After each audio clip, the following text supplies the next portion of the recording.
Peace, and love. Thanks for coming to visit us tonight on a Wednesday. I'm Sister Freedom, Big Mama. Thank you for coming. Peace. Number one. Oh, I'm No, sorry. no. Peace, family. It is Wednesday, ain't it? It is Wednesday. Hump day. Yeah, that sounds real good. Welcome to the show, everybody. Thank you for joining us. I'm Nisha. Happy Hump Day. Peace, DJ Cuddy, Bucky, and Bonita. Thank you guys for coming out. I'm Dulcinea. Well, we got one of our latest and greatest. Hey, Judge Joe Brown, how you doing tonight? I can't Peace to even you. I'm say the doing fine, sister. allergies. My allergies have been driving me up a wall. Oh my goodness. But I mean, because you said you was coming on, I had to make myself come in tonight. So how you been? I've been doing fine. You've been doing fine. That's good to hear. So we're gonna get right into asking you some questions about what you know about this, that, and another, and what's been going on because it's been some craziness going on. So, Dulcie, you can go ahead on and start with asking the questions because you pretty much know more about this than we do. I'm gonna put you up top. Sure. I think we'll start off with, basically we're seeing a lot of people be exposed in different avenues, especially when it comes to little children, what they're doing as far as with young girls, young little boys. So I wanted to see your opinion on this exposure that's happening with the likes of P. Diddy, Drake, in the industry. My opinion, I don't give a damn. I don't pay attention to it. It's trifling. See, I make a rule. Life's too short. There's too much to be doing that's enjoyable to pay attention to foolishness. I always ask this question. If I got up to speed on it, what would it do for my tomorrow? If I studied the subject, what would I get out of it? And I can't think of anything to get out of that one. But clearly you do have an opinion because I saw you on YouTube speaking on it. Yeah, it's like the negative impact. It's like, see, one of our problems in this country is we have for nobody any heroes right now, particularly for black folk. There are no black heroes. And to be a hero, you have to put something on the line. You have to take a risk. You have to go above and beyond what's going on out there. Otherwise, you have to be willing to make the supreme sacrifice. And I don't see what being a hero is about when you get paid millions of dollars for doing music. That's not heroic. I don't see what's going on when you get to eat and kill off all these chickens like Al Sharpton and that bunch, or you're some mammy that's getting put up to impose on black people and try to lead them falsely. I don't see anything about that. I That's mean, not but heroic. So who are our heroes? you don't see it as they're trying to railroad them, or do you see it as you think it might be They true? do it themselves. See, they get caught up in the industry. I know what the industry is. You have to put yourself at a distance to it.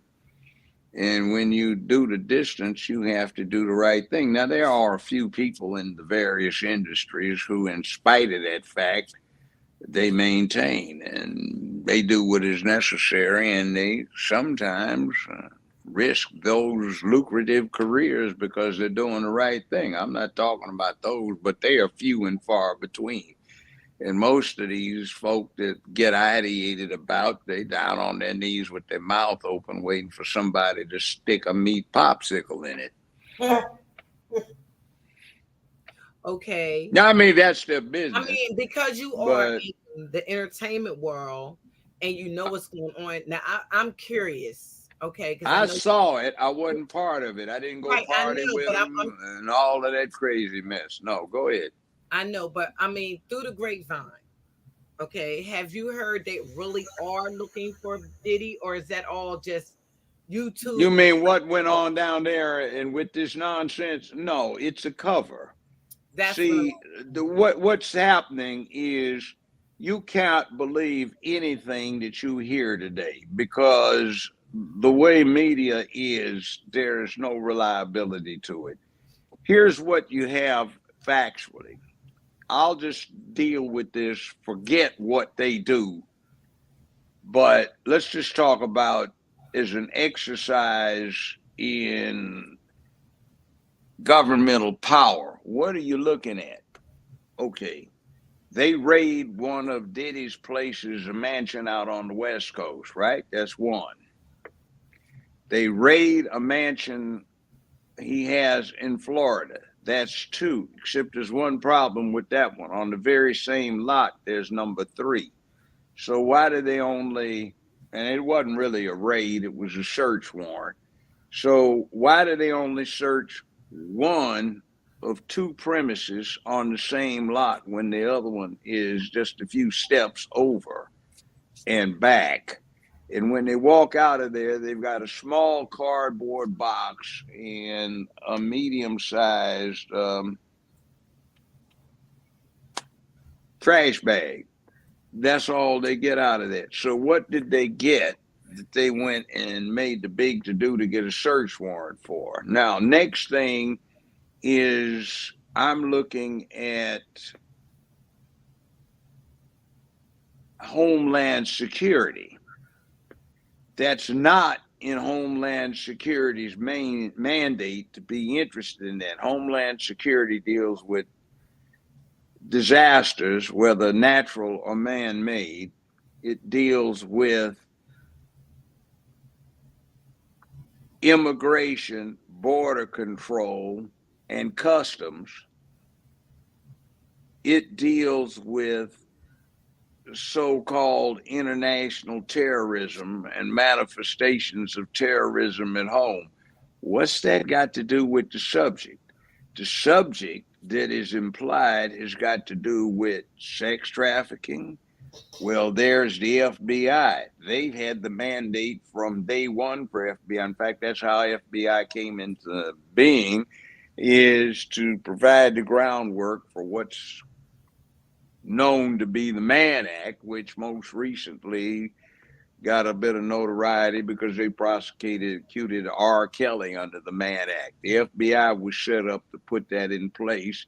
And at the time, they wanted to get Jack Johnson, the first black world heavyweight boxing champion, because he had a white wife and he had run around with her and her friends. And it was this big black man with this entourage of white women. And a so lot you of think people in white America couldn't deal with it. So why didn't they have the FBI doing it instead of Homeland Security? Now, you know what I think's going on? they What real? they did was just retrieving embarrassing information on some people that were taking advantage of things and should not have had the advantage because that's abuse of process. So they take small box, which looks like, okay, that's all they're getting is the recorded records of, say, some video stuff that went on in the house that might be embarrassed to people who are favored. They got them, they met with him, they talked. It was a cover to conceal what they were really up to. He got on a jet plane and went to an island that has no extradition treaty with the U.S. or arrangement. So it wasn't a serious thing, and nothing's come out of it. There have been Yeah. no indictments returned, and they, from what they seized, it looks more like they were protecting somebody than trying to get prosecutorial information. Now, I want to also ask you this before Dulcie comes back in. All these rumors coming from different people's mouths and things. Could he, uh, Diddy, and some of the other stars that they're making these? I mean, I'm asking you this as a judge now. All of these accusations of sexual favors or taking advantage of or whatever have you, and it could ruin this man's reputation, and especially somebody like TD Jakes. Can they press charges for defamation of character? It's not charges, it's a civil action. Constitutionally, there's nothing wrong with it. It just exposes somebody to civil liability. But the problem is under New York Times versus Sullivan, U.S. Supreme Court, 1962, they're public figures. Also, there's another little thing about a defamation action is if you bring one, you run up against this big wall, a concrete reinforced wall that says truth is an absolute defense to a defamation action. And if you file one against someone, they get to do a whole lot of exploration, file interrogatories, take depositions, and explore whether or not you've actually been up to what you're being accused of. And it gets rather embarrassing if there's any substance to it. So I don't know about TD Jakes. I don't know him personally. I don't keep up with that kind of thing too much, but I have a sneaking suspicion that preachers will be preachers. So I don't know what that means when it comes to him, but I know what it means in a lot of other instances because I used to represent the Black Baptist Ministers Alliance in Memphis back in the 80s, and a whole lot of them had problems with outside babies, and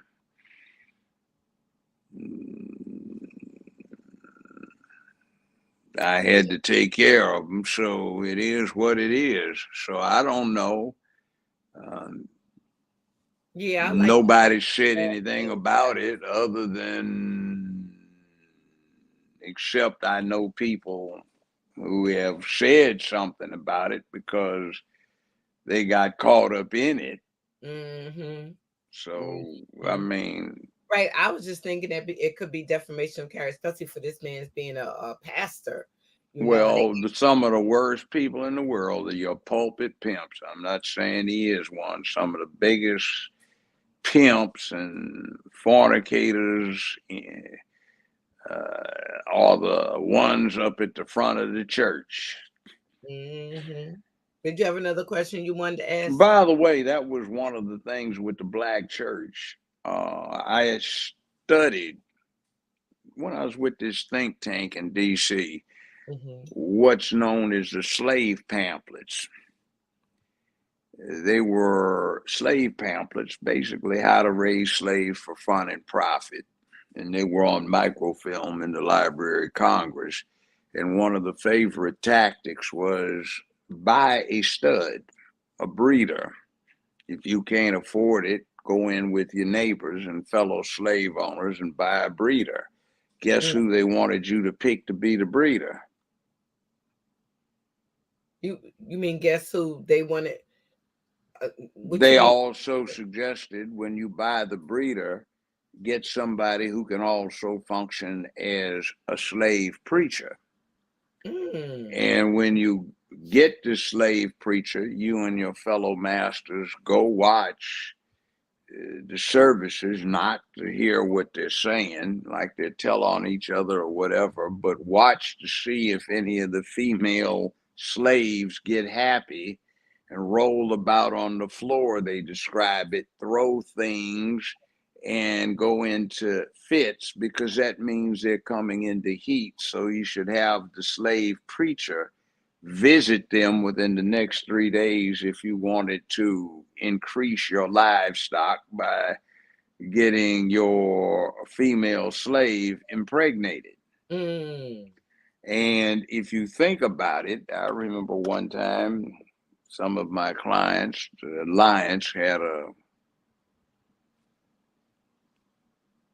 convocation and they brought in representatives from the insurance industry because the preachers were interested in life insurance and other stuff. And I'm sitting there, it's in the 1980s, in my chair taking a few notes. And one of the preachers asked a question, and it was about expectancy, life expectancy performance expectancy.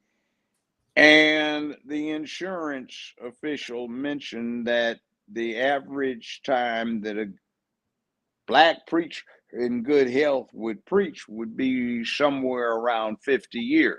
It clicked into place. I said it's 18. Somebody must have called you. You should have put your phone on do not disturb. Say something. Let me make sure I can hear you, Judge O'Brown. I can't hear you. You on mute. Can't hear you anymore. Are you muted?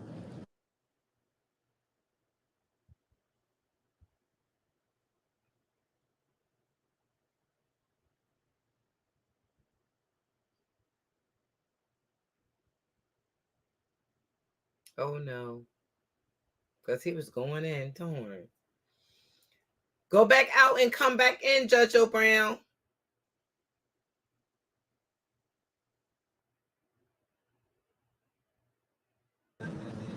Yes.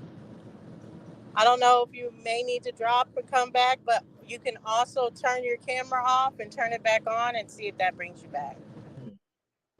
But while he's working on that, yeah, I do have other questions for him. But Right. I think when it comes to this, we tend to always be like, oh, skin folk, they're trying to railroad them if they look like us. And I don't think that's always the case. Well, I know that's not always the case. There's a lot of predators in our community, and we end up protecting them based on them looking like us. So when it comes to, yeah, the best option would be to get these people arrested and outside of the community, but sometimes that's not always possible, especially since the most powerful people are in doing the same things. They're trafficking, they're looking for children. That's why these people are in it, because the big names are all in that.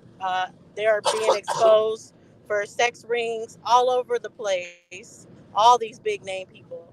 So when it comes to, the other skin folk that get implemented in that, I don't think it's like always everyone should just jump into them being innocent or they're being railroaded or all this other stuff. We can look at the evidence ourselves and see, you know, does it look sketchy? Do they look like they've been and it is a railroad situation, or have they been talking to underage girls? Do they have weird parties? Are they doing weird activities? And I think, P. Diddy, even who'd you bring up? That Drake. T.D. Jakes, yep. I think they have done stuff, How and I what think no that's why they're doing? not trying to sue. You're not going to sue someone for stuff that you know that you're implemented in and they're going to look into. You would only be like sue for defamation if you knew for a fact it was a lie. But they know it's not a lie. That's why they're not suing for defamation.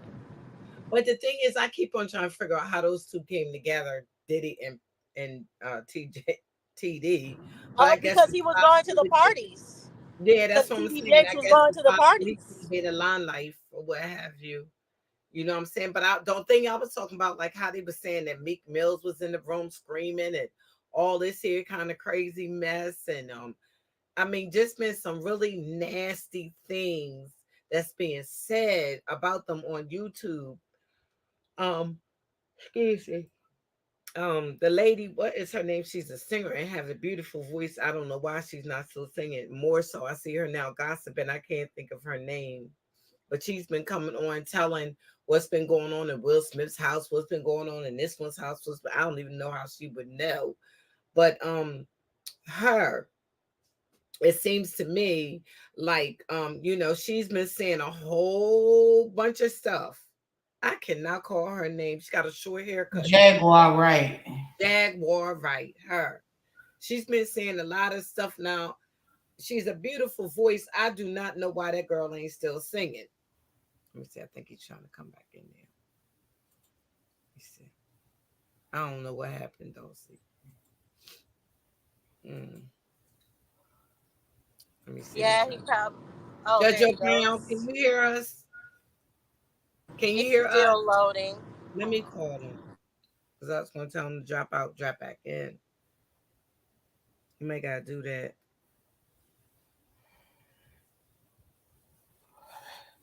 Peace, E Bizzle. Hey Bizzo. Hey Hey, everybody who came Bizzle. tonight.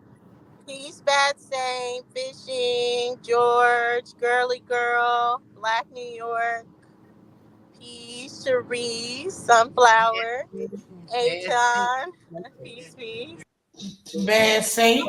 Jojo Brown. But it's trying to send me on an endless loop back and forth. No. I was going to tell you completely go out and come back in again. I know that's what I did. I'm trying to get back in. Okay, I'm gonna hang up. Hang up. Okay, All right. let me see if I But can. yeah, I've seen Jaguar, right? I think to a degree, it's like when you're into these things, when you're looking this up, like QAnon, they were the big group that was investigating this trafficking stuff and the children, and they went far with it. They, because there is a lot of conspiracies that come with it, but then when people are digging in conspiracies and that's all they do, and especially they're doing it to make money, you end up going a little further. You end up stretching the truth a little more. That's what happened with Tasha K and stuff like that. So I think that's probably what's happening with Jaguar Wright. She came from a good place. She wanted to expose things, but maybe she takes it too far. She do. I mean, she talks like as if she was right there and seen it. And I'm saying like she talking about this one's house, that one's. I mean, wow. I'm not talking down about her or nothing. I'm just saying why she keep on doing that though, and saying such horrible things. And unless you saw it happening, she's not making a nice name for herself. That's for sure enough. She been doing this for years. Yes. And I just been listening to different things as far as the things that they're saying about Diddy and his sexual escapades. Ooh, it's just not cute. It's just not cute at all. And then they was accusing him, still got accusing him of taking the life of his ex-wife. So, they're still doing that all online. And what's going on, Dustin, with Drake? And that's allegedly with the Diddy thing too. But what's going on with Drake? I disagree. I believe he did all of that. And I think, to me, the exposure is important of these people. Because, like I said, sometimes they're being protected at the highest level. It's important for us not to to be praising these people in the culture. If they look like us, most likely their victims look like us. You will rarely see someone victimize someone outside their race. They usually victimize the same race. So, I don't necessarily think like everybody that vouches for R. Kelly. I don't think it's wrong that R. Kelly's in jail. I hope he's in jail for the rest of his life. I don't like that they haven't arrested the parents and Right. the other people that should be arrested. So I don't think it's like, oh, well, what about them? I'm like, arrest their ass too. Well, the thing is that I hope that he's in jail for something he truly did. You know what I'm saying? Yes, if he's been doing any form of pedophilia, any form of raping, any form of sexual things that is wrong to females, yes, he needs to be put away somewhere, and he needs mental help as well, mentally. Um, I can't. We're not dropping a link just yet. Um, um, but we will be dropping the link. But thank you everybody for. Hey, did dots. Hey, guys. Hey, girl. I'm Now, sorry. Judge Joe fell off, but he's coming right back. I'm assuming. Okay. Hey, y'all doing? I'm sorry. I'm out the country, so I apologize. Dulcie, call Judge Joe Brown because you had sent them the last link. He'll drop me. I can't call him. I'm on my phone. Okay, baby. Okay, let me do it. Yeah, it's just been crazy, but hearing all this stuff, and I felt real bad with the people I heard. Then I heard about him and Will. It's just all kinds of stuff that I'm like, is this all true? I mean, I feel like you cannot put anything past anybody they will. I mean, for real, we can't. We be putting Right. people on these pedestals for what? And that goes for everybody. And that goes for YouTubers, any type of celebrity. We be putting these people on pedestals, and they get a god complex, and you can't tell them nothing. But that sound like devil complex with the stuff they've been doing. But I understand where you going. But the stuff that they saying they doing, Talk about it. woo, girl, that's all devil complex. I mean, wow. I mean, and all of it is disgusting. Disgusting. I mean, they got people coming out. I don't know if these people getting paid or what to say some of the things that they've been saying about these people. I'm not saying that they didn't do it. I'm just saying, wow. Who telling that kind of stuff? And they say they was listening at it and they was shocked and all I mean all kinds of weird crazy stuff. Now Dulcie, if you can tell me a little bit what this beef is about. Well, no, let Dots get in, and then we can do it afterwards. Okay. No, I'm trying to find out. I don't want. So what? So far, what y'all was talking about? I'm so sorry. I know I don't like being late. I do apologize. Yeah. We were talking about Diddy right now and just the accusations against him, the sex trafficking in Hollywood and stuff like that. You know, I'm interested. I'm definitely interested in the statute of limitations when it comes to that, right? Because like I feel like to some degree, like on one hand, I feel like as a and y'all can come at me if y'all want, right? But I think about things a little bit differently. I feel like on one hand, you have a group of women that knew what that party scene was like, right? Right. And being from Harlem, I've gotten many. I don't live in Harlem anymore, but it's a small. I've gotten many of invitations, many, but I already know what the setup is like. You understand? So I feel like there is a. I mean, it is capitalism. Get your money how you get your money. I ain't hating on nobody, but I do think that we gotta. I don't know. I just feel some way about it. It's like, especially if you with somebody for years and years and years and years and years, and you are participating in all this foolishness, you have to have some accountability too. Facts. I I'm don't with think you just on that. because you're a woman I don't think that just because you are a woman or a female that all of a sudden you are a victim. Right. 100% agree, sir. 100% agree with her as well. Yeah, Because I agree, but I think it changes. It depends on because like we could take Cassie, like you said, years and years and years. To me, it makes a difference if you met her at 13 than you met her at 21. That's a good Then point. I feel like, okay, yeah, she has way more accountability at meeting you at 21 than she does being an Aaliyah that met you at 12. And then they say, oh, Aaliyah was an industry hoe. Well, she wasn't when she was 12 when you met her. So there was some grooming that had to happen to bring her to where she ended up being. So I think that matters, the story and the context matters.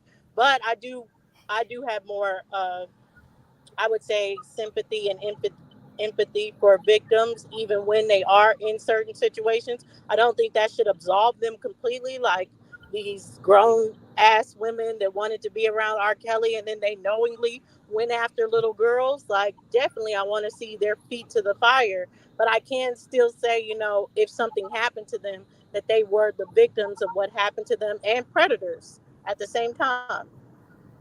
I don't know, Yeah. Chelsea, with that. I think I agree with Dots. I think on the fact that sometimes people put themselves in situations on purpose so they can probably get a lawsuit or, I think, I just think that accountability is everything. And you put yourself in a certain situation, then you want to cry wolf. I just think that has happened. Not saying that those people did not, because it's all of a sudden since Bill Cosby, these people done been getting no, actually since O.J. Simpson. And that was foul. I don't care what nobody say. They was foul. Bill Cosby should have served 0 time. Yes, Absolutely, he should not. he's a scumbag. Yes, he was wrong for drugging. I get all of that. But come on, we talking about 30 years later. 30. 30, about 50. Right. 50, 60 years 50, later, 50, I'm proud of 60. was still living. Yeah, and I mean, I'm just saying I'm agreeing with you on that too, as well. Like, come But on now. also, because not necessarily him, but take it to the gymnastics girls and how he did, I think, over 200 gymnasts, he was raping that dude. And it's not like girls Dude. weren't telling on him. I forgot his name.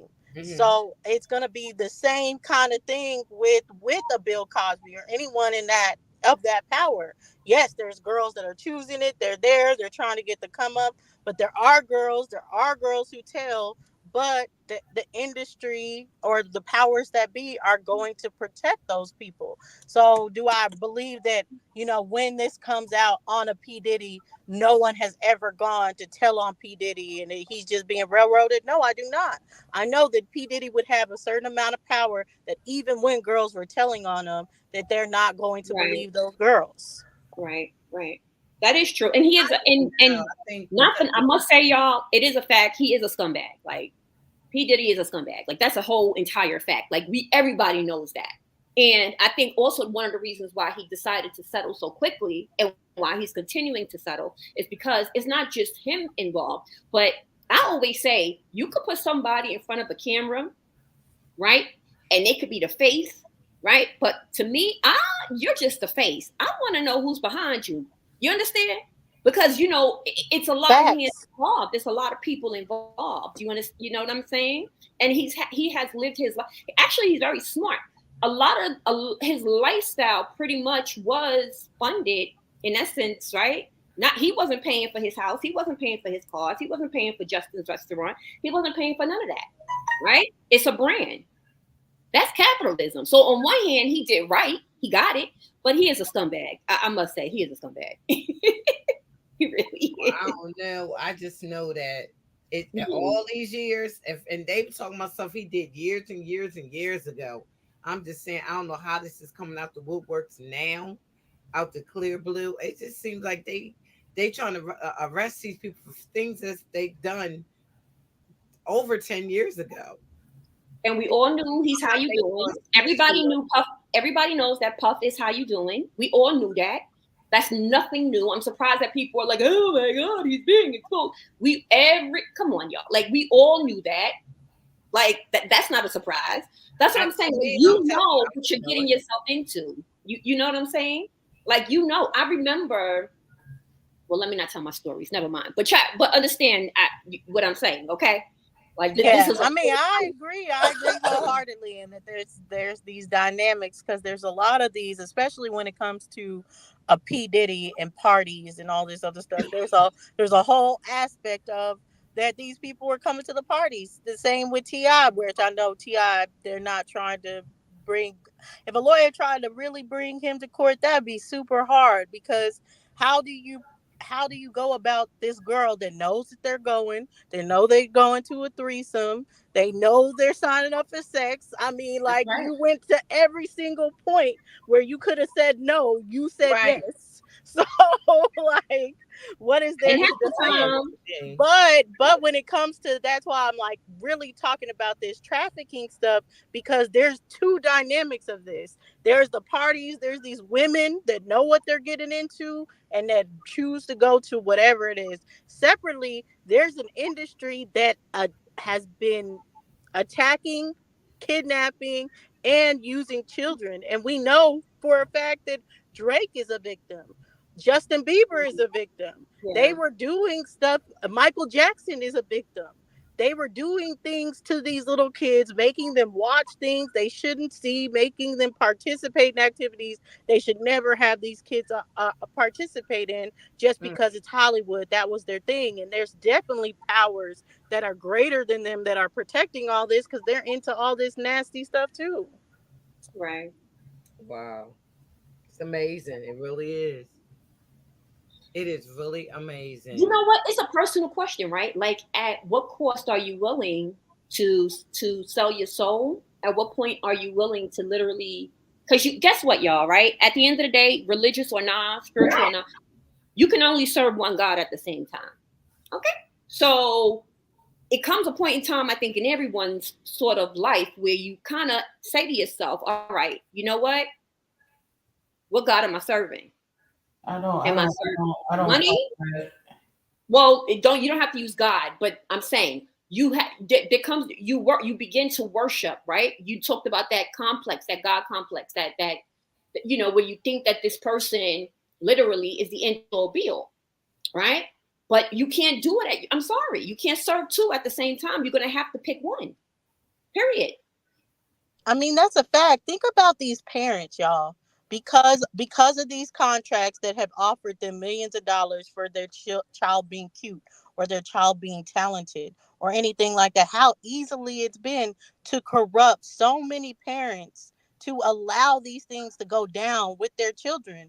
Even the stuff that was going down with that little white girl, was it Shirley Temple? If you look at her documentary and the stuff that her parents were allowing, it's sick. But it is that the money. It had like, I think that but is. I mean, it has to have a lack of moral compass too, maybe prior to having them.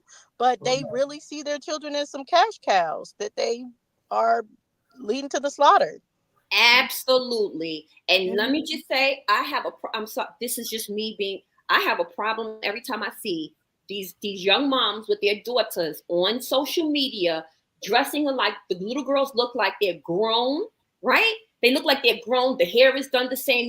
I mean, like, what are you doing? Putting makeup on them babies, 5, 6 years old. Did y'all hear that story about, we're waiting for Judge Joe to come back. Thank you, Sakina. Love you. Excuse me, just 1 second, please. Dulcie, he's really having a problem getting in. He said, can you just come off and send it to him again and then come back in? Because it's telling him Yeah, right now. I can send them the link again. Yeah, that's what he's asking. Could you send him the link again? Because it's telling him something about you've had too many attempts and it's going to take a couple hours for him to come in or something. And I told him if we just can't get you in, we got rehab you on tomorrow or Friday. If it won't let him in, I don't know why, but he came in from what you sent to him. Okay, sorry about that, Dots. That's okay. I wonder, did you guys hear that story about the mom that was arrested because she had her 5-year-old doing the Brazilian wax with her? Oh God. Oh yeah. Yep, she was doing it on the she was teaching her how to do it, and she was like, "Oh, it's a trade. I'm teaching her a trade. It's a trade you Right. could definitely teach her later. Not something you need to teach Unbelievable. her now." Yeah, she was 5, right? Yeah, she was 5 years old, and what got her in trouble is because, of course, she would post on social media bragging a little bit, talking about, my daughter made a bag, that kind of ghetto shit, excuse my language, that kind of stuff, that kind of talk, right?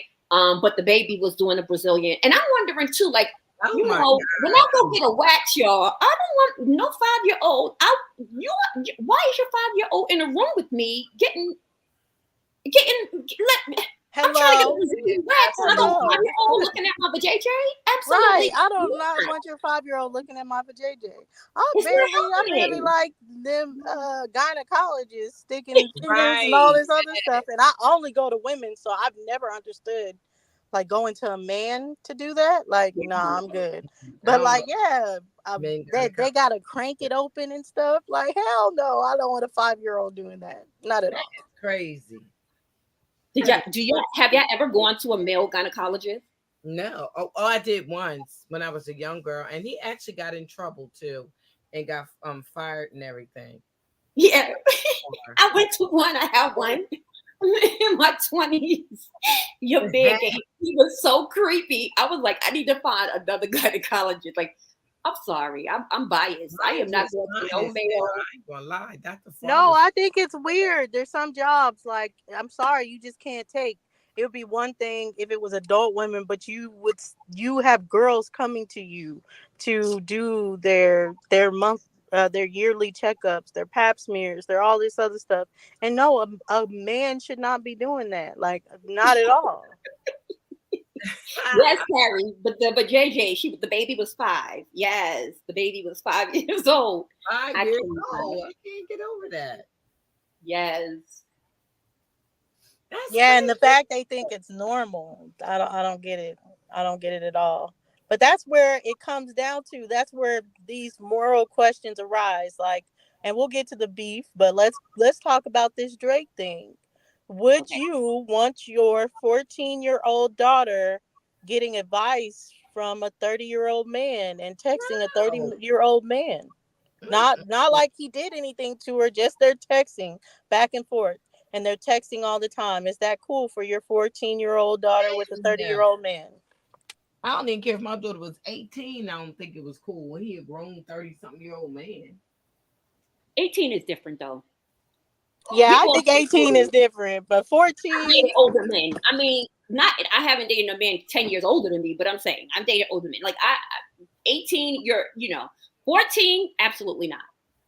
Y'all different than I me. need to know what kind of advice, like why, like what kind. Baby's my baby. That's the same thing that happened with your man R. Kelly and them young girls, got That's them in trouble. That is crazy, literally. Oh, that voice, that talent, boy. Damn, I can't believe it's in jail though. Damn. All that beautiful voice is in That jail. talent. But he also went through once again, right? Usually predators they're predators because they also have gone through sexual, like some type of molestation. So like even with R. Kelly, his own, I think it was his sister or something like that. His sister, It was somebody, yeah, in his family. somebody yeah, his sister did it to him. But you Yeah. gotta admit, Dots, a lot of times these young boys are being molested and they don't even realize they're being molested. They think it's cute. They think by these older babysitters and older cousins and all this here kind of stuff, doing stuff to them, making them kiss their breasts or whatever they make them do. They think it's kind of cute. They think it's So cute. let's ask the men. Let's ask the men in the chat. Okay, put a 1 in the chat if it's wrong. If you have a young boy who's being touched on by an older woman, put 1 in the chat if you think something's wrong with that. Because I hear a lot of my cousins ain't, they like, oh well, nah, ain't nothing wrong with that. I'm 10, I'm 11, I'm 12. My first, she was 18. I'm like, what? Yeah, they think it's cute. That's And not brag normal. on it. They brag That's a on it. predator. Yeah, that's not. It's a predator. All right, Carrie put 1. I agree. It is so wrong. It is Anon so put But 1. yeah, sometimes though too, because I know a lot of people put a lot of the accountability on these children, whether it be young girls or young boys. People always talk about that with the girls. Oh well, y'all say this, but I saw y'all in high school, and y'all would have this grown ass man come to the school and pick you up and take you to the mall, whatever. But like, of course, that's what a young girl or boy is gonna do. They're going to do things that they think benefit them. They're going to be like, oh, all this other stuff. It's the grown ass woman or Okay. man that you should be looking sideways at. Like, why are you even attracted to a 14-year-old's body? That's right. How That's are you right. even attracted to that? Tyrone said if he's a teen, he grown. Tyrone said if he's a teenager, he grown. You know what? All right, but if she is 18, 19 and she is having sex or touching on a young boy, that's first of all, that's disgusting. We know how young boys smell. I'm sorry, y'all, but y'all know, yeah, y'all know how them young boys. That's a problem. I'm sorry. Young boys, yeah, the hygiene don't be hygiening sometimes. Okay, so and how they look too. I mean, to act like there's a confusion, there's not a confusion. A boy's body is not what it's gonna be when he's like 25 and up, when he's a fully reached maturity. So it's like, you still want someone in puberty stages? Like, that makes no sense. It makes no sense. All kinds of stuff in puberty stages. But let me tell the chat, Judge O'Brown is having a problem getting back on. He is still making the attempt, but if he cannot get back on, we will have him come on either tomorrow or Friday. Probably Friday. Let's do Friday if he can. Yeah, Friday. I won't be here tomorrow. Okay.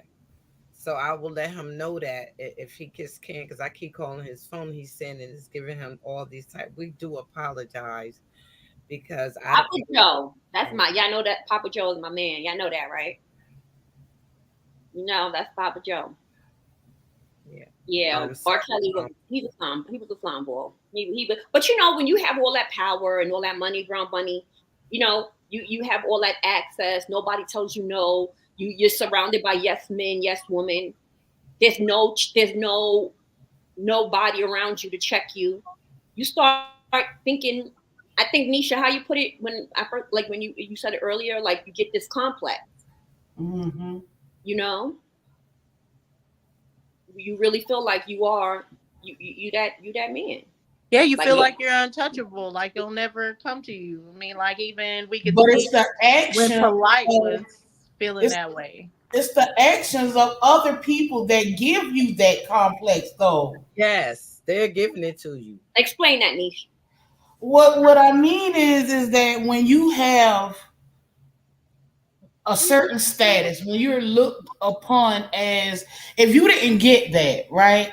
Like just say for me, I don't I'm never gonna have that complex because first of all, you have to be grounded. And secondly, because I don't let things go to my head and people stroke your ego. Like And when you don't know how to handle that, just like you said with the yes men and the yes women and everything is yes, yes, yes, that they give you that power. Mm-hmm. what are situations we've seen it happen with Nature Boy? How they gave him the power to believe that he was God in a sense on earth. Yes, yes. We And your saw. man got life. I'm sorry, y'all. I have a problem with that. I have a problem with that. Like life. Yes, he's a scumbag. Yes, but he also has mental illness. That's documented. That's paperwork. You can look it up yourself. Right? He also was in the he also, according to him, he served time behind a G wall, but no, he did not. Right? He was in a mental institution. Mm. So there's a lot that goes into that. But then when you say things like that, people think you're trying to defend. And again, I always say to the people who partake in that as adults, you have to take some accountability in that. Absolutely. My whole thing is how was he in the mental institution and all that, and he was smart enough to get all them people to follow him and bow down to him and carry him around like he's God. And I mean that I don't know what type of institution that was. I swear I don't. And I it's think only getting more powerful because you can kill the messenger. You could shut the messenger down, but the message is out there. So you still have people still, worshiping and still promoting his foolishness. yeah. I just always wondered. They say these people are so smart, you know what I'm saying, that they dumb. Well, in Nature's Boy's case, I could see that. He was so smart that he ended up being dumb. But Well, these Well, because there's definitely human nature as far as when it makes people like there's these sheep of humans that want to follow somebody. I think why Nature Boy got life is the same reason, other people like them. They'll throw the book at, but the people that are part of the industry or they put in power, they won't do that to. It's just the basics of, oh, this person could gain this kind of influence without any kind of backing, without us being like, here, putting this person in the forefront. Because it's not like they don't want us to follow people. That's why, there is the Drakes. There are the people that the industry puts in front of us and says, hey, worship this person in your community. So the fact that someone can come in the community and on their own merit start gaining that kind of influence and power, that's something that I believe they want to shut down immediately. So y'all know that show Ruthless, right? Created by Tyler Perry. no, I'm not familiar. I've never seen it. It's actually about a cult, and they call the head your highness. And I really can't even understand how you could follow a man. Like in my mind, I just I I can't even get it. Like I just don't understand how you can allow yourself to hang on to somebody's every word. Like I really like the Nature Boys, the Jim Jones, David Koresh, all of these people held so much of influence over other people. And what I don't understand, and it's different for each of the members, is why. So when we had that guy on the show about trafficking, and I asked him, I said, there has to be a mental issue. And he said no. And I completely disagree because everybody is not going. Everybody cannot be tricked or fooled to follow, to allow themselves to be Preyed on. Yeah, it don't work for everybody. So if it don't work for everybody, if it cannot work for everybody, then that's a problem. It's another issue going on, and it is real. I mean, mental health is so real, people. It's so real. The crazy part about what you're saying is mental health for who? For the person that they're worshiping or the people that's worshiping them? I don't know which ones need more. I know both of them do. But no, it's worse for the people that's following other people. It's worse for that because the people who are the leaders, they not that crazy. Yeah, no. They know exactly what they're doing. It's the followers that's got the problem. Mm-hmm. It's a fact. Right, it is a fact. But the thing is, people like to see mental disorders as something that's abnormal, that is a minority thing and stuff like that. That's why he said, oh, anyone can do it. It's not a mental disorder. But yeah, it is a mental disorder, and a lot of people have them is the thing. Right. Exactly. Mental disorders are more common than not having mental disorders. And that's what people don't want to actually get down to the nitty-gritty of. Yeah, for sure. Or in oftentimes, like, especially, I'm not, I don't know if it's more so now, but I guess just because I live now, so I'm going to say now, but where you have, and being a female, so I'm just going to speak from my point of view, like, where so many young girls, they've been exposed. I can always tell a young girl that has dealt with some type of sexual trauma, right? If she's 12, 13, 14, if she's overtly sexual, right? Usually that speaks to what's going on behind the scenes, And then you have those crop of females that may have daddy issues, for example, whatever that situation, and they're seeking a father figure or they're seeking guidance, right? And they get caught up. And then you also have those group, I feel like, then you have those group of females who sometimes they feel like they're too smart for everybody.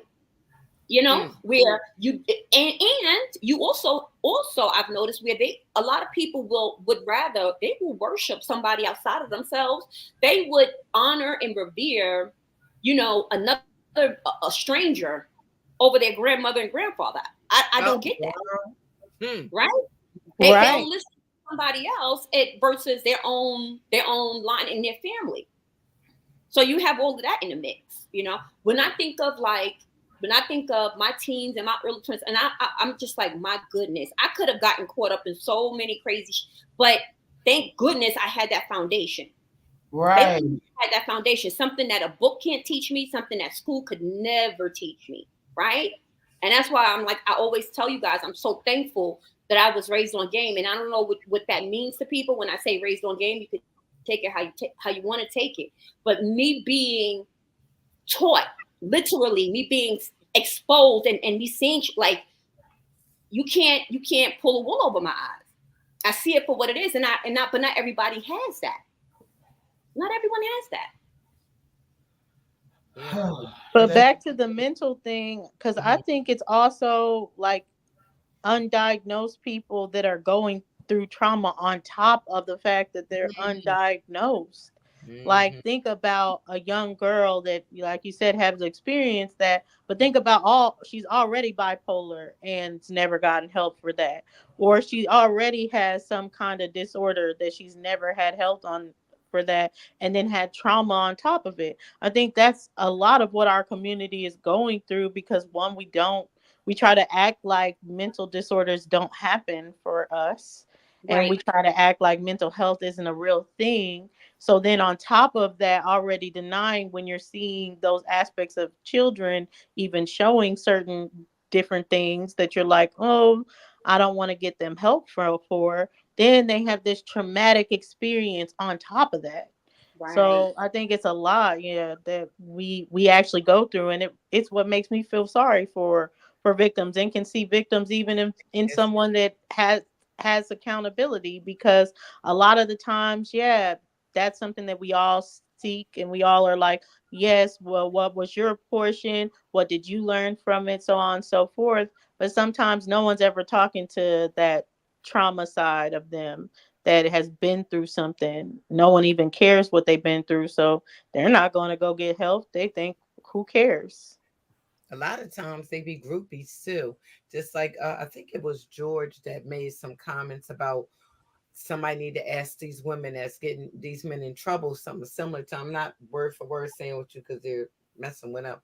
Who was they with as far as stars is concerned before Bill Cosby? Before like were you just a groupie going around sleeping with and going to these parties and things of this nature with these so-called stars and things of this nature? Never ask them, were you with Sidney Poitier? Would you with I'm trying to think of some other stars during that time. You know what I'm saying? Did you ask that were they asked was they just at any of their parties?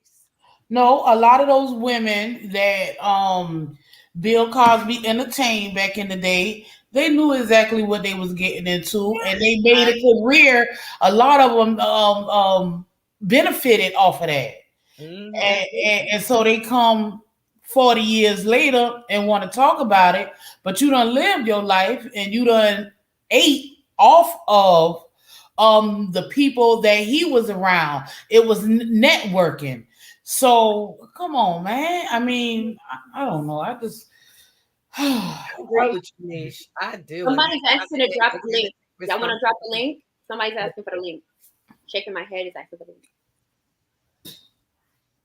Yeah, What we can drop the link. about I the mean, link? I do feel that about a lot of the girls, but not all of them, honestly. In Bill Cosby, I've actually researched a lot of the girls, and I don't feel that way about all of them. I don't feel that way about Lisa Bonet and all those young girls that were on the set of Bill Cosby's show. I don't believe that they were always going to the parties or trying to be a part. Some of them were, but that's what happens when you Oh, have that's these all people of with these complexes, because it ends up being like, oh, who gonna check me? Even Right. if, oh, I can take advantage of these girls that put themselves in the position. Now I feel powerful to even start messing with these other girls that are not putting themselves in the position. I feel powerful enough to give them drugs that they don't think they're getting and knock them out and do stuff. And he did do that. He did do them. that to different women.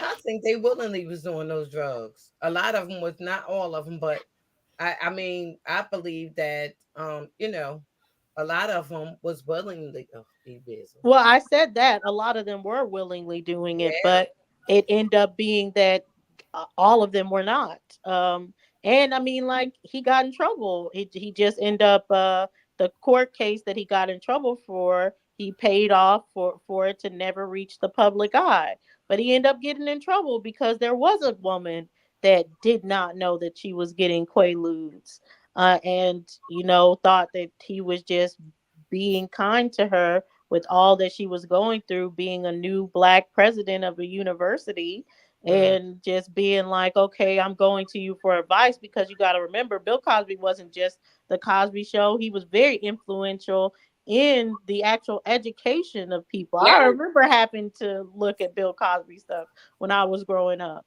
Yeah, So but I when he just was having influence in these colleges, in different places, he was meeting different women, and he did take advantage of some of them too. I Yeah. don't know.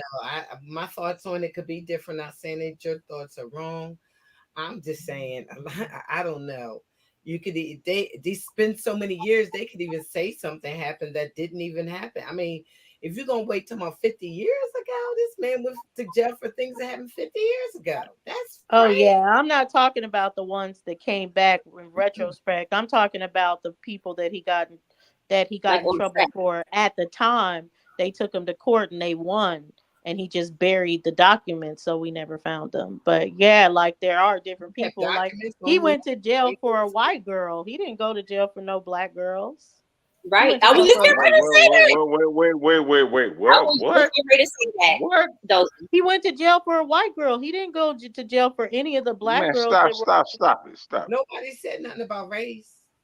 They always nasty. No, I was saying as far as when it the came cases. to He's when they right. finally took him to jail, there were She's black women that had cases against them in the time period of them being whatever he did to them. There were black My women that God, went to the police, my God, my God. went to court and all that. There's even one that won.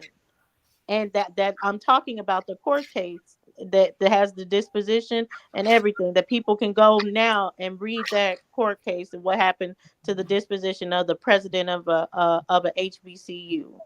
But what right. I'm saying, as far as 50 years later, they came back with this ugly white chick, Mick Jagger. And that's who they end up arresting.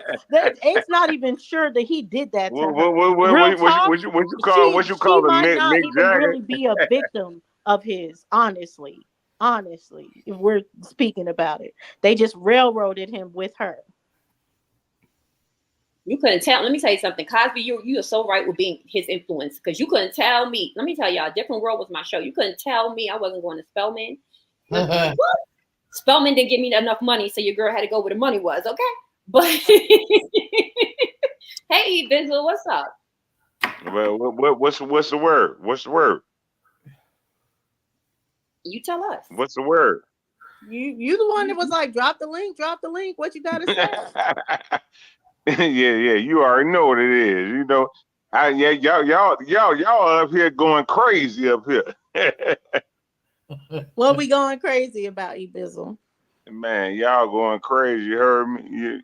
But I love that though. Okay. Boy, if you don't say something, I mean, are you in your Drake bag right now? Go ahead and drop some real bars like Kendrick, so we can know what you're talking about.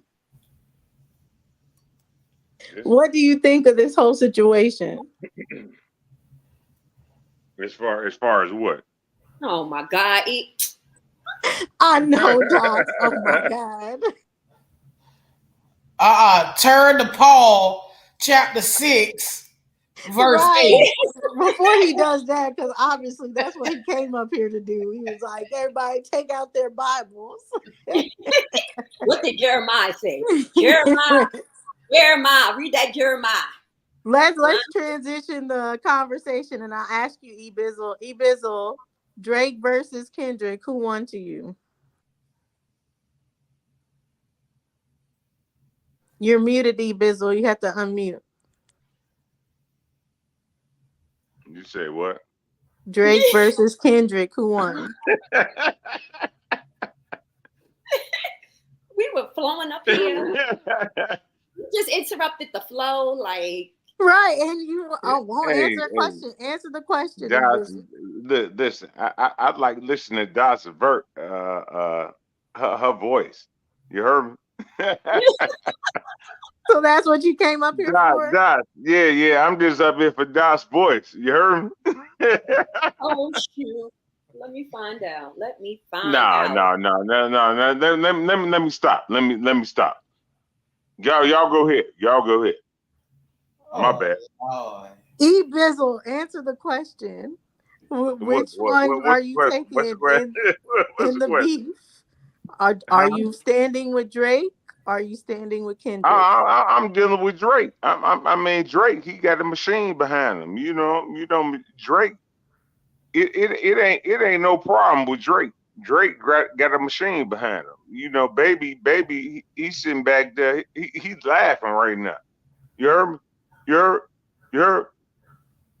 Yeah, so your team Drake? Yeah, he got big dog. He got big dog. It's just like niggas out here. I'm well. I'm sorry. I ain't trying to say the N word, but it's just like the guys. What I can say, the guys, out here, in Chirac, it's just real walkie talkie. You heard? So Drake, wait, Yeah, because you it's just just said real two. walkie talkie. You heard? You heard? So first, Bizzle, do you support the machine? Man, listen. Baby sitting out there in New Orleans, man, he just laughing right now. That nigga, Kendrick Lamar, that nigga a weirdo. That's not On fair. my mama. On my mama. He's a weirdo. On my mama. What makes Why? him weird, Bizzle? On my mama. You heard? You heard? We heard that part. What makes him a weirdo to you? He a weirdo. He want to be Andre 3000. You heard? On my mama. Am I lying? Am I lying? Anybody on this phone right now? Am I lying? You heard me? You heard? You heard? I want you to get your opinion out first. On my mama. So That nigga weird. That nigga weird as fuck. Drake. try not He to got the cuss though. Drake. Oh, okay. I'm sorry. That's that Shot Town stuff. Okay, hold on. Pause. On my mama. On my hood. On I my look mama. fly. Yeah, broski, you already know, bro. Listen. On my mama. Hey, say it again, Nisha. He said, "On my mama." You said what? On On my my mama, Kendrick is goofy as. You interrupted. Wait. Excuse me. Kendrick, No, okay, she wanted Kendrick is proper goofy lyrics. as She know hell. them shits. You want me to know what Kendrick is goofy as hell. But you're really not saying why. But say on my mama again, Bizzle. Then hold on. Right. Oh yeah, go ahead, do it. We getting ready to flow. Go ahead, say it. No. Y'all ain't gonna see me off. On my mama, On Nisha, my hey. hood, On my Gonna see hood. me off. I look fly. I I'm look good. good. Okay. yeah. Touch my swag. Wish you could. Good. Look. Let me tell He y'all don't know something. nothing about that. He's shy I don't town know or Let nothing whatever. me about let me Do you know who girls Little did Reese is, did y'all Bizzle? see girls and let, girls? let me Do you listen to Lil Reese? who is Lil Reese? Oh Lord! So God, you no, don't even know okay, Chicago girls, people. So you don't listen to drill music? You say who? You don't listen to drill music? Them little young niggas. Stop Yeah, using the yeah, word. them. You don't listen to I them? don't fuck with them little They young from niggas. your hood. They I from don't your fuck hood. with them. They from your hood. I don't Right, they fuck from with your them. hood. I don't fuck with them. You heard? Stop cussing, please. No profanity. Yeah, the F word. Just cut out on the F word. Oh, So okay, so my bad, Bizzle, my you bad. said Please, you girly said girls. Kendrick's a No, see, you weirdo. might You're you can say T. probably I don't deal with them. You know what I'm saying? Like you know what I'm saying? Because the way they running their panel, this might not be the same panel. Listen, broski. Listen, broski. Man, The I don't special fuck with show them, bro. I don't fuck with them. You heard me? Stop. All already. right, Bizzle, I'm gonna put you Hey, down. Yeah. Bizzle, stop with the Bizzle, F chill out, word. Bizzle. Yeah, you gotta Chill stop out, with the F Bizzle. word. No more cussing. But anyway, so go back to the Kendrick. You said Kendrick's a weirdo. Oh, he went Drake. down. Oh, I wanted to get. I wanted to see if he's actually even listened to the See, and song. honestly, But Ken, I can say this though. Let me say this, and I can't okay, talk for that man. But as a man, let me say this. He felt like he couldn't express it, and I said that. I let him know, and that's probably what he loved. Me, if I feel like I can't express myself the way I want to, I'll leave. Look, and that's a respectful thing to do. You know what I'm saying? So, but right, you about to right. go It's ahead. YouTube Look, is you about to getting. drill. You look drill time with the questions. I'm ready. Yeah, no. Is that the YouTube? We trying to limit and have no profanity. This is something that they're gonna really hone in on in the future Not only as that, far they're as going to these punish podcasts. us for our videos, so we can be making videos one moment, and then because that is on it, and then in the future, oh no, it's demonetized. I get it. Exactly, Don't exactly. let me tell you So, what well, Jesse Brown said. Now I teach people these things because most of us not aware. Like, oh, you got this. Oh, you ain't realize. Oh yeah, and then I hate to say it, the P bomb, the P bomb thing. Beware of that. Don't exactly. just let random people up. Make sure that they vetted and somebody you trust that you don't let on your panel before. Please, yeah, it happened on my channel, one of my older What's Right, the word? channels. What's the exactly. word? Oh yeah, yeah, Good you bet, Lord. you bet. Oh no, we was just talking. She gonna ask me some of these questions. You might want to ask these too. So I'm finna. Okay. Oh, well, my bad, bro. My And bad, bro. Jeremiah, you got to go out and come You back in. good? Your No, computer you is good? No, you good? Yeah, That My help no, us. bad, That my no. bad, They bro. no. Matter of fact, she wanted to ask you the questions first. So very since no, you we got back, go Oh, ahead. we know what you All right, that's love. all the time that No What's the word? bullshit, What's the sis. word? No. She's okay. You had some loaded. Man, I look. hey I got yo, jokes. Look, you got we some been loaded on questions. DJ Go Cup ahead. podcast waiting for Oh Judge Joe Lord, Brown we to got pop up 3 of here. y'all on here at one Wait, time. wait, Jeremiah. You Hold know how on, long we been Jeremiah. waiting for y'all Jeremiah. to get him back Wait, on here? Jeremiah. I want Jeremiah. Oh my Jeremiah. goodness. Jeremiah. You came We've in. been waiting for You y'all to didn't bring even him back on say. here for You an didn't hour even say because you know hello. Man, what's the I was word? gonna expose him Jeremiah. You tonight. didn't even say hello to us. You didn't even say How y'all hello. doing? What How kind y'all of doing? I'm exactly? sorry for not saying that. I'm sorry. I'm Yeah. sorry. But Yeah, because I'm to we've been hurt. on let Cut me tell you Podcast what waiting happened, for him to Jeremiah. come back on this channel because I had all my information wrote What's down the word? Why that y'all I been can waiting feed for me to him. come Hey, back? Ibizzle, be quiet so I can explain what happened with Judge Joe Brown. That's the I problem. know we heard y'all. Okay, We Judge was Joe we was Brown. screening it. Why was y'all waiting for me to come back though? Hey, Ibizzle, you gotta calm No, down. it's not you. He's talking about. He's talking about Judge Said Joe. Judge Joe Brown. We ain't say you. Okay, Judge Joe Brown is having issues with trying to get back in his phone because he's not hooked up to YouTube. He's not hooked up to various things. It's causing him to have issues to come back in. He's saying there's some Yeah, type because of I put on the best for him tonight. I'm Since not he want to finished, talk about this Jeremiah. American Indian stuff, Okay, Jeremiah. I had Jeremiah. everything. I was But waiting for him. Jeremiah, you Put on gotta the jeans vest for understand. him.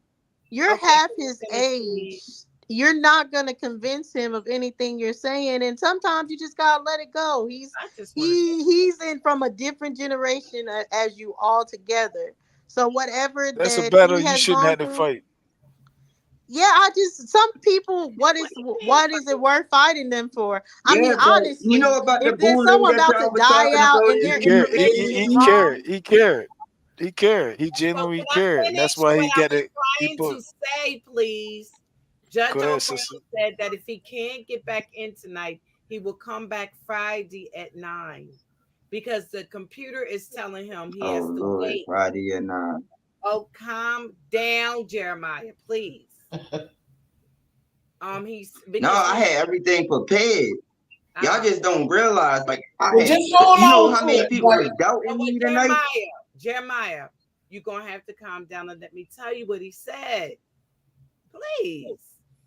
He said he'd be back Friday at 9 because it's telling him he has to wait. I asked him, I said, well, wait a half an hour and try to come back in again because it's telling him he has a waiting period. See, he's not hooked up to YouTube. So even if he tried to go on YouTube and subscribe, it's not going to let him because he doesn't have a YouTube channel. Someone has cloned his information. oh, So, okay. Wow, really, Hold on, yes. hold on, really. hold on. Yes, Sister Freedom. So he said that he's been having problems for a while. He's sent the information in to Google and to iPhone, and it's still giving him an issue. Now he did make it in when Dulcie sent him the stream again. He couldn't get in from when I was sending it on to him. You have an iPhone too as well, Dulcie. Yes. That's the reason why. So if you want to try to call him and send it into him again, you know, You're welcome. It's probably better if he No, just he's coming back Friday, Yeah, so we he'll come don't back need to Friday. worry about him coming tonight.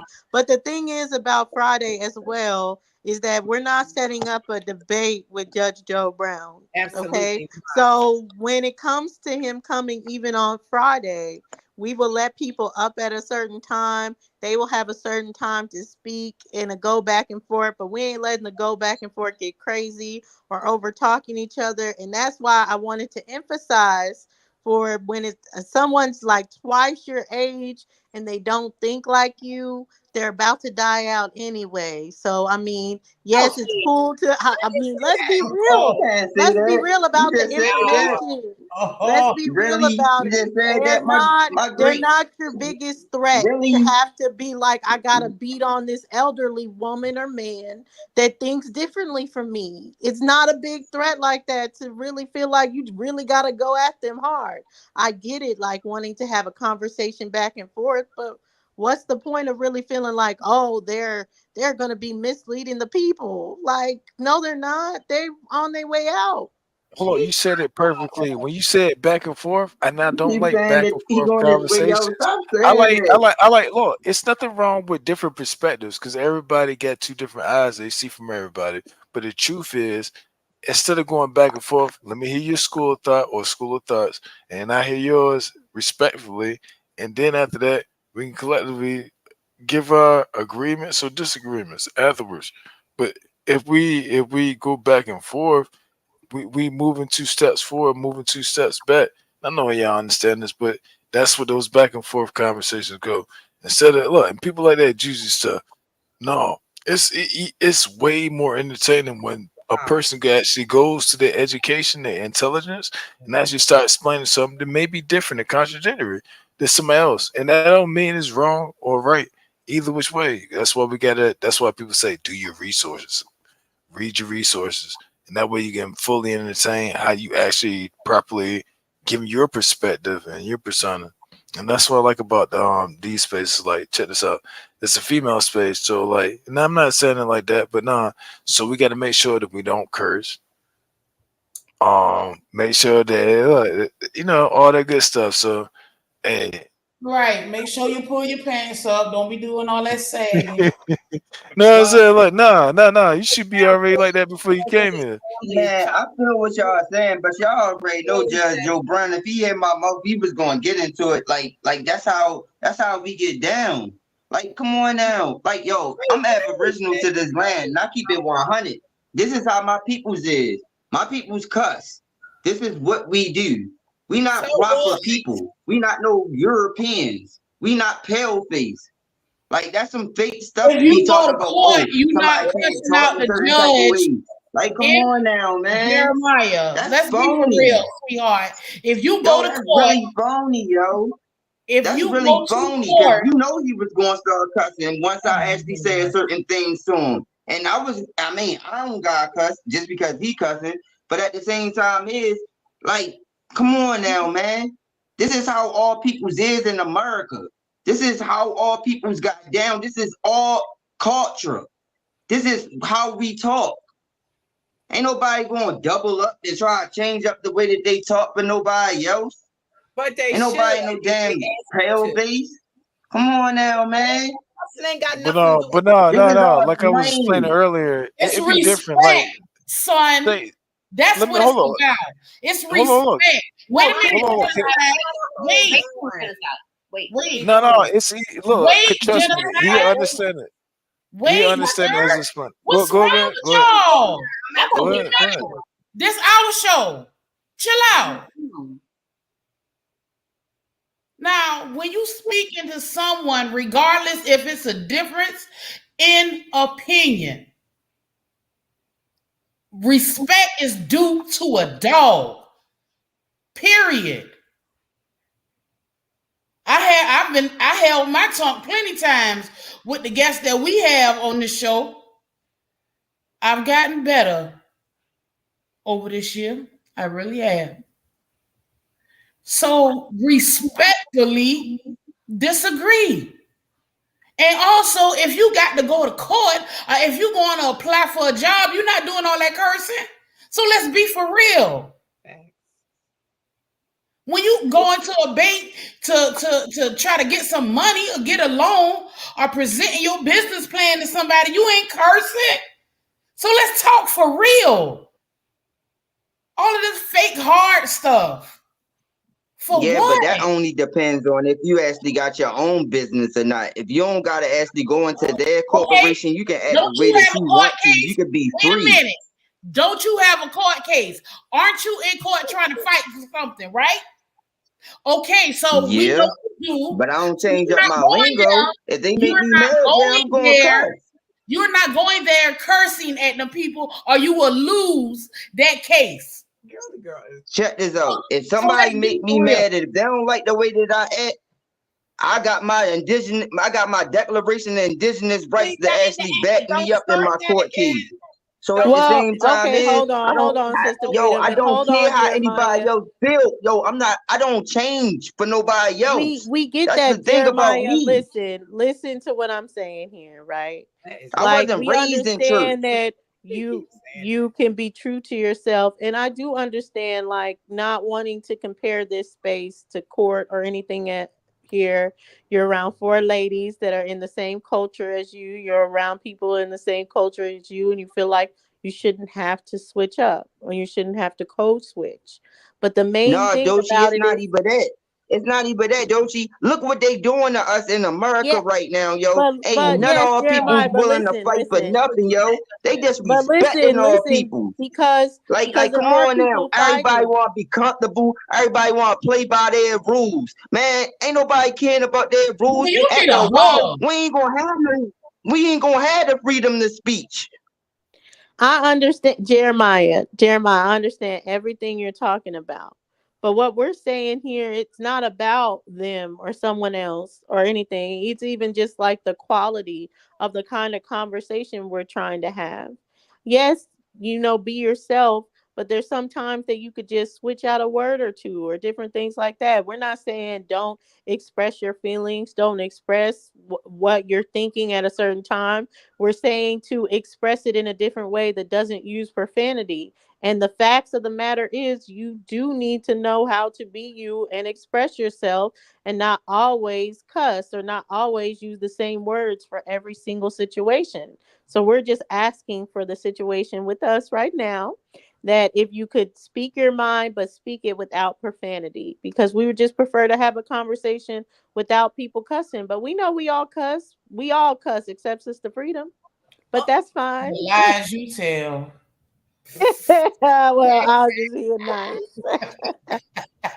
Big Mama don't cuss. Yo, I try to practice everything that I do because I try to practice what I preach without the indoctrination. We got a lot of indoctrination when it comes down to the educational system, when it comes down to the medical system, the pharmaceutical system, the spirituality system, when it comes down to the chemical system, when it comes down to everything, when it applies to the system, when it applies to this land.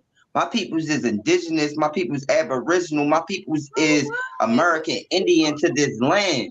Ain't no immigrant gonna tell me how I should talk, how I should walk, how I should dress, how I should do my thing. And they ain't gonna tell my kids that either. Because if you tell my kids that, then it's gonna become a problem too. Just like I'm making it a problem with my court case, like y'all were just talking about. That's when I gotta actually bring up my rights. And that's why I'm not playing no games with these people. And I'll be willing to die on my word. That's the thing about me. I'm 100% real. I'm not being fake. I don't do all that comfortability, laid back. Oh, I'm working at jobs. I'm not I'm not willing to lose everything. I lost everything before. I've been homeless before. I've been shot before. I've been through all these experiences before. Ain't nothing else that they can take from me. So I'm gonna remain me to the day that I get my kids back, because my kids is already good, because we got an investment in my family towards my kids. So at the end of the day, ain't nobody gonna tell me what I can and I can't do. They can. This is my people's land. Ain't no immigrant gonna tell me what I can and I can't do. They can say that in their country. Go back to your country and say that. Nobody's trying to tell you anything, though. This is what we're trying to say. Hold on. Now check it out. Hold on. Let me say this right quick, right? And you doing a great job of explaining it, but let me explain it from a male to male I perspective. don't know why I He can't just never. explaining. He's explaining his perspective, and that's I'm, good.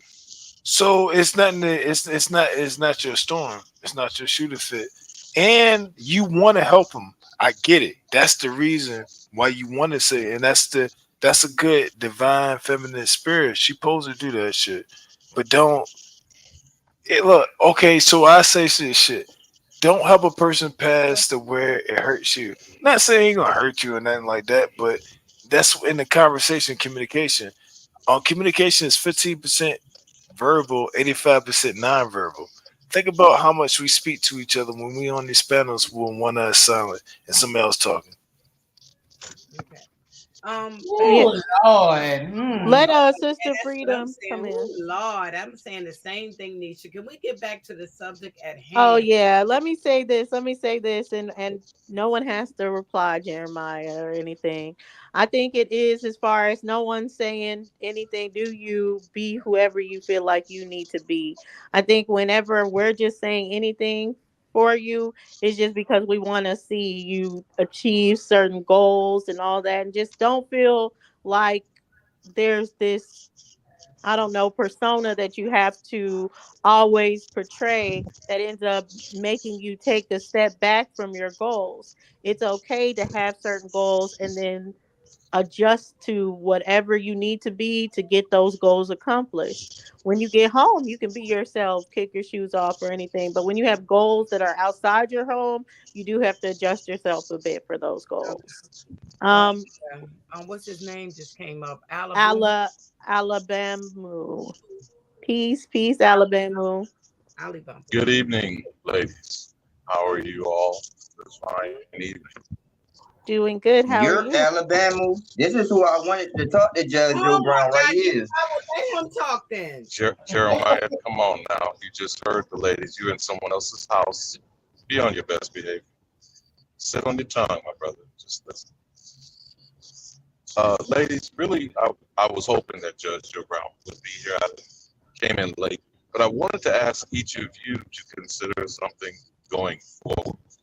The upsetting thing to me is not about him, the individual. These people that are put up on pedestals as celebrities.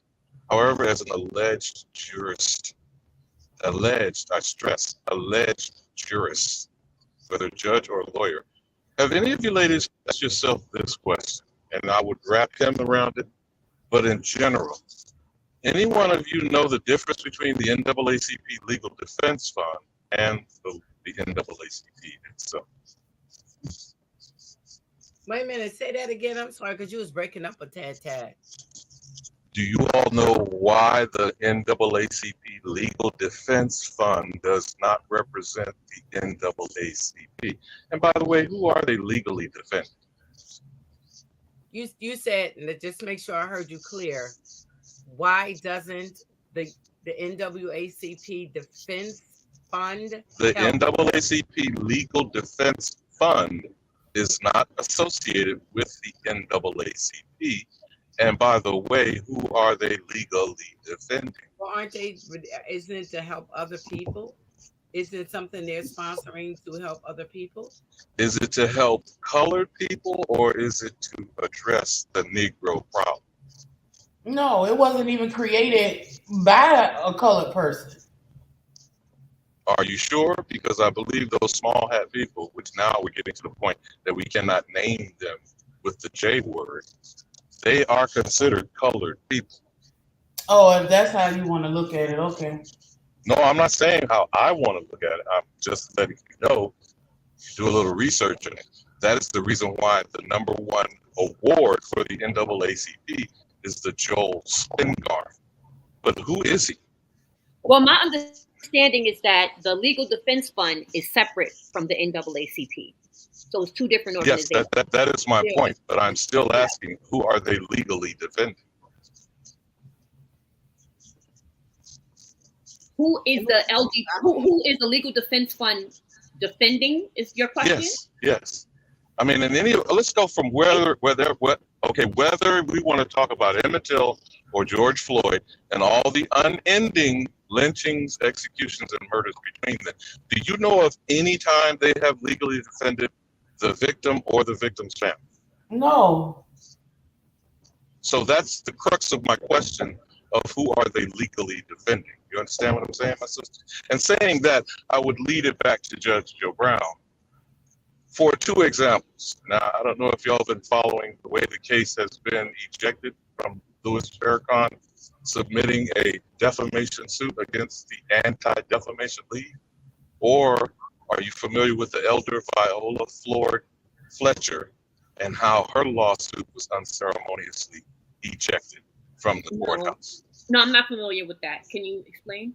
She is the 109-year-old survivor of Greenwood, Oklahoma. So we're not talking about a slave, a descendant of a slave. We're talking about an actual survivor of a race massacre. Yeah. That the state of Oklahoma and the city of Tulsa both publicly acknowledged have tried to literally wipe away her history. So my question is a Judge Joe Brown or an NAACP legal defense fund legally defending her? No.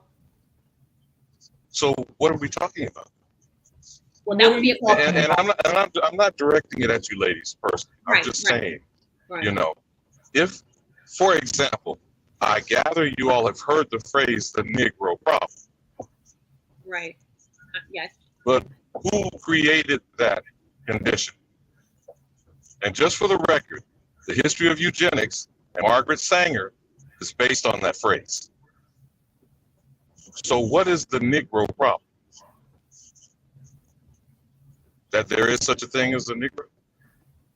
Oh, well, basically. Go ahead and explain. Well, like a race Because problem. it's the population control as far as what I've always understood, that there's too many Negroes and Negroes will outnumber everyone else, especially here. So they have to keep it a limit, like how they've said for years and years and years on the census that we haven't grown in population. But Did you know she was behind hiring the nurses and the healthcare givers for the Tuskegee experiment that lasted 40 years? I didn't know that Margaret Sanger hired them. I definitely knew that Planned Parenthood was about the Negroes aborting children. That's what Planned Parenthood is based on. And can I say this? Did you notice to those so-called centers, like plasma, but they be in certain neighborhoods and the other people neighborhoods, and at the same time, we don't talk up enough about these things, and I'm glad y'all brought that up. And we got to be careful as we speak on these things, but at the same time, we got to change the policies and the mindset of people. That's why, like, unscrambled minds. Our minds. Look, this is your brain on society. Oh no! How about this is your brain on indoctrination? Remember those old stupid drug commercials? There you go. There you go. Frying pan, and they would open the egg in the frying pan, and they would say, "This is your brain on drugs." Okay, I would say the first drug is white Jesus. Hold on. Can I ask you a question? Because I want you to continue with where you were going with the Negro problem, right? Right. So so I know that if I remember correctly, it was a collection of like 6 essays or 7 essays, if I'm not mistaken. And it was edited by like Booker T. Washington, Paul Laurence Dunbar. So where you go? So, and they were talking about like the disenfranchisement. I think they were talking a bit about laws. So let's continue with that. Mute up genocide. I'm sorry, Doc. Mute up genocide. I'm not sure who it is I'm responding to now, but the sister that was making those comments, are you saying because that phrase, the Negro problem, was turned into some essays? Is that what you were saying? No. I'm trying to see where you're going with it. I wanted you to finish your thought. This is God's Daughters of the Sea talking. So I just wanted you to finish what you were saying. I was also responding to the brother about Planned Parenthood. The problem again with these clinics, and when we look at these things myopically or from one side of the coin or one side of the argument, the issue is healthcare. It's not that our daughters out of wedlock births are trying to be terminated. Where is the healthcare, and the clinic outreach into those impoverished communities? This is no different than my asking, why is Judge Joe Brown pontificating, regardless of whether he's retired? He was a jurist that locked up many of the young men in this society over, God, almost half a century. Now, I don't care whether he was a defense attorney, a prosecutor, or sat on the bench. He participated in the system, and we have not been critically analyzing that. You follow what I'm saying? And can I add to this? And I apologize, I wasn't on mute because I was on my phone. Look, check this out, right? Even your boy Joe Biden, he actually apologized because of some of the legislation he put in. I really could care less about him apologizing. Hold no bullshit. You remember that? You know, put this way. What I'm about to say, you know exactly what I'm about to say. Remember when he apologized because of some of the legislation he put in, there were a lot of us got targeted on the so-called war on drugs. Yeah, 96. Disproportionately locked up, took out our fucking homes, even though other people had it, and knew we ain't had the money for the lawyers for it and shit. Yeah, we know what you're talking about. Let me give you another example. Profanity. Yeah, I would appreciate it. Hold on, my bad. My bad. You don't have to stop saying my bad. Actually listen to them and follow and respect their requests, my good brother. So I would point out another example, my brother. I will point out another example. Are you familiar with Ron Brown? No. Used to be former Commerce Secretary, first so-called black man to be the Commerce Secretary. Died in a plane crash. He, during his formative years becoming a lawyer, put a lot of the baby mamas onto welfare. Now, he acknowledged it after the fact, but again, he elevated to the pinnacle, one of the highest powerful positions in charge of commerce and conducting business, but he didn't go and help those same displaced, poverty-stricken young women on starting a business. Do you understand the point that I'm making, my good brother? I don't need his apology. I don't even need his acknowledgement that he participated in a system that abused and destroyed communities. These same Negroes in these organizations, they go putting out reports. For example, the NAACP and the Urban League jointly put out a report of the state of Black America. And every year, the condition is worsening. Do we, as a people in this community, need that report? Or are we living the condition? So can I ask you a question? Sure. I'm not sure if you have watched any of our other shows that we've had him on quite a few times already. And, we definitely got into that and talked about it. So when he comes back Friday, hopefully you're here. And he'll be here at 9, and hopefully you're here with us, and you can definitely hit the link and talk to him yourself. That'll be wonderful. But what would be your solution? What would you like him to say? Because if an apology doesn't work, if taking accountability, right? If he's taking accountability. Okay, then what does that mean for you? Wait, hold on. I wasn't done. Right. So what would be your... If those are the two options you were just suggesting, an apology and taking accountability, what would taking accountability sound like for you? No, but that's why we're not going to do that. That's why I'm asking you directly. What would you like to hear from him? Personally, I don't expect him to do anything besides the fact but be a blowhard and pontificate.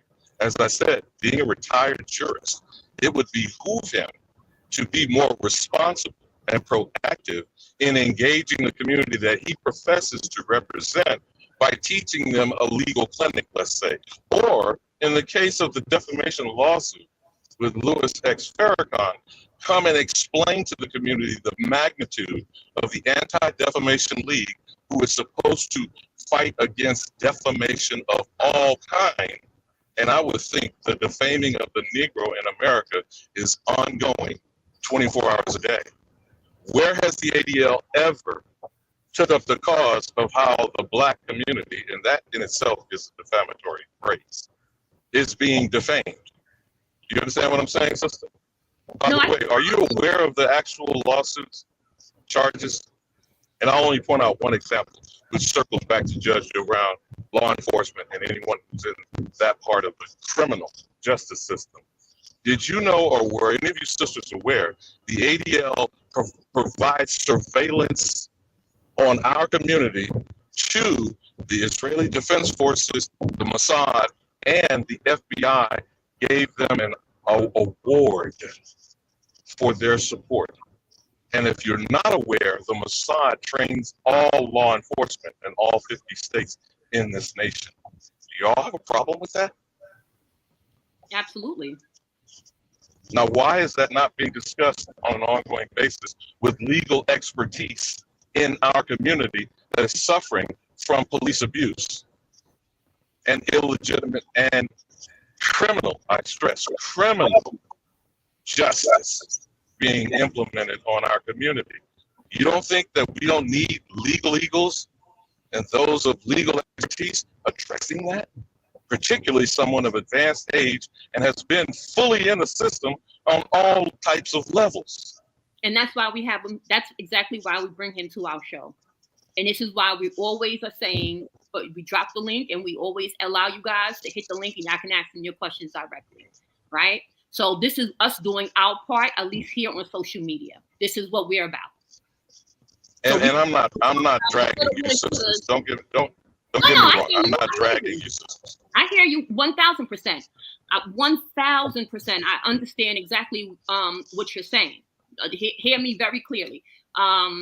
But again, and this is our part, right? This is what we do. This is why we do it. Now, I'll put another suggestion out about the comment he made about Planned Parenthood and the clinics. As an ex-husband of a nurse, the son of a school teacher, I take these things very seriously.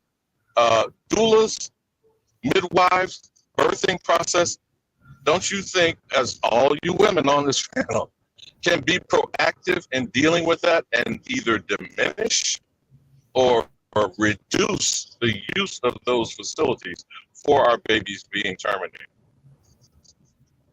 Meaning bringing midwives to the forefront, doulas being involved, actually setting up shop in those clinics. Because, by the way, the fact that they're in our communities, they're under our authority if we exercise the jurisdiction.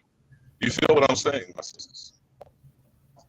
Yes, but when it comes to that, that's more of education that we need for the women and pushing them forward, because we have an overwhelming amount of doulas. We have an overwhelming amount of midwives, but they don't even have the work, from it. First off, because most of the women in the community, they are fearful of hearing no epidural, no this, no that they believe can help through the process. So a lot of them don't even know. But do you see my point, my sister, about actually engaging the Planned Parenthood clinics by being there where the women are going by default, especially these teenage unwed mothers? You feel me, sister? Oh yeah, absolutely. So what I'm saying is we can stop crying the darkness, maybe light a candle or turn on a light switch. You feel me? Yeah, but just know that stuff is happening. That stuff does go down. But again, it comes down to more so where a particular woman is at. Like some women, you're not going to be able to talk them out of epidural. It doesn't matter how many women will say don't do it. How many women will say my back still is damaged to this day because I had an epidural.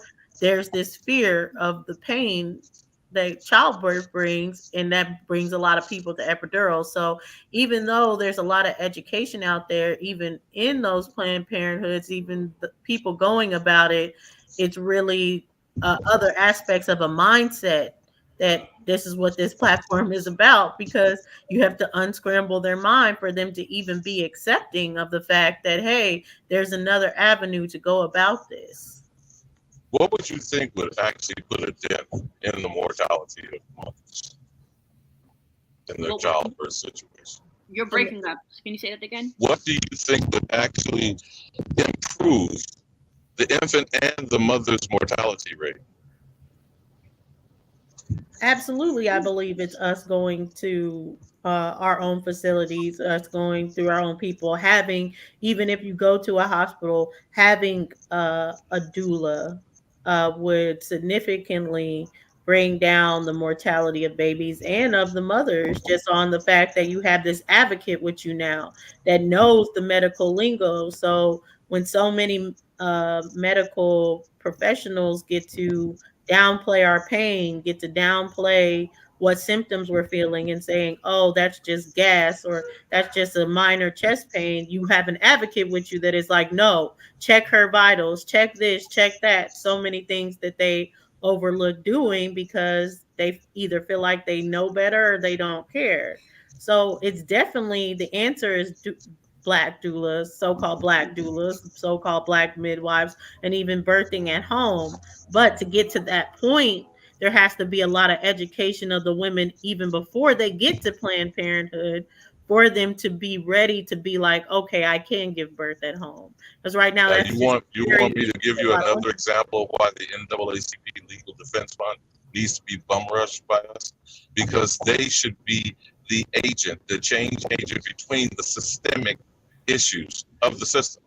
They should be leveraging, if not outright pressuring, the doctors, the nurses, and the hospitals on having these people there to represent our mothers and our daughters.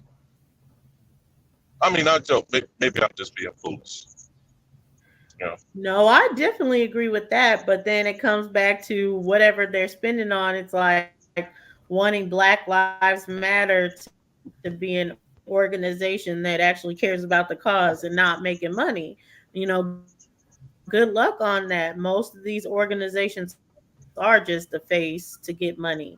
That's why that made me so mad. I know this is off subject, but the ice bucket challenge made me so mad to see so many of us participate in that. And it was just a clear indication that they And were something just that was stocking up on our distractionary, money you for said? God knows what.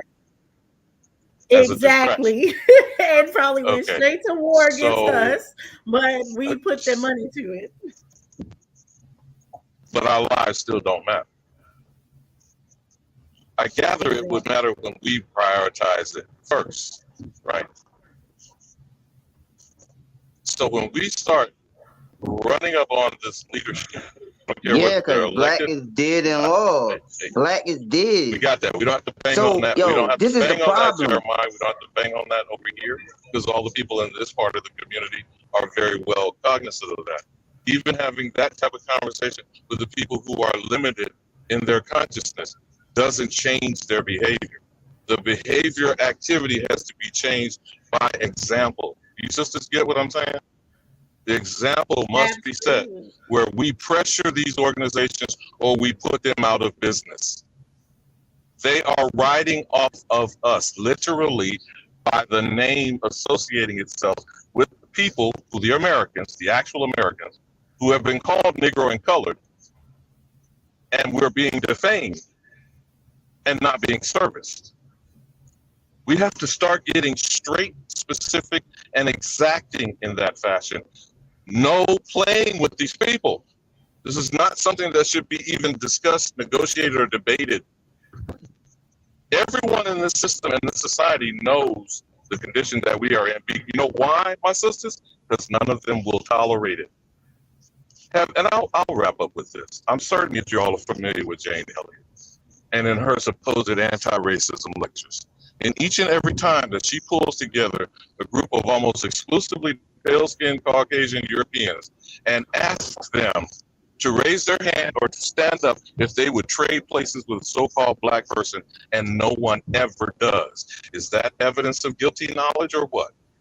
What's that lady name? Janet Jane Elliott. Jane Elliott. Okay. We've actually had her on this platform twice. But yes, they definitely know that they don't want to places. What I would say is Alabama, where I believe, and I'm glad my sister Dots is back because she can expound on this. She always talks about this. Is that it starts at home, and I don't believe that I mean, not that I'm saying don't do this, all right? I'm all for the people that are going to be lobbyists, that are going to attack the political front, attack the medical front, and do everything to be like, oh, change policies. I personally don't believe in that. I don't believe that policies would get changed that way, especially because corruption is so big amongst human nature. So it's easily, when you have a powerful figure, and even when you have a small conglomerate going to that powerful figure, they can easily manipulate the situation. I think it starts at home, because it starts with the education at home, and it starts with just not turning to them in the first place. When you have other alternatives, rather than going to the birthing centers, going to the hospital or anything like that, and you see the overwhelming, okay, I can go to someone that looks like me, that's going to care about me, that's going to advocate for me, then we're going to push to go to that. But we just need to push more avenues, and those avenues being affordable to us as well. You hit it on the nail on the head, so you took the words out of my mouth. I always say. One last question for all you sisters. Again, whether or not I can participate, I don't know on Friday if you're saying it's going to be your guest. Are any of you, or all of you, I hope, heard of Sean Rochester and the book, The Black Tax? No, I haven't. I suggest you bring a copy to him. Say it again. I'm sure he already knows about it. Can you tell me the name again, please? It's The Black Tax. That's the name of the book. The author is Sean, S-H-A-W-N, Rochester, just like New York. Sean Rochester. Mr. Benny? Y'all not old enough to remember that joke. But anyhow, The Black Tax. And you can just look up any of his TED Talks on YouTube. Compiled over a decade period, let's say between 2000 and 2010, in each of those censuses and compendium information in between, of how we are taxed from the cradle to the grave, from birth to death. Black is a condition of oppression, and it is documented in that book. I agree. We should not even be entertaining or discussing that term, because none of us are Black in any way and in evidence. But there is a Black existence. You feel me, sisters? Yes, we do. We agree. Thank you for the time. 1000%. We can agree. Absolutely. Thank you for coming up. What is your name? Ali Bamu. Okay. Well, hopefully you can join us on Friday. He'll be back, and we'll drop the link, and you guys could definitely come up and hit the link. But thanks for joining us. Juice, he's not coming back tonight, but we plan on getting him back Friday night. So that's when Judge Joe Brown will come. But I have a question for all of y'all. Since he brought up a good point, and I can bring it back to our original conversation we're having about these predators in the community. One of the big things that when we bring up these cults and we say like we can never understand the victims of it, a lot of the leaders of these cults were talking like us. They were like, we're going to take you out of the system.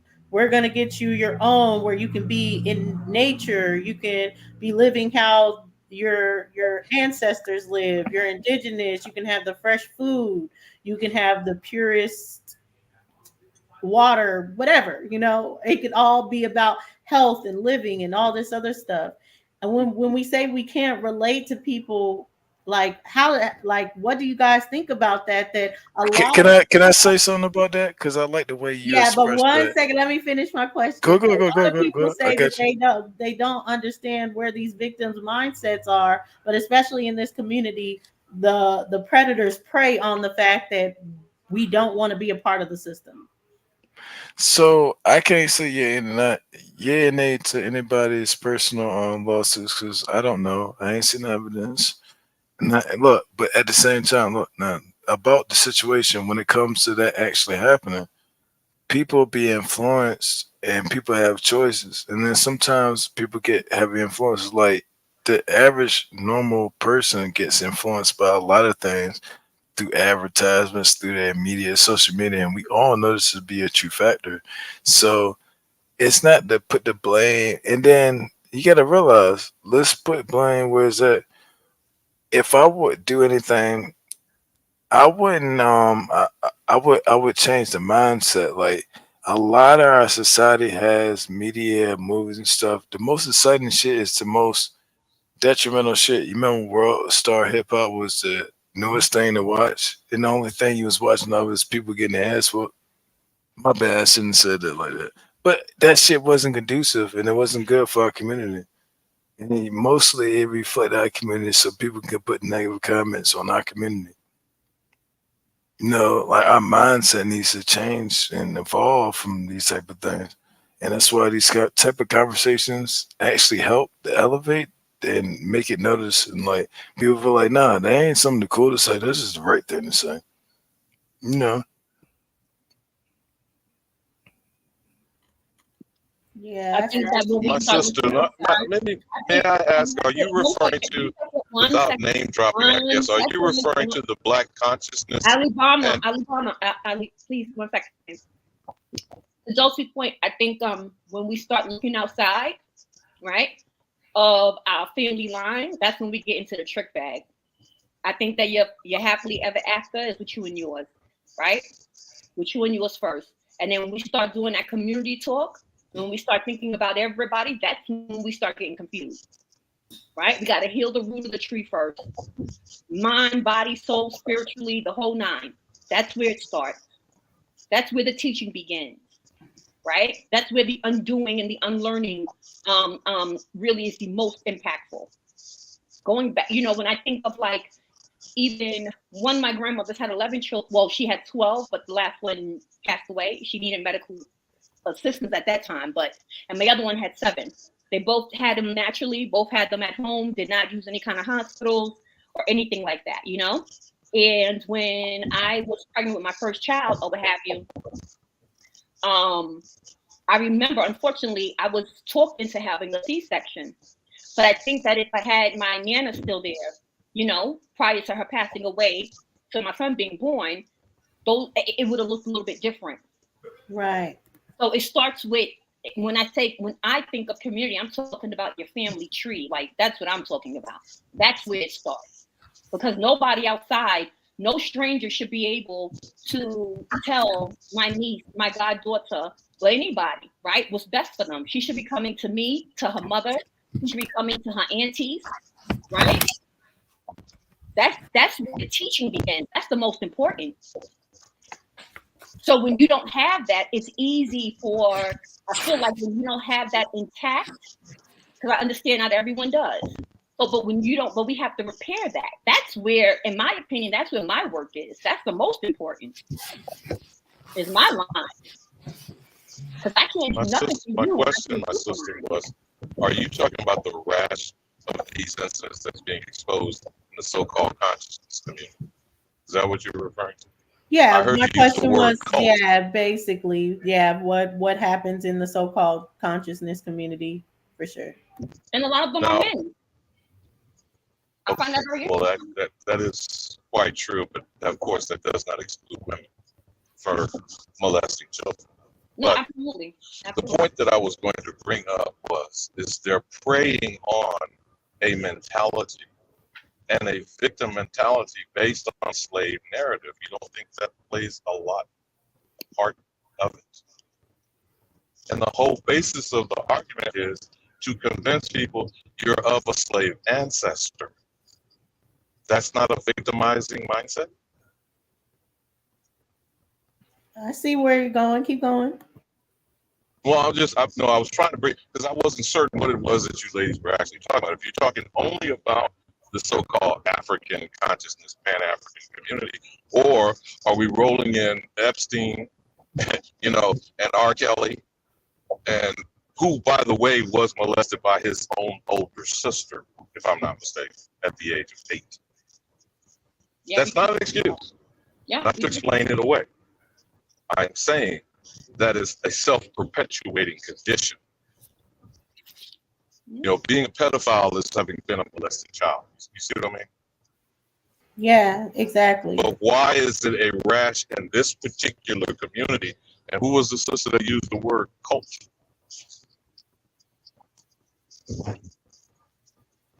Oh, yeah, I think it was Nisha that first was bringing up the cults, but I was piggybacking on that. Okay, which is the root word of culture, right?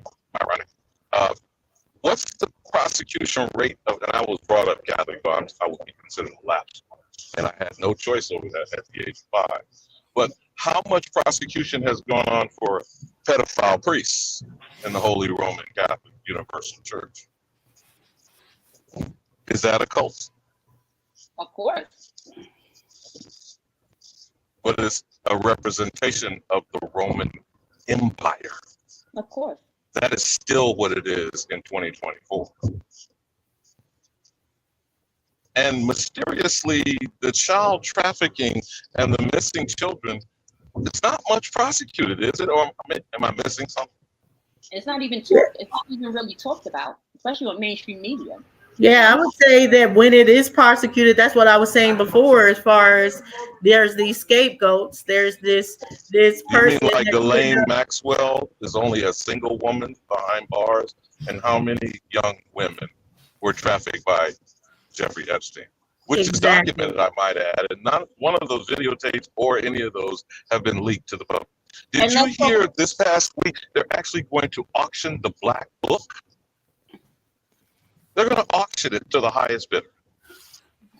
And remember, Okay. What is the Black Book? I'm gonna be the person who Jeffrey Epstein. I don't want to know no more. Yeah, and to your point too. Remember with Ghislaine Maxwell, that's also tying into the monarchies, right? You talk about the Roman Catholic Church, but also you have Prince Andrews, okay, right hand man to Epstein, and he's still walking free.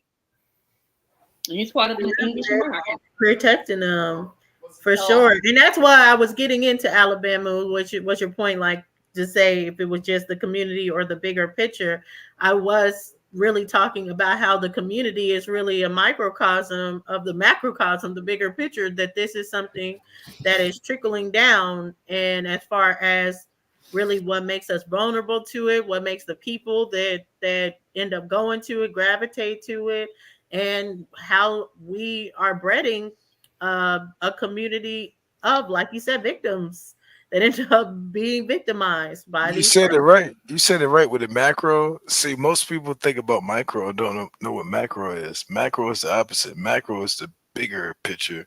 Like in the bigger picture, the schemes of things going on, in the realm of what we think and know what's going on, it's way worse than that. You know how you went on a job and was like, damn, I thought this shit was this and third. Think about it when it comes to the macro scale of the society we live in. And it's like that. And that's why I say. But do you know, if we're to believe statistical information that's being fed in the media that we know is propaganda, over 80,000 children are missing in America of about a 300 to 400 million person population. Do you know how many 1.5 billion people in Chinese children are supposedly missing? Wow. 8,000.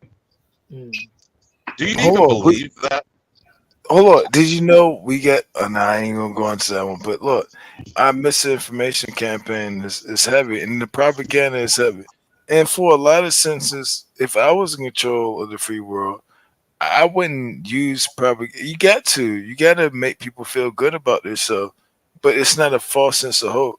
It's a false sense of hope when you make people feel good about themselves and make them do things that's not conducive against themselves, or it's not efficient against society. The way it's been built up, and when you think about it in a macro scale, like if you played SimCity, like and stuff like that, you're like, hold on, why am I building this? Like most people who want to go to war, right? The people and the civilians don't want to go to war. They get constructed, they get constricted, and they become military people. Yeah, realize these things happen so they can protect their borders, and people are serious about that because people want to influence themselves beyond their own borders. But us as the regular civilian, we don't be wanting that shit. Can I say something? I'm just coming back, but I was going to segue with just that one example to ask you this, my sister.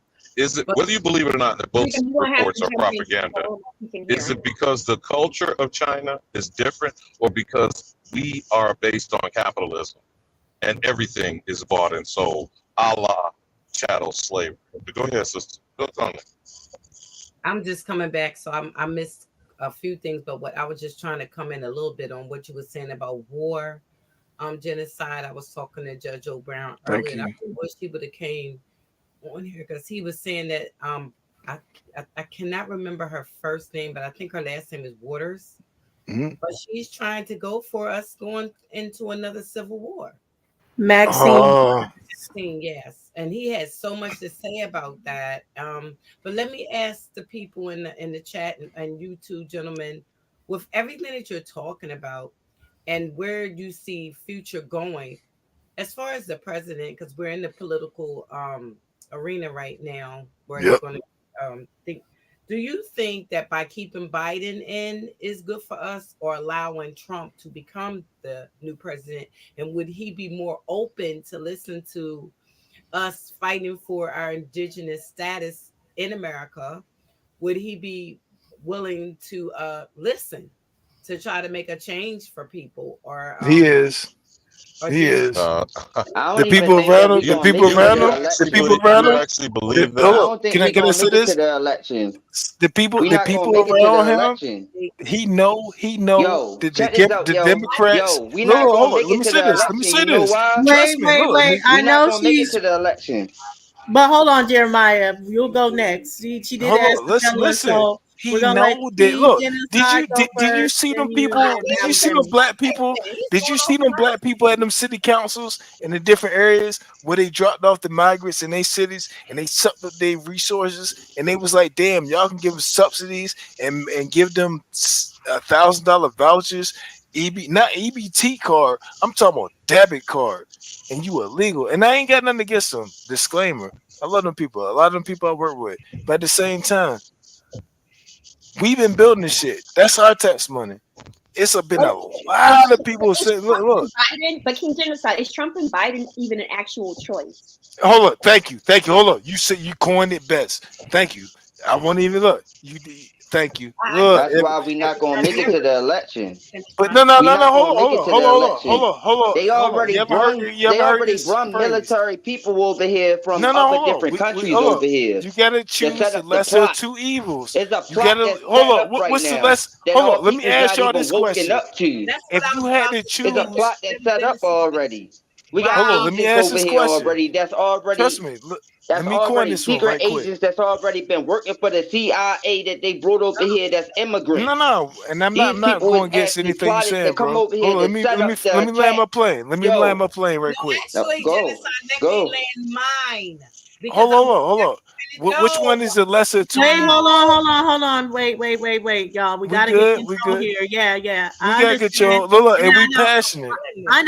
I get it. Thank Everyone's y'all. I appreciate passionate this energy. and yeah, of course, we do want to continue to have the conversation.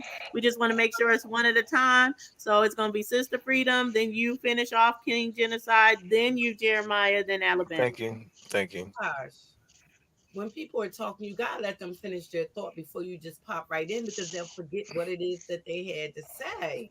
I might have down there forget what I got to say.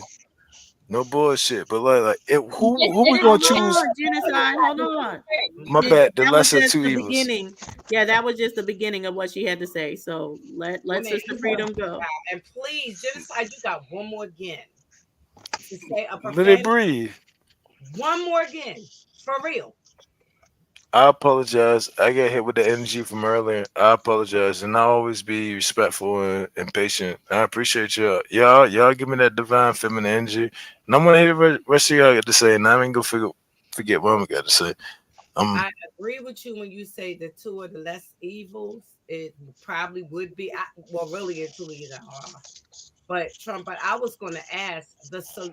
How do you think that we should approach it? How do you think that it could be approached with one leader or several leaders for different tribes? I personally think that maybe one person should speak for all, and we would probably try to include the most strongest person to speak with Trump, or even if Biden does happen to get in, we still can't back down and give up and not approach the situation. It Mhm. needs to be approached. You know, it needs to be approached. I don't see however we could ever get our status back if we don't approach it. You know what I'm You saying? right. we gotta approach the head by the bull. Like, check this out. Isn't like I said about them town halls, and people's like, nah, they might not give their vote up to the Democratic Party, and they just that's the older voters that they usually like. Oh yeah, you gonna automatically. And they be joking in the comment section like they gonna automatically vote. Nah, they seen them people been dumped off. And I don't like that you just getting dumped off. And when I say is knowing that we got strapped for resources and there's people who's already homeless here. You know what I'm saying? Like, shit crazy. Like, Our people at this point feel as though that they don't want to vote because And I it's like, speak now real quick. Can I wait a say minute, this real quick? well, let it finish. Can I say Jeremiah, this? because a lot of our Wait, people, Jeremiah. Sister Freedom's gonna finish, and then you go, and then right after you, Alabama's gonna go. a lot of our people feel like it's a waste of time, so they've given up on voting. How do we persuade our people to get back in the political arena so we can have some type of hope that we can get back the status that was given to us before because we've allowed them to take charge of our lives? That's why I always say we can only blame ourselves when it comes to Bad black, bad black. Wait, no, King Genocide, no, because this Be will a be black a being. politician. Hold on, King Genocide, because then it'll be a conversation between two people, and that's what we don't want to happen. Thank We you. want everybody I'm to get muted. into this conversation. So Jeremiah, go ahead. well, Well, for one, we got knowledge that we got two different type of people over here. All skin folks, not kin folks. We got to acknowledge that. So it got to become a separation where so it's that the way that we talk about our genealogy and our family records, we actually got to actually know for a fact this is who aboriginal to this land. Once we actually establish who actually aboriginal to this land, then we can actually step up and actually know who each other is. Because we still got an enemy amongst each other, because all of us is not kinfolks. We can't say everybody is related to each other, so we can't come to one agreement, because everybody gonna feel a different type of way because there's immigrants in the circle. So in order for us to actually be able to actually get to a place where so it's that we come to establish of American, the first American applied to the Aboriginal, the copper color races, and the 1828 definition of the original American, we actually got to know who the original American is. And that person actually got to step up and actually come to the place of power. Because everybody else that's in this country is considered as immigrants if you not applied to that definition. If you're not applied to that definition, you're an immigrant automatically. So you don't have the same agenda. You don't have the same spirituality. You don't practice the same culture. You don't eat the same food. It's a difference. And I know the difference because my people is aboriginal to this land. Let's go to Alabama next after he's done. okay.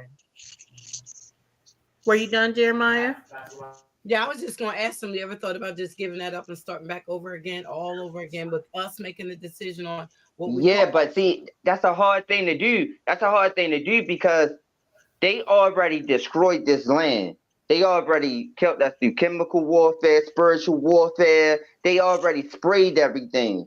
So it's going to take us, it's only going to be a certain small few. It said in their Bible that it's only going to be a certain few people that's going to make it. And it's going to be the rest that's going to actually apply themselves to whatever that's going to go on in the system. Just like they came up back in the days, the New World Order, the New World Government, the New World Religion. That's all they doing. That's revelation in the Bible. So when you separate the two, you actually got to know how to apply it to society. You can't take everything literally, but that's literally, that's what they doing. That's their tactics. Once you understand their tactics, that's a warfare tactics. But you got to know how to well apply that to spoken, bro. reality and get out of your comfort zone. You got to get out of your comfort zone. You got to actually know for a fact that it's like everything is not going to be good all the time. You got to actually teach your kids like, okay, we living in this way, but it could be one day that we can lose everything. So you actually got to get on to a warfare type of mentality. Just like right now, I do Born arrow practices. I go to the gun range. I actually teach my kids about the indigenous culture. I actually stay on top of every single thing. I actually try to stack up food, even though, yeah, I mean, you got to be prepared at war. You can't be relaxed Self-defense. watching TV exactly. You can't be prepared, relaxed at war. Like they're gonna take advantage of you, and that's how they look at us. Self-defense. Hey, let me They say look this, at us. brother. Hold on. Give Hold me on, a no, no, no, give, no, no, no, no, no, no, no, no. no. I I'm just adding want, it to what he said. I know, No, but King self-defense, genocide. survival tactics, and you gotta Hold have your on, because food and dried food. I was just going to say we're gonna have to start using the mute button for real, for real. It's getting ridiculous. yeah, I just want to make it clear because I get it, you guys. I watch the platforms a lot of people come from, and conversations do go like this in other people's platforms. But we don't want it to get that way because a lot of people just end up sitting there. There's other people. I know Nisha hasn't said something in quite a few minutes as far as it. So that's why I try to jump in every time it gets into a point where it's like, okay, two people are hogging the said mic or so, because we want everybody to get in and be able to give their opinion on the situation. So Alabama, do you even remember the question, or should Sister Freedom? And do your job, moderator. That's what a moderator is Go supposed to do. ahead, Sister Freedom. Ask Um, Alabama the question you wanted I to was ask. finished with dried food and water. You know come what? on, brother. Now, please. All right. Right. I mean, there's no rush. I don't know if you have to I get love off y'all. soon. Look, let's go. Yeah, but I Look, don't know if you got to get off soon, King Genocide, but there ain't no rush. You don't have to rush to get your points out. You definitely are going to have time to speak. Sister thank Freedom, you. go I ahead and appreciate the divine feminine energy, and that's why I My came up here. brother, please, Yes. could you sit down and relax, please, sir? Ali, Now, you heard Sister the question. Freedom, Thank if you. if you all are going to consider doing this conversation in a forum or a particular topic, just a suggestion, just a suggestion. If you have not heard of Restored Republic, are not familiar with Anna von Reitz, or have not done research on the QAnon conspiracy community, I'm sure you probably have heard of those things in passing. When Donald John Trump was asked about it it was not the debate, it was actually the town hall, he acted ignorant, like he'd never heard of the letter Q, let alone QAnon. Now he is wearing a Q lapel pin. Are you following me, sister? Yes, I'm listening. Are you familiar with what the Restored Republic is supposed to be? No, I just want you to explain it to me. I appreciate it. They are attempting in their minds, and I'm talking about the absquatulating crackers. I'm always specifically referring to the colonizers, and as Jeremiah stated, he's correct. There are United States citizens. There are only one American. And I'm very specific in my language. There are only those who are the descendants of the original inhabitants of this land that are being violated. Right. It's just that simple. We can go all, ad infinitum into examples of violations and these illegitimate acts that are being taken by these people. But they, in their arrogance, think they are going to restore a republic, Sister Freedom. Mm-hmm. They are telling themselves that Donald John Trump never was unelected, that Donald John Trump is the current president. I don't know, y'all probably heard some of this wacky stuff in passing. Yes. Okay. And that he will become the 19th president because Ulysses S. Grant was the last legitimate 18th president, when none of them have ever been legitimate. This is a criminal enterprise, but I won't go down that rabbit hole. Okay. And finally, the QAnon conspiracy community. You do need to go look up there are a couple of very good documentaries on how Q came into existence. And if you're not familiar with 4chan, 8chan, and those really white supremacist bulletin boards, they used to call them, or those particular dark web sites that has now infiltrated the bloodstream, the political bloodstream of the nation. So that people like Marjorie Taylor Greene and Matt Gaetz and Lauren Boebert, all QAnon conspirators, are elected members of Congress. You feel me, my sister? Mm-hmm. So if we're going to have this discussion about what is the body politic, by the way, it does not include the Negro. Now, those people who call themselves Negroes or have been told that they were colored or hollering about how black they are falling into the delusion of a second-class citizen. Now, do you know that there are only two statuses in any society? You are either a citizen or you are an alien. Alien, yeah. There is no second-class citizen. Absolutely. Now, and I'm gonna land on this because y'all need to know just the simple facts. Starting with the 17. Make sure I'm sorry, sister.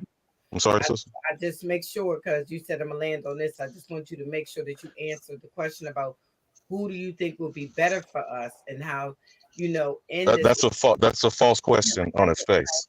When you're talking about two people who are immigrants, who are the descendants of foreign invaders and colonizers, there is only one answer to that question. They all have to go.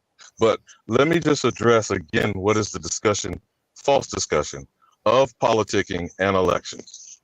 The 1790 Naturalization Act had one category of citizen, free white person. In 1870, after the Civil War, the second category added was those of African nativity, which would mean you have to prove you were born on the African continent, or of African descent. And I'm still waiting for the evidence of that, Sister Freedom. So who has the evidence that they are a descendant of an African? Those are the two categories of United States citizen. The American is not even in that. You feel what I'm saying? So this thing that we keep being duped and deluded into believing that we're participants of is actually a confinement that is supposed to constrict all of these foreigners, and the American is supposed to dictate how things function on our own land, and all funding, that is revenue, taxes, tariffs, fees, whatever category you want to use, should be, I know this sounds ideological, Sister Freedom, but should be under the operation and control of the American. And then the United States citizens operating under the constitutional government that we dictate and decide on would then be acting accordingly as our ancestors told them in the first place. You will be allowed on my land and to function amongst me if you behave in such a fashion. You feel what I'm saying, sister? Yes, I do. So you big mamas need to get back to putting your house in order and laying down the law, if you feel what I'm saying. And I yield. I'm Pop Trade too. I'm confused on what you talk about. Hit the link. Oh, I have a question. Everything the man said. I have a question. Somebody in the chat wrote that they, and I'm going to put the pronouns in quotations, okay? They need to give, quote unquote, us land, right? Back our land. What are your thoughts? Anybody can answer this on reparations and restitution. Were you directing that towards me specifically? But well, let me answer really quick because it will combine Sister Freedoms and Dots, because I agree with a lot that you're saying, Ali Bamu, especially when it comes to voting, which is why I'm one of those people that don't believe in voting, and it's not a way to exert power. But I would say, as far as when it comes to politics, they make sure we don't understand politics. So we think that the power is in voting when it's not in voting for a president or anything. The whole lesser of the two evils, they both have the same person that's over them. So it doesn't matter whether you vote in a Democrat or a Republican. Whatever the agenda is for 2024, both of them signed up for that agenda. That's why a lot of us thought we would have some kind of different thing when Obama was president, and it wasn't. It was the exact same plays. Someone runs Obama. He's just the face of, he's just the quarterback of the bigger play. But what I would say, as far as with politics and what your point is going, is a lot of people don't know the terms like lobbyists, having different groups coming in as far as to say, okay, this is what we're going to do. They don't understand how confederacies work or how they worked in the past to come together as a confederacy and to dictate different rules and different regulations. So I personally don't believe that we have to throw away the whole system, but we have to understand how the system works. A lot of the times too, the system isn't really their system. They just came and manipulated in it in such a way where they're on top and we're no longer on top. So we just have to understand as far as to where the system works. But it does start with us. It starts at that tribal basis and then coming together as far as to have plans. Because when you come and say, oh, I'm only going to vote you in if you do this said thing, anyone can say, yeah, I'm going to do it. You vote them in and then they don't do it. We see that time and time again. But when you have a confederacy, when you have a lobbyist group that says, hey, if we vote for you, you need to do this, said, and that, and then they don't, now we can galvanize our money to extract it. Now we can be like, okay, we can blacklist. Now we have a greater sense of power that we can actually punish a person if they do not do what they said they're going to do. So that's the basis of why we don't have any political power, because we think an individual can go and exert power in politics when they can't. And that goes to the reparations and restitution as well, Dots. We will never get that until there is a group that is going to galvanize political power in that way to be like, you have to do this. But if it's still a choice, if it's still like, oh, I'm a vote for you as long as you placate it, then they give each other money to go talk about it and then deny it at the end of the day. They're making millions of dollars the Congress is making millions of dollars just to talk about reparations and then deny it. So we have to understand how politics really work to exert our power. And until then, voting is not going to do anything. Doji, I just heard everything you just said. We would never get reparations because, for one, we never were slaves. We was prisoners of war. That's the difference. You being a prisoner of war is a difference than reparations. Reparations is not just that's slavery. restitution. Restitution is about land. Of getting your land back. Oh, You're not gonna get no reparations for no land. Yeah, that's about but land. Reparations is not just slavery. Two Yeah, there is a difference. I do know the difference. But reparations, I just want to say, is not just slavery, Jeremiah, because the Jewish people were never enslaved. They got reparations. The Japanese people were never enslaved here, and they got reparations. But they was enslaved. So they was enslaved. No, they weren't enslaved. The pale face was enslaved. They was the Slavic people. Oh, hold on. I'm not talking about pale faces. I said the Jewish people. They were never enslaved here. They were given reparations. They're not the real Jews. On the Holocaust. But you're missing the point, Jeremiah. Stick with me, what I'm saying.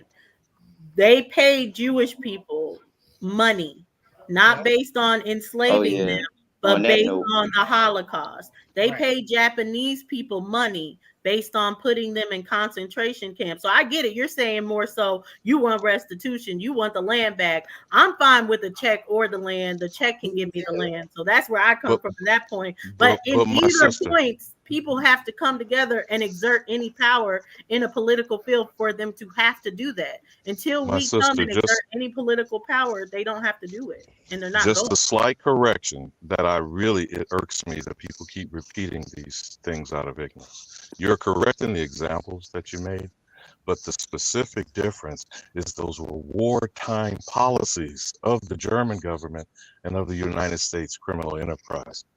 That was a wartime response, and those were war reparations, no slave. This is the first delusion that people, not you, not directing at you or any of the other members on this panel. I'm saying the delusion is people suggesting or even convincing themselves that a slave will get anything if a slave by definition is the property of another person. That's a fallacy. Right, fact. We all know on the face of it, it's a fallacy.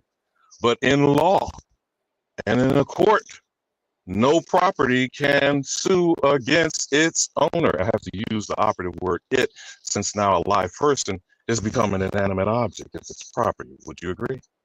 I'm only talking theory here. Yeah, absolutely. And I'm talking about wartime reparations as far as for us to fight for wartime reparations. Okay, now when we say that, the only war is the American, referred to as an Indian, called a Negro, and then run on all the other categorizations. colored, black, etc. Right now, it's Black indigenous people of color. You have this flippant, flamboyant American descendant of slave or foundational Black American. All of these are specious terminologies to tag themselves to a specific people who are the only American. And now you shall discuss what warfare activity has been targeting only the American, not Caribbean islands, not continental Africans, not Native Americans, and certainly no Asians or Arabs. You feel me about this people of color two-step dance that's going on currently?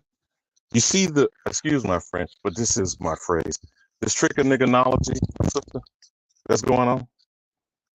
So until we get exacting in our language and stop letting people dictate to us by even having any conversation, they have no input. Exactly. There is no comparison. There is no, the Holocaust may have been how bad, or every refugee story that you hear from all of this refuse, because that's what all these people are. They're wretched refuse, according to the poem at the base of the Statue of Liberty. And they come here and have the gall to lean on the Negro and say, my brother, my sister, we have something in common. Oh, no, we do not. So until we get that straight, then we can't have intelligent discourse around restitution, restoration, and reclamation. Reparations should be addressed in a war-type fashion, which means you need to put the warring parties together, which some of it is in between American Indian tribes and all other foreigners who are colonizing invaders of Turtle Island, known as North America. You feel me, my sister? I'll yield on that. He is so good. Absolutely. And that's exactly what I'm saying, basically. Just after the fact of once that happens, that's when people can come together and then they can get solutions. Until that happens, the voting, all that other stuff is just placating it. It's just to have it be a conversation that we keep having over and over again. They keep introducing it. They're going to talk about reparations so much before November. Mark the words that you're going to hear reparations over and over and over again when it comes to this voting for a president, but they're not going to do anything when it comes to actually applying reparations. It's also, you feel like you have some sort of power by voting for them.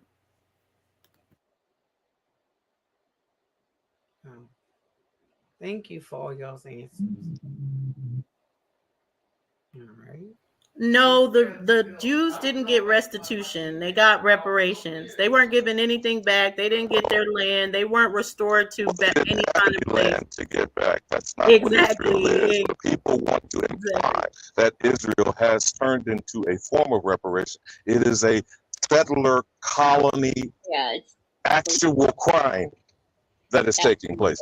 But let me just reiterate what you just said, my sister. Anytime you hear the term reparations being targeted at the American, called the Negro, the presumption is the slave narrative. That's the trap, and we have to put a stop to that mentality. Could you put your information in the back? Yes, that's why, for sake of conversation, I had asked that question, right? And I also started out with the question of, when someone had, I don't know who it was in the chat, pardon me for whoever said it, about they need to give us our land back. And that's why I said they and us in quotations, right? Because those typically are the talking point, and it can get very convoluted. Ali, can you put your information in the back? It's going to get convoluted because all skin folks, not kin folks. Jeremiah, I just want to ask him, could he put his information in the back? So when Judge O'Brown, I agree, Jeremiah. I agree. I say that all the time. Yeah, I think he has to come back. Something happened, drop, but once he comes back, and yes, that I agreed with you wholeheartedly what you said, because honestly, that's a major problem too. When we lump everybody together and we say they're all one people, then you don't even know what their affiliations are. Back to the point of it all starts with family. You don't know what their family's going for, so you just are like, oh, we're the same people. But they're going to advocate for their family, for what their family's agendas were. So that's why it's important for us to all understand who we are. I think you're putting them back when I put them up. I know, that's why I said sorry about that. When he Yeah. comes back, Dulcie, could you ask him to put his information back? I want to make sure he comes on when Papa Jill, as God's called him. Yeah, comes. I think he might have dropped or anything, but if he comes back, I'll get his information. And then if not, he's always on OTKs. Okay. Thanks, girly girl. Thank you. That's the point of being a mod. We understand. Yeah, thank you. And peace, Autogenous History 101. How are you doing tonight? I was gonna ask Oh, how hey, you ladies doing tonight. how are you? Can you hear me? How you doing? How Y'all you hear me? doing? Yeah, we hear you. you. Okay, I'm making sure. I don't even see my okay, it's moving. I see it. I couldn't tell if I was hurt or not. How you ladies doing? We're doing just fine. How are you? Good. How are you? I'm just chilling. Just with my son, just doing homework with him. Now I'm just getting on the panel. But I was listening about the restitution and reparations, and basically reparation and restitution, same thing. Literally the exact same thing. Like I'll be hearing our people like argue back and forth about it. And it's the same thing. Restitution. I think it's just restitution is deeper because restitution is a restoration. So it's basically saying we'll get you back to where you were before, where reparations is only like more so of a placate. But like I said, I'll keep saying this. I ain't turning down a check. But that it won't necessarily restore you back to your proper place with reparations. But that's the problem. Etymology, they're using it incorrectly. Reparations would be to restore or to make amends, to put you back in place. It would be to repair. It would be basically to repair what they've done, to restore you. And so we'll never ever get like real restitution or reparations. We'll never get either one, unless we get into a position where we get it on our own. They're not gonna give it to you. That's why they did everything to trick us. Like. So I'm like, yeah, we never. Yeah, because the problem is when they apply reparations, everybody applied reparations as being descendants of slaves, not knowing that the descendants of slaves derived from the Slavs, the Slavic pale faces. It's a difference. And that's the only thing, Jeremiah, and I think people can beat me up all they want on this. When this conversation happens, I really disagree with us just being like, oh, the problem is we're not using the right terminology. I just do not agree with that. I don't agree that this is a paperwork war. Part of it is paper war. Part of it is real genocide. Part of it is warring physically. Like there's a lot of aspects to it. So I think when people say, oh, it's as simple as, oh, it's all these Pan-Africans or these people thinking that they're African slaves and that's what's keeping us from our restitution. I don't really agree with that wholeheartedly. Not that I'm saying that people need to be thinking that there's something that they're not. It's just I don't think it's as simple as, even if all 46 million of us were saying we're Indians, I don't think that that's the end. I don't think they're going to be like, oh, okay, you get it back now. Yep. That's the biggest way I've been thinking about it is like this. The same way they got it is the same way we're going to have to get it back. And they didn't come asking us like, hey, do you think I can have this? They didn't do that. So that's not going to work for us. It's not going to work. But the brother he said they are immigrants and they making decisions for us. They are invaders. And they're making decisions for Americans. And that's crazy. He was so correct about that. But in all honesty, the way I think they got in is a lot of these people, they look the way they look, but they do have some of the blood. And that's what it is. Like, for instance, a lot of the presidents, once you start looking into their genealogy, like George W. Bush, he got some of the blood. What's his name? Bill Clinton, he has some of the blood. Remember Nixon, Bill Clinton? all of them. Remember, you guys remember that before Obama, right? Who technically is a foreigner, right? As an immigrant, but he was Bill Clinton was the talking point was that he was the first quote unquote black president. Do you guys remember that? Yeah. That? But Same play Joe Biden. And they're Right. playing a trick on us. Joe Biden is probably the only one I don't think is a part of their that's a part of like the Moorish bloodline. This is what people understand. The bloodline is us, but it isn't. The people are not us. They're not gonna look like us. It's all washed out blood. J.A. just broke this down in his book, and it's real, very real. All it takes, what, like 4 generations, 5 generations, you wipe out the genetics. You don't. The kids no longer look like you. That's blackumento. That's blackumento. Yep. But the whole thing is, it's a reverse psychology to that. Because in my people's records, they changed the race. They scratched races out. I watched them scratch races out. Then they switched it to different races and different type of situations. Like they applied white to the Indian, then they applied, and I watched it. Like, cause I got my people's records, they scratched stuff out, and then they replaced it what they wanted to replace it with. Because the thing about all race, the thing about all race is we come in all different complexions. We come from the lightest of light, and we can come from the darkest of dark. Have you So at ever the read? same time you can be applied to different type of situations. I gotta explain. And that's what create the confusion. But Well, what the Plucker did in Virginia, that's why I said you can't say that paper ain't had nothing to do with it, because what the Plucker did it in Virginia. Oh, I didn't. Yeah, I didn't say paper didn't have anything to do with it. I'm just saying, as far as it's not as simple as once we submit the correct paperwork, they're going to give it all back. But what were you saying, Antoninus?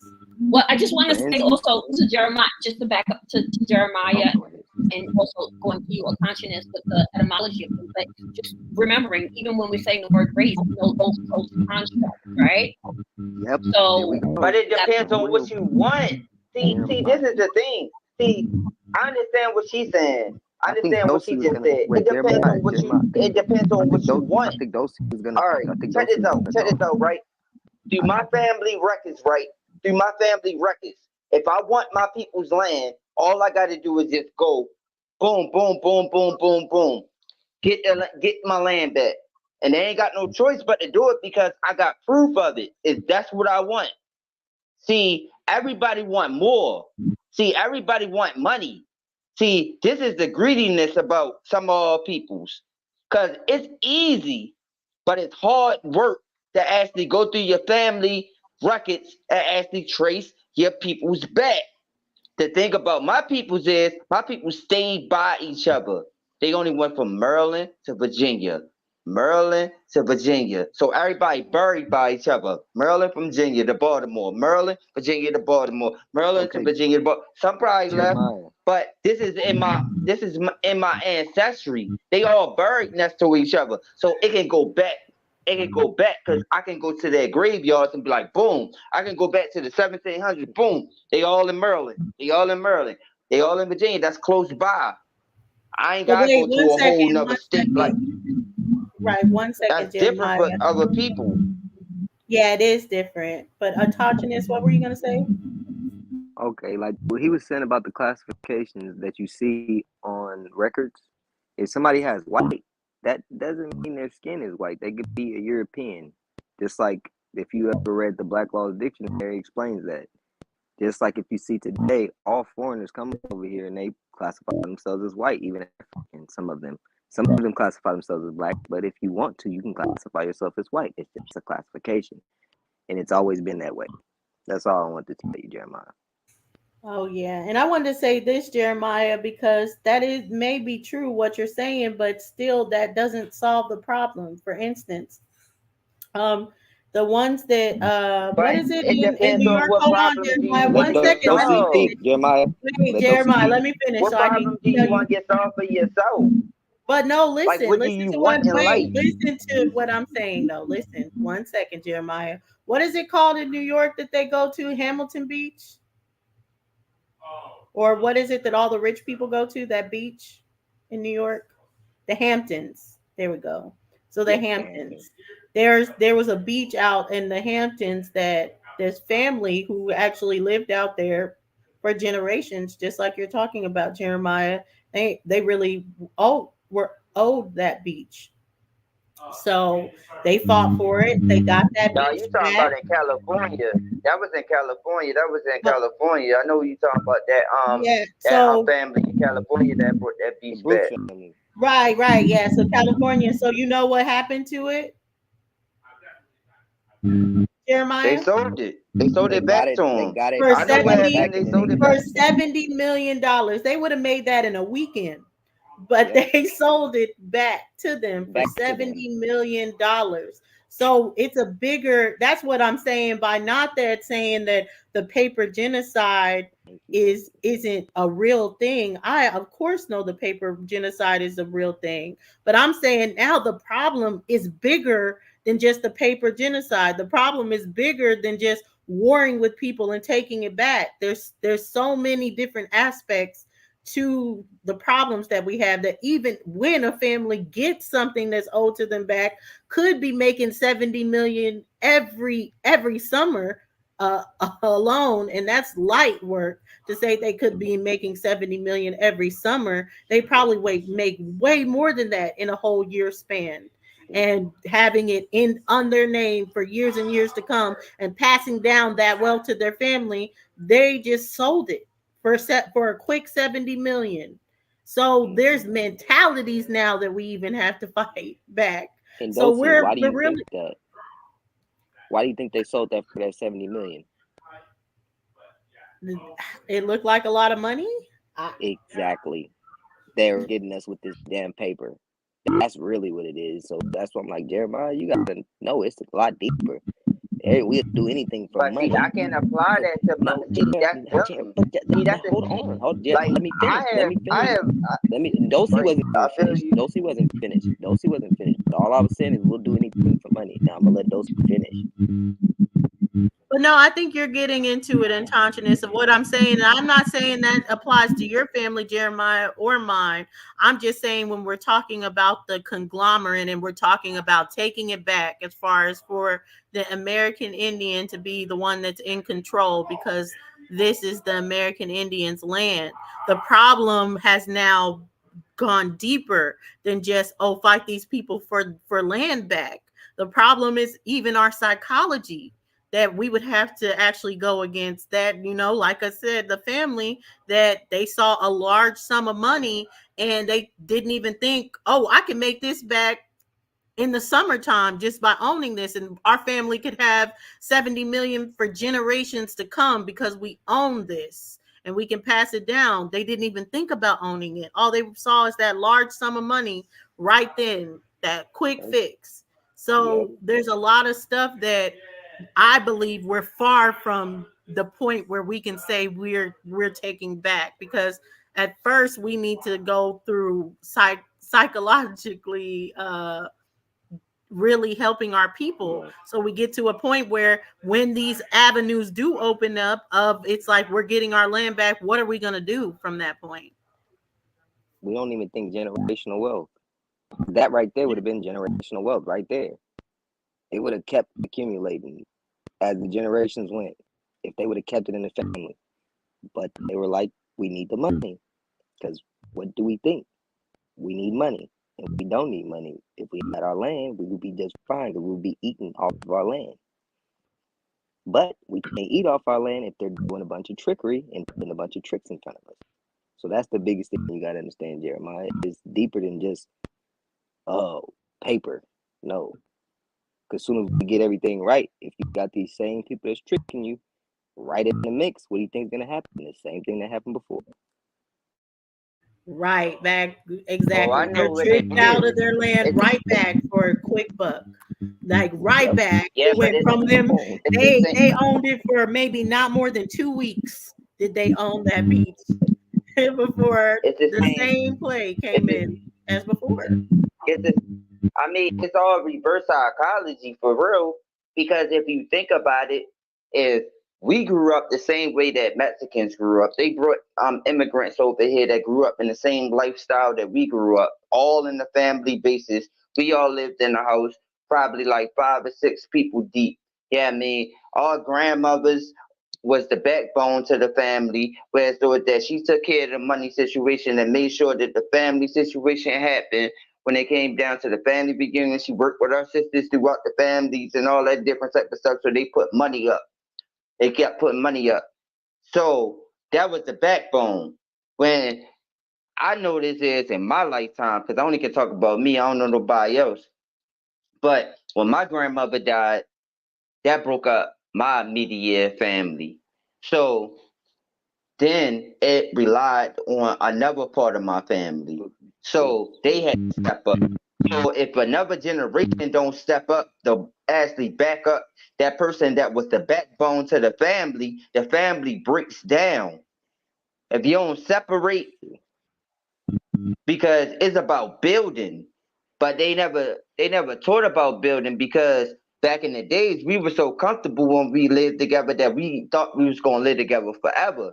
We never thought that we would leave out and go somewhere else, even though we ran the streets and stuff like that, and our grandmothers and our aunts and stuff holding down the family as a backbone. But we never thought that it would come the day when they pass away that everything will fall apart. So when things fall apart, the money gets separated in a certain type of way. And that's how I went with my family.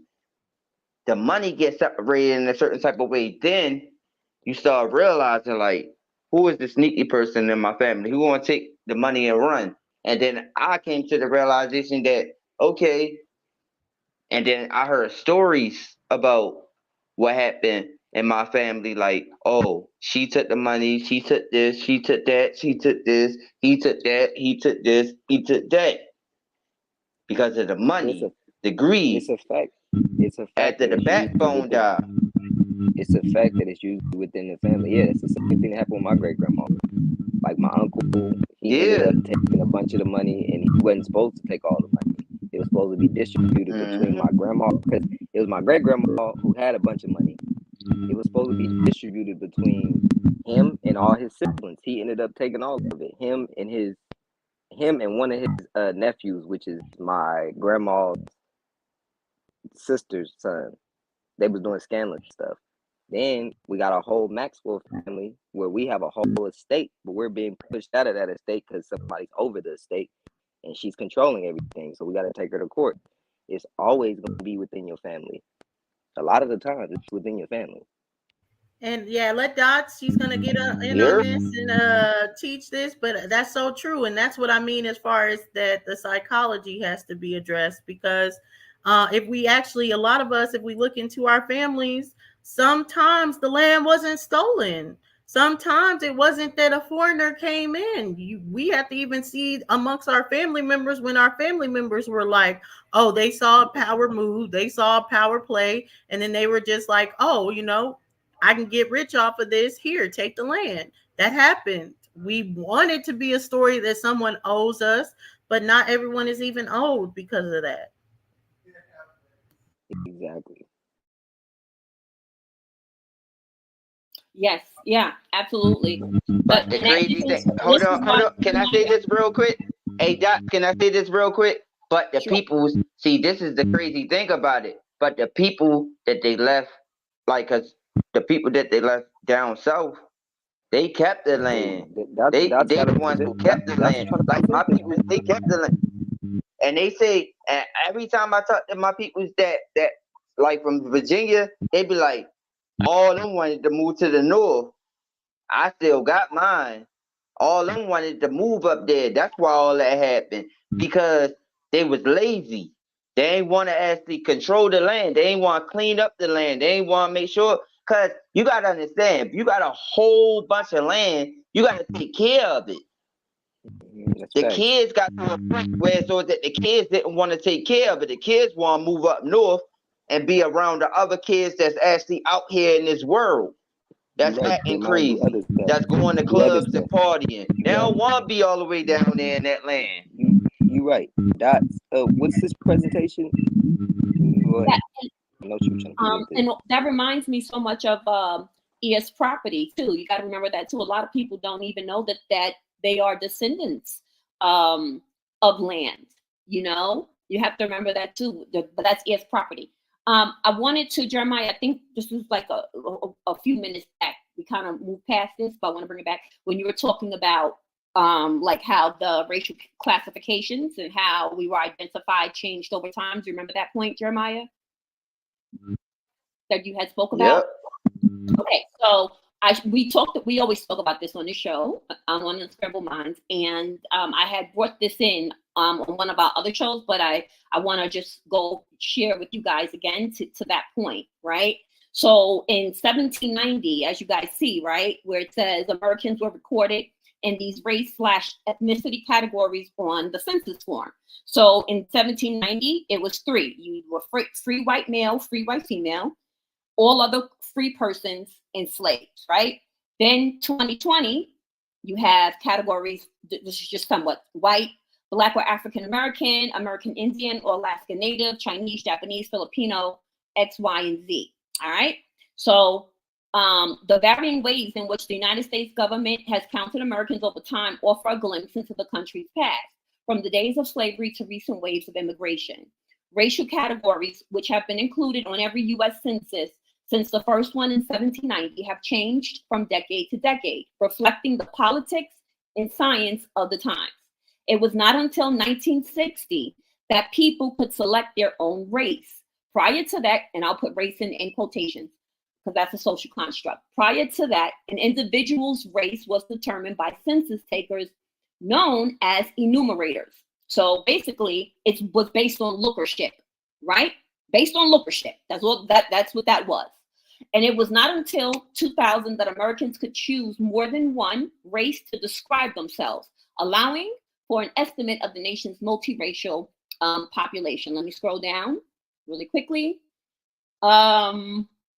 Okay, more than it has for any other group, the United States has revised the way it categorizes people who are racially both Black and white.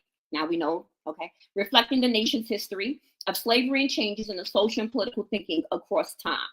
In the mid-19th century, for example, some race scientists, now that's really, really, really important, okay? Some race scientists theorized that multiracial children of Black and white children were genetically inferior and sought statistical evidence in the form of census data to back up their theories. Now, I just want to jump to where this says personal description real quick, and this is the source coming from the United States Census Bureau, okay? So it says column 2, sex, right, and for male, F for female, as indicated in the notes at the bottom of the schedule. Column 12, color or race, right, W for white, NEG for Negro, MEX for Mexican, IN for Indian, CH for Chinese, JP for Japanese, so forth and so on. Now let's get to the next 2 points that I want to focus on. So Negroes. That's rewritten. That's rewritten because there wasn't no Mexicans over here around that time. So that is rewritten. That's why it changed. Right. Not that it was rewritten, right, but that it was changed and things was added to over time. That's what it's speaking to. So Negroes. This is how Negroes would have been identified, right? This is in the 1930s. These were the instructions given to the enumerators, the census takers, on how to count people by race, okay? So in the 1930s, to be Negro, a person of mixed white and Negro blood should be returned as a Negro, no matter how small the percentage of Negro blood, okay? Both Black and mulatto persons are to be returned as Negroes without distinction. A person of mixed Indian and Negro blood should be returned a Negro, unless the Indian blood predominates and the status as an Indian is generally accepted in the community. Did y'all understand? Y'all heard what I just said, right? So again, lookership.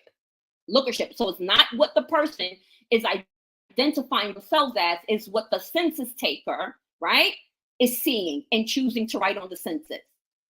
To be classified as Indian, a person of mixed white and Indian blood should be returned as Indian, except where the percentage of Indian blood is very small or where he is regarded as a white person by those in the community where he lives. For a person reported as Indian in column 12, report is to be made in column 19 as to whether that person is quote unquote full blood or quote unquote mixed blood. And in column 20, the name of the tribe is to be reported. For Indians, columns 19 and 20 are thus to be indicated, are used to indicate the degree of Indian blood in the tribe instead of the birthplace of father and mother. Just wanted to put that out there once again. And that's from the Pew Research Center, but this is from the United States Census, so it's documented. Very good.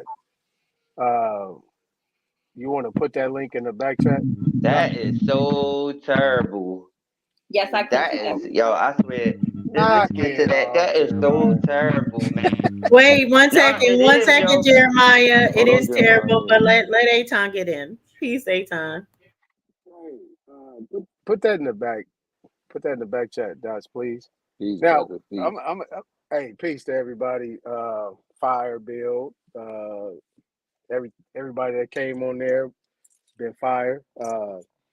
I've been listening. I've been working at the same time, so finally got a chance to sit down for a minute. One thing I would say, and Jeremiah, do not respond, please. I know you on your giddy up. I appreciate it though, young brother. But the one thing about information is that that's just what it is. And what I've known about Dots is that when she puts something up there, it's for a specific reason. You got to find out what that reason is. So before debunking it, ask her a question. Why does it relate? Because a lot of the information, right, Jeremiah, has been kind of mixed in the bag, and we can't figure it out. This is where all the confusion is, where all the strife That's called is. using discernment. You Hold gotta on, use discernment. Hold on, Jeremiah. Hold on, Jeremiah. That's my point. You know, you got your dukes up all the time. You ready to punch. You know what I'm saying? Instead of listen. But it's not that. What it is telling you what they were doing at the time. But if you can discern and you can pick out those things and find where what I call paper genocide was done, then you will really understand what they were doing. That's the only way you're gonna be able to solve the problem. The problem is to be solved and to be corrected based on understanding and knowing what they did. You can't fix it until you find out what they did and how they did it. See, this is the difference between playing chess and checkers. You know what I'm saying? You can't let everybody know what your hand is doing. You can't let your left hand know what your right hand is doing and vice versa. Get the information, study it, understand it. If you standing on what you're standing on, then you don't need nobody. There's no need for you to talk to anybody. There's no need for you to listen to anybody. You already know what you know. If you're in that position, ain't no need to come on any platforms and say anything, because bottom line, you already know. But me, I want to throw that link in the back chat so I can look at it and read it, because that was fire right there. That was very important. And Dots has been throwing up links over the last few times. And those other things that you did, I've been trying to find those things Dots been dropping, and I can't find them. Because I don't know everything. And I'm not about to act like I know everything. Because if I know everything, can't nobody tell me nothing, I might as well go ahead and just go with the ancestors, because I already did my job. So, you know, I just wanted to say that. Now, the other thing, real quickly, sisters, what I want to talk about is that, and as I said it before, Judge Joe Brown is Judge Joe Brown. Judge Joe Brown had already corrected himself plenty of times on what he did and in the circumstances of what he was doing.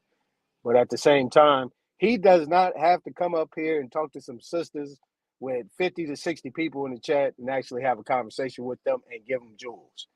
Because when he first got started, he gave them jewels. Freedom asked him a cold question. He said, those not charges, that's civil.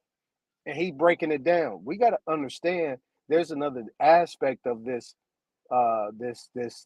society that what we have not been able to conquer is law, the statutes and codes, and how these people will function.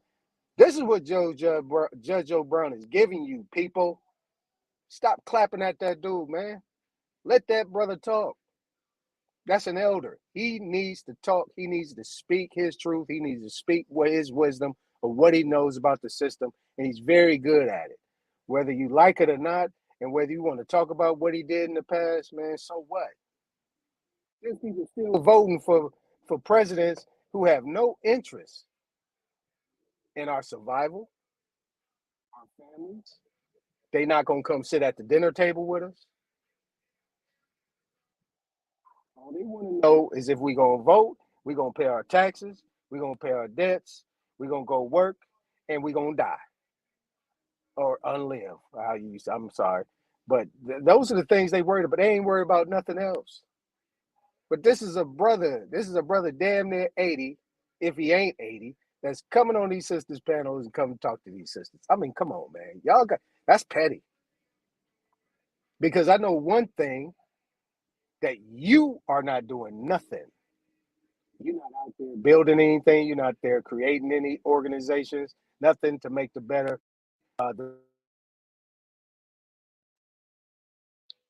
Don't apply that to everybody. Say anybody else. Don't apply that to everybody.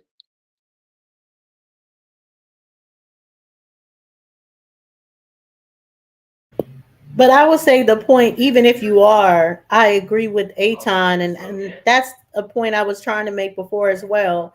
Let's say someone is wrong, and we know lawyers are not always going to come with the truth, the judges or anything, but that doesn't mean that we can't learn from them. That doesn't mean that we can't learn how the law works or anything like that. So that's where I think it's a time or a place. Yeah, you could beat down on an elder because you have more information, or even that they might be disingenuous and they have the information you have, but they're hiding it.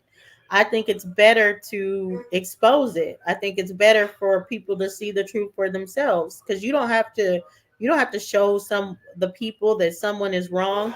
You can just let them talk, and the people are going to be like, okay, that's wrong, or that's right, or I can take that and utilize that, or I can't take anything of what that person just said. All that was foolish. But that's something that we're all smart enough to do for ourselves, and we don't need someone to come in and say, hey, that's wrong, that's wrong, that's wrong. Like, we can actually go and research what they said and then come out with the good parts or the bad parts. But when he's talking about jurisprudence, he's absolutely correct in that Judge Joe Brown knows more than all of us when it comes to the law. And we can learn from that, and we can utilize that in these conversations, because that's the whole point. That's a bigger picture of what is missing from us, because we want the easy way out. We want voting to mean something it doesn't. We want to believe that we can sit down in front of some kind of authority and get the authority to work on our behalf. But we don't understand that we need to learn these aspects, because it's not asking someone to work on your behalf. It's utilizing these laws. It's utilizing the politics to make them work on our behalf. So it's no choice of the matter that we're giving them. We have to make them Hey do what we want them to do. Doshi, I feel what you saying, but in his references, when you come down to looking up his story, is a TV personality judge. I have a real judge in my family. Like, my Uncle Don is a real judge. He a 33-degree Mason. Like, I don't gotta listen to no damn Judge Joe Brown when I actually got a real judge in my goddamn family. Like, my Uncle Don would look at him like, nigga, is you crazy? That's why I was waiting to get on y'all podcast, because I had peoples in the back. Like, I was gonna call them up like, come on, do you know this? Like, cause I'm not playing no games with this information. Like, you're not gonna indoctrinate all my peoples with this entertainment shit. He's a TV personality judge. Yeah, he probably got degrees when it comes down to other different law firms, but in his resume, he's a TV personality judge. Like, I don't play no games like that. Like, I really do things in the streets. Like, I really do things for the people. Yeah, I mean, and I got my own situation going on with me, because I'm not just all about me. So when somebody actually step up here with their celebrity talk, yeah, I mean, late, yeah, yo, I don't care. Yeah, he older. My uncle older. I can talk to my uncle the same way I talk to him. My uncle ain't gonna feel no type of way. So, okay, so just for clarification, let's be clear, okay? He's not just a TV judge, okay? He was a prosecutor. Well, that's on his resume if Hold you on. look it up. I understand. He Wasn't had he his a own law lawyer at practice. one point? He's a civil litigator. I mean, you don't. And so back to the point that we keep saying over and over again, right? Like everyone, you have freedom of speech, right? You do not have to agree. You can voice your opinion, but you're going to do it respectfully, right? That's our house rules, point blank, period. And we're not negotiating that, okay? And so all that you can do is what you can do. Most importantly, what do you expect? And to Anton's point, and I do want to reiterate that point, because not just Judge Joe Brown, but all of the guests that we have coming up on Unscrambled Minds, they do that. We don't pay anybody to do this. They do that for free. They don't have to do that. They don't have to come before the people, right? He's almost 80 years old. Call it what you want. But these are our house rules, and they will be respected. And so it begs the question, what are, not just to you, Jeremiah, because I feel like it's so easy. We all, we can throw mud on a lot of people's name, what they could have done, what they should have done, what they would have done. But it gets back to the I talk, right? What are you doing? What are you doing? What is your impact? I'm not speaking specifically to you, Jeremiah. I'm saying just for larger conversation. I know, because I was about to tell you what I was doing. No, you don't have to. You don't have to. You don't have to. And it's not a comparison.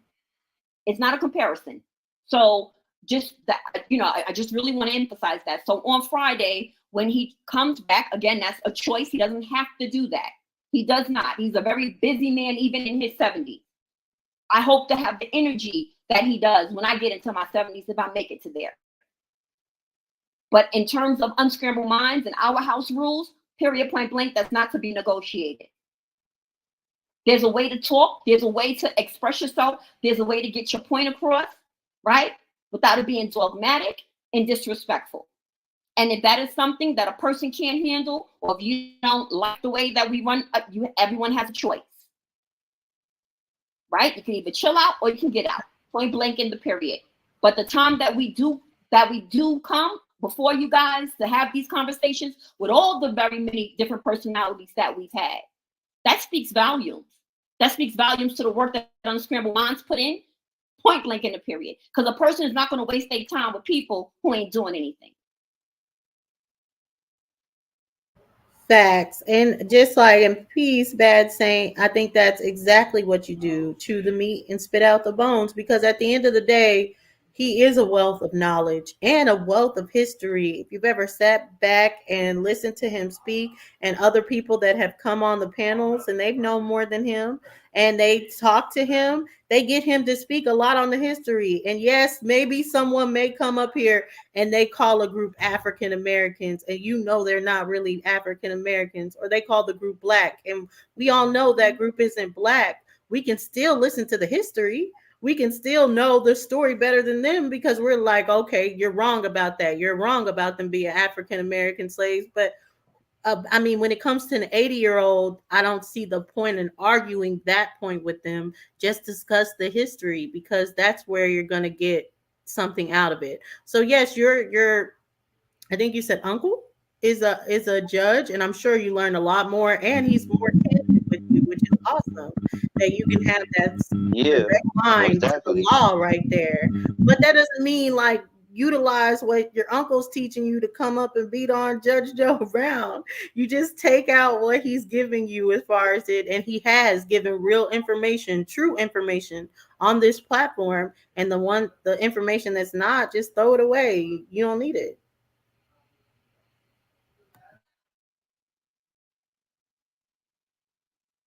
I feel you, but I'm just saying, I'm not letting no celebrity like I don't play no games with these celebrities. Cause these celebrities is sellout. Like these celebrities is sellouts. These celebrities is boule. These celebrities, like I'm like, nah. There's a difference between my uncle and him. Yeah, I mean, Yeah, it's you know a your uncle different type of personally. respect level. Yeah, I mean, it's a different type of respect level. Even though I don't really fuck with my uncle like that either, cause he is a lot to a certain extent. I put him on that cake. I call him out too. He'll laugh about it.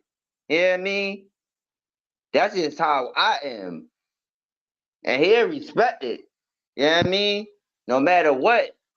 Cause I'm still a grown man at the end of the day, so I can say what I want to say, and he can say what he want to say at the same time. I'm a grown man. He's a grown man. Yeah, I mean, I'm not gonna kill him on my words. He still gotta live his life. I live my life at the end of the day. Yeah, I mean, that's where people got it twisted. I'm still a grown man, just the same way somebody else a grown man. Just because somebody older than me, that don't mean that I'm not a grown man. Just because they older. Like, what is the difference? The difference is that, okay. No, go ahead, Dodge. Tell them the difference. Honey, the difference is that, number one, with age comes wisdom. And you talk about culture. Oh, no, I ain't gonna let nobody. Excuse me. Wasn't done. Thank you. And, you know, you're talking about, oh, this is culture. This is how we talk. Last time I checked, when I'm in the presence of an older person, somebody that's in their 70s, yes, there's something called decorum, point blank in the period. And that's why them older dudes be messing with them younger girls.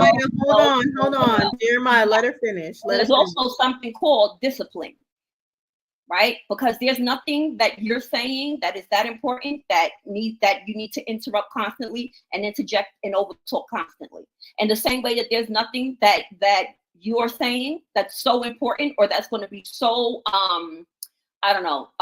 so mind-blowing that it's going to get somebody that's almost 80 to change their mind. That's it. That's all. You don't have to agree with my point, but it's a big difference. But wait, before you go, Jeremiah, before you go, I want to say one point. But no, Jeremiah, these older dudes talk to these younger girls. This is why they convince them, because everybody actually on that same type of mindset. I'm not that type of dude. You're not going to talk to me that type of way just because you older, because I have older people in my family that I talk back and forth like this. Okay, Jeremiah. And they don't have no problem with it. I understand, but Jeremiah, listen, okay? So when it comes to it, I definitely understand, you know, age doesn't always get respect, but I think you should still be respectful of someone elderly, just like even if they weren't elderly. If another man was on the panel, there's no reason to disrespect him unless he disrespected you. But to another point, Jeremiah, when you're coming in so that man totally came out of his character when I was talking to him on this podcast. Did I disrespect him when the last time I talked to him? You were doing this that you're doing now, which I'm okay. Yes, you were. Yeah, but I ain't cussing nothing. I'm not saying you're cussing. I'm not saying you're cussing, but for someone, especially an elder at his age, cutting in while he's talking, like you're doing right now. But Jeremiah, those people they're your family. They're gonna love you regardless. He's not my people. But they probably. I didn't say he was. Jeremiah, listen to what I'm saying. Not my family. Yes, exactly. That's my point. So when with your family, if you're at a family event and you're cutting into what they're saying, they're trying to talk and you're cutting them off or anything, they're probably annoyed. They're probably aggravated. Okay, so that's the same respect. Hold on, Jeremiah. But then why, Jeremiah? Hold on. I don't want to mute you. Let me get my point across. No, because can I please get my point across real quick? No, Jeremiah, because you're cutting me off. You're cutting me off in trying to get your point. So just wait a minute. Let me finish. No, because y'all taking up for this celebrity dude, man. No, I don't care if he's 80 years old. This man still a celebrity dude. Jeremiah, listen to what I'm about to say, because this can help you. This definitely is a mindset that can help you with moving on in the future. Okay, So definitely understand what you do with your family is different. It's your family. Of course, it's going to be different than when you're interacting with people that you're not related to, that you don't even know in real life or anything like that. But if you come in the defense all the time, just because someone's not your family, just because you don't know them personally, then you're automatically throwing out any benefit that they could be to you and your life and your circumstances. So yes, you can lump him in and say, "Oh, I hate all celebrities. All celebrities are bad." But then he could have some information that could help you in your court case. He could have some information that could be like, "This is what you need to do that gets your family together faster." So instead of having such a defensive manner, I understand people can say the wrong things. People can say something that triggers another person, but you never want to just burn a bridge before you even know that can be a bridge that you need in your life, in your circumstance. Judge Joe Brown could give you advice that could benefit you. And that's going besides the fact that he's a celebrity, besides the fact that he's a TV judge. And if you could take one thing that he taught you and it can benefit you before you actually, beat him up or whatever you're trying to do, that could actually help with your life. And I just don't want you always throwing away people or throwing away something just because of misconception that you have when someone could actually benefit you. It could actually be meant for you to hear something that he has to say, so you can actually utilize that in court. Do you get what I'm saying, Jeremiah?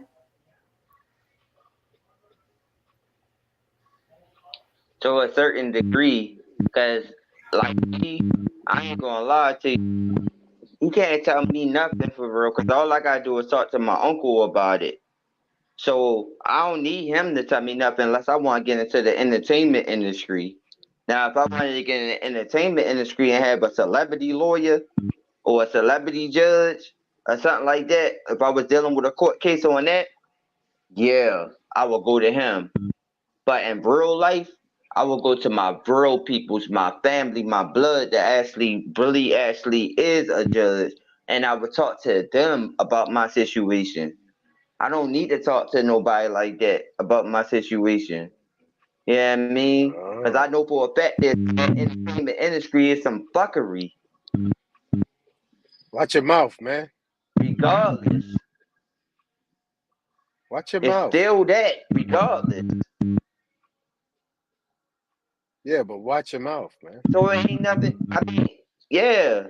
I respect my elders all day long. I don't got no problem with him. I don't know him personally and nothing like that.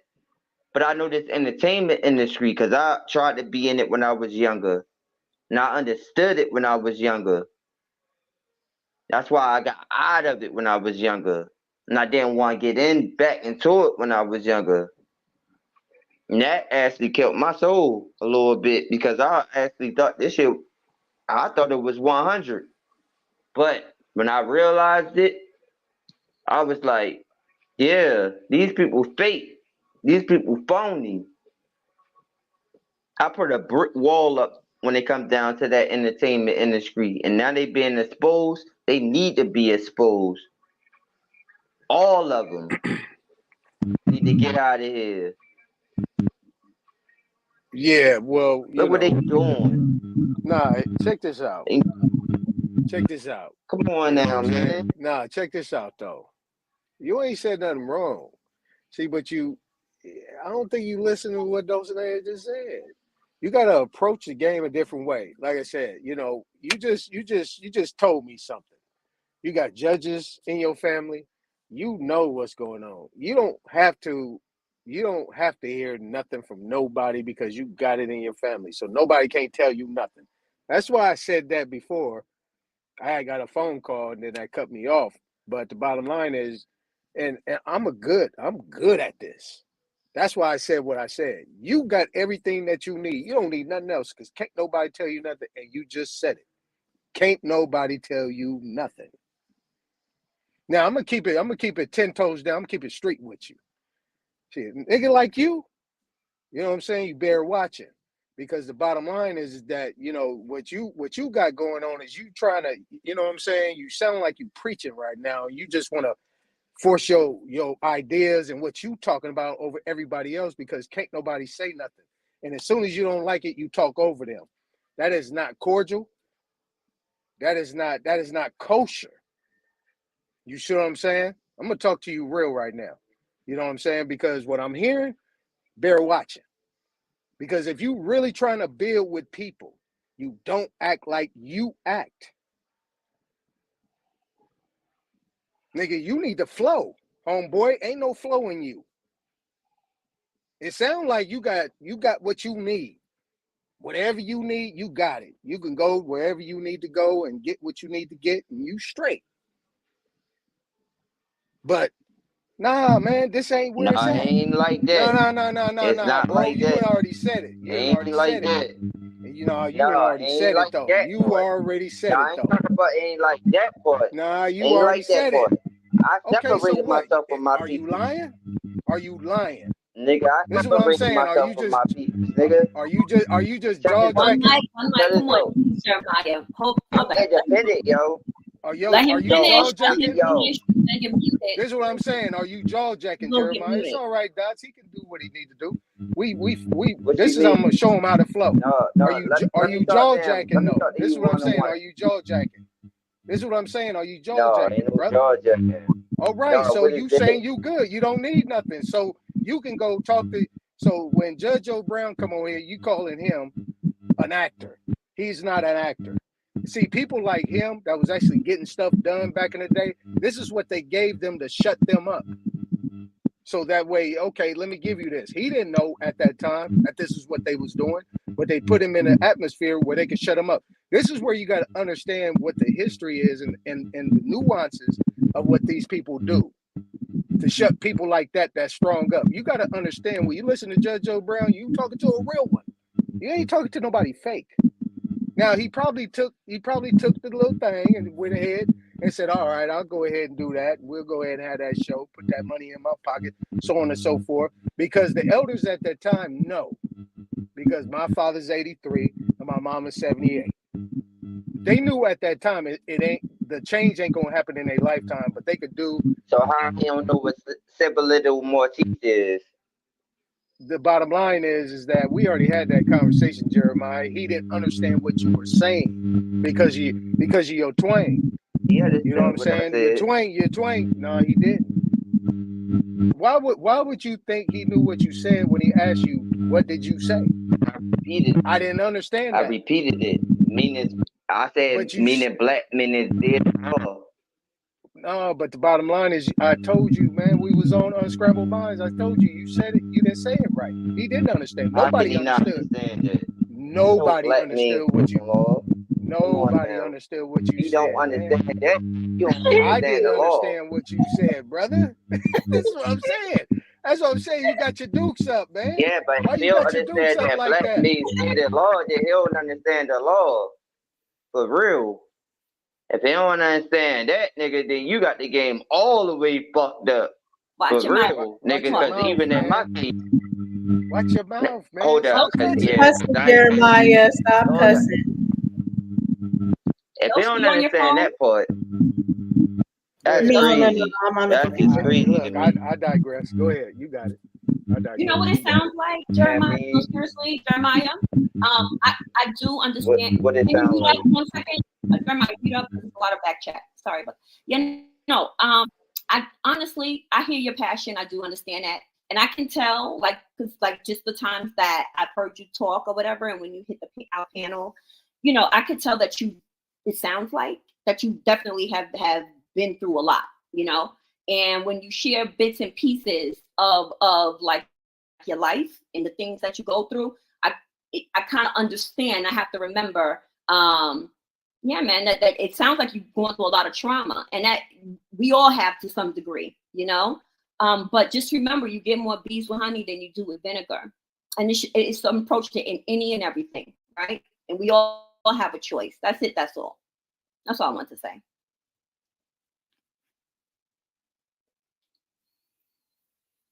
And yeah, so we get out of Syphilis Mortus. Yeah, I definitely understand what you're saying, and we definitely know, what you're talking about. But let's go ahead and change this subject because, like we said before, the judge. Y'all be actually trying to drop my slang for real. Like this is the way that I talk for real. I'm not no European. I don't talk like no filthies. Like I'm like this is the way that I talk. I'm not going to switch up my And lingo. This is I the way that I understand talk. it. I get you. I wasn't saying nothing against the way you talk. I understand No, you. because y'all keep on saying, oh, the way I say keep on saying, sell a little more teeth. This is how I talk. Like when I say my great grandmother Spaghetti, they were like, oh, that's not the way you pronounce it. No, this is the way that I pronounce it. And I'm sure this is the way that my great ancestors pronounced it. You're not gonna say how I should talk. Like, no, there's no way you're gonna tell me how I should talk. Jeremiah, no one's saying that you should change the way that That's that European and stuff, I I understand, Jeremiah, and I understand you as far as what you're speaking, but when it comes to other people, some people are Europeans. Take it like that. So when they don't understand but you, white people maybe they don't actually like the understand way you I because talk. yeah, well, we're not saying anything is bad with the way That's the crazy thing. That's the crazy thing. What Jeremiah, that's the crazy thing. That's how Jeremiah, listen all to people the want to talk like them, but then the white Jeremiah, people be like, I Jeremiah, love the way you talk. hold on, Jeremiah. Listen to the words that are coming out of my mouth, okay? So we don't have a problem with the way that you talk. There's no problem with you staying the way you are, using the lingo. There is a problem with you cussing on our panel, but that's just for us. We ask you not to cuss on our panel. Other than that, you can say anything that you want to say. But I was saying, as far as with people understanding you, you can say that they're European, so they don't understand you, or they're a foreigner, so they don't understand you. And that's fine. But sometimes people don't understand, and it's okay just to clarify and say what you meant or anything. It's no problem for that, just so people have clarity. But there's nothing wrong with the way that you speak. But anyways, we're gonna get off of Judge Joe Brown because he's gonna be back on Friday, and then I'm sure people can come up, address some things in a respectful manner to him on Friday. But back to what we were talking about. What time y'all gonna have him on here on Friday? It's gonna be the same time, 9:00 Eastern, 8:00 Central. Make sure that it's 9:00, right? Make sure, because I was actually waiting on Patty Parker. Hold up, Jeremiah. Hold up. No, we was waiting. Whose we foot? was waiting, yo. You think you're putting down over waiting, here? Yo. If we make you wait till 9:15, if we make you wait till 9:45, you gonna wait until we start the broadcast, and it is what it is. I mean, right? But I thought y'all wasn't. Are we coming to see you? Or are you coming to see us? Waiting. Yes, and you're gonna wait. Waiting. And wait patiently. Then that's all you can do is the best things in life are worth waiting for, Jeremiah. Those are the best things in life. They're worth waiting for. Man, he was waiting. He was waiting. He couldn't wait to put his foot down. Yeah, he almost made me break our own profanity rule. I had waiting for me to talk. For real, how many people had waiting for me to actually approach him? Like, for real, you don't understand it. It's the viewers. Okay, but I get it. And you should be grateful that we allow this space where you can come and talk to Judge Joe Brown and address him in any way. I know, but do you not know how many viewers that I had? That means if we're not maybe on you can time, get him on your show. So if we're not on time on Friday, you're just gonna have to wait. I know everybody keep on telling me I need my own show. I don't really want to do that. More so, then you have to wait on us. It's our rules. We're big mamas, so that means that you have to wait. And when we start, you'll be able to. Well, you won't even be able to come on when we start. You'll be able to come up once we drop the link and allow you to come up. But yeah, saying what we That's better what we is waiting for. Yes, and you're gonna wait on Friday. And not for nothing, we've had him on several times. This ain't the first, this ain't the second time that he's been on our Yeah, he's on our talking show. about he wants So to get a rematch because everybody We'll have to started playing that embrace clip that. from the last time. Right, but And you that's better not have my promoting y'all money too. show. we're not doing I'm that. promoting y'all show. I'm telling I want people to come to y'all show because I'm Well, actually thank about you. to actually And, actually and about we to say this. appreciate that, Like, Jeremiah, and I hope yeah. they understand that So I'm sometimes they bringing gonna have more to people to wait. y'all show too. Yeah, well, Y'all they got gonna have Charlie to Buck understand for it. sometimes we late. And like I We'll said, see you you on better have Friday. my We'll see money. you on Friday, Jeremiah. We'll see you on Friday. You and your status. Yes, and Family, you and you all and your the people family gonna back. wait. And then, I'm sure they're waiting. They cannot wait. I mean, it's going to make their night when you hit that link and say what you got to say to Judge Joe Brown. I'm sure of it. So we'll see you on Yeah, because Friday. I had my aunt on speed dial. I had my aunt on speed dial about he want try to deny the Aboriginal American history. Like I had her on speed dial all the way. I was just waiting for y'all to just get him back on the link. My aunt was just waiting in the cut. She was going to smash him with our Spaghetti history. About us being indigenous to this land, about the reclassification, and about that black word and everything. Because she is age, so Yeah. I was just like, I'm just gonna leave it in my aunt hands. I put it on I give her the phone, let her talk to her. He don't know, he ain't gonna understand my slang. Right. You know Friday, what I tell mean? Auntie to be ready, Okay. okay? On Friday, and she's gonna have her opportunity. Anytime we Friday go. night. Lord. I don't know about Friday that part. night. All right, Dulcie, I have a question for you. Yeah, but I don't know about that We're part. gonna Jeremiah, we're done with that. We're done with that conversation, Jeremiah. Yeah, we're done. That made me look like a bluff. Friday. We're done. That made me look like a bluff. That shit. Dulcie, That made me look like a bluff for real. Okay. I ain't gonna lie. That made me look crazy. We're gonna you might have to drop him in a minute, please. Seriously. What were you gonna say, Dulcie? Oh, I was saying what I was gonna say is we could actually take it back to what we were saying before. I was gonna change the thing because we didn't even get to change the topic, please. or our Drake, but we could get back to this celebrity thing and leave. Yeah, what I leave missed. Let's leave that Brown alone. Let's leave that alone. Yeah, let's leave Judge Joe Brown alone. Yeah, Let's he's gotten enough. What I missed? What celebrities y'all talking about?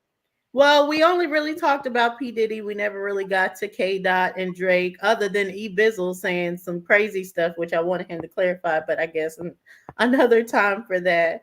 But who's KDot? Dulcie? What do you mean, Kendrick Lamar? Oh, okay.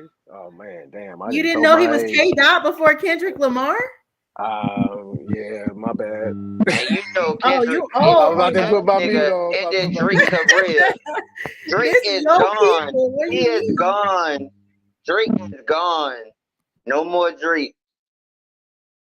Well, I don't know. No more Drake after this. I don't know if we would have no more Drake, but yeah, I definitely think he definitely lost very badly.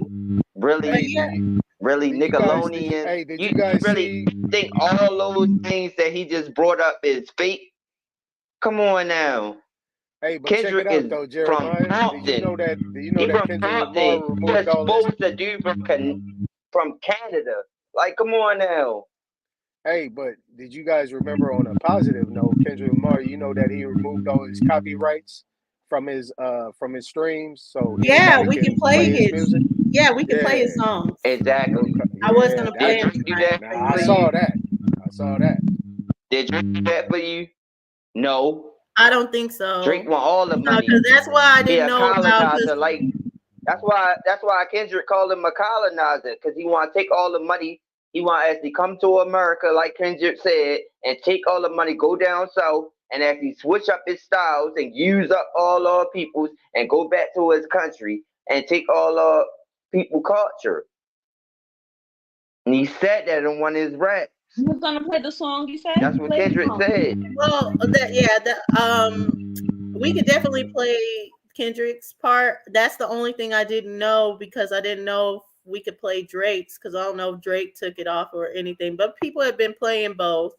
But I was going to play all the songs, so guys could see it That in the Canadian bacon discussion. ain't gonna let But you pay we later. can start with just Kendrick's. What? Hold Go on, ahead. Jeremiah. Go ahead. We'll start. I'll bring it up of Kendrick's. We'll start with his Euphoria. And can you guys like the stream, please, and thank you? We would appreciate that. Yeah, and then that thing that happened while you doing that, Dosey, that thing that happened out there in Canada, Start off with like they Euphoria. Yup. trying to put it on him. I was like, this dude is winning in the battle game, and he moving that's a businessman. That's what I know about Kendrick Lamar. That's a businessman. He ain't that dude right there. Well, I know about that brother. He's sharp. I be trying, girly girl. But yeah, he is. And I do want to say I want to preference this because so people can understand like where this came in Kendrick the Lamar is not a businessman. He an artist. Just like Andre 3000. He just like how I got my own individuality. He just like he just like a dude that came from the streets that don't want to be like everybody else. Yeah, I mean, so when you actually try to put him in a box and try to separate him, he gonna destroy you if you actually try to call him out. And this is the type of personality that I got. If anybody try to call me out on any different type of level because I got perm and I dress the way that I dress, okay, I'm gonna call you out because nigga, I remain to be me from 10 or whatever you want to call it to 36 years old. And that's the age that I am right now. And beautiful Jeremiah. this is me Go all ahead, day long, Jeremiah, and I never hold on. change. Go ahead and mute up real quick, and then we're gonna play the song, and then stay with us, and we'll definitely get your take on it. But I just wanted to preference. So I'm sure you guys know first person shooter. This is where that all started. As far as it from what I hear, first person shooter was maybe supposed to be Drake, Kendrick, and J. Cole on it, and because Drake sent sent Kendrick the feature request, which Kendrick denied. I don't know if J. Cole knew that. He might have gone into the song thinking that all three of them were going to be on the song. So they're saying that may be why J. Cole even said Kendrick's name in it. But so basically it was about like who's the best MC of those three that came out. Drake, Kendrick, or J. Cole. Kendrick did a response back on Future's album, and the response was basically what started all this. So Drake responded with two songs. He started with Drop and Give Me 50 and Tailor Made Freestyle. So the Tailor Made Freestyle, he used AI versions of Tupac and Snoop, basically being like, hey, you got to call him out. You got to start this beef, trying to antagonize to make a rap battle in between.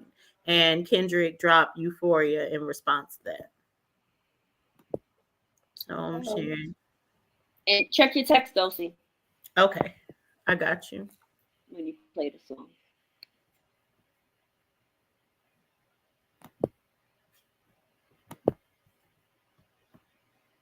Well, let me pull it up. And Euphoria, Drake show that he got on Netflix. So this is how Kendrick exposed his ass. Right.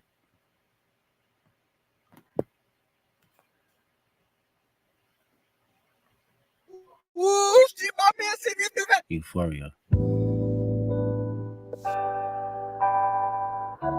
Them superpowers get neutralized. I can only watch in silence. The famous actor we once knew is looking paranoid and now spiraling. You're moving just like a degenerate. Every antic is feeling distasteful. Why calculate? You're not as calculated. I can even predict your angles. Fabricate stories on the family front, cause you heard Mr. Morale. A pathetic master manipulator. I can smell the tails on you now. You're not a rap artist, you're a scam artist with the hopes of being accepted. Tommy Hilfiger stood out, but FUBU never had been your collection. I make music that electrify 'em. You make music that pacify 'em. I can double down on that line, but spare you this time. That's random acts of kindness. Know you're a master manipulator and habitual liar too. But don't tell no lie about me, and I won't tell truths about you.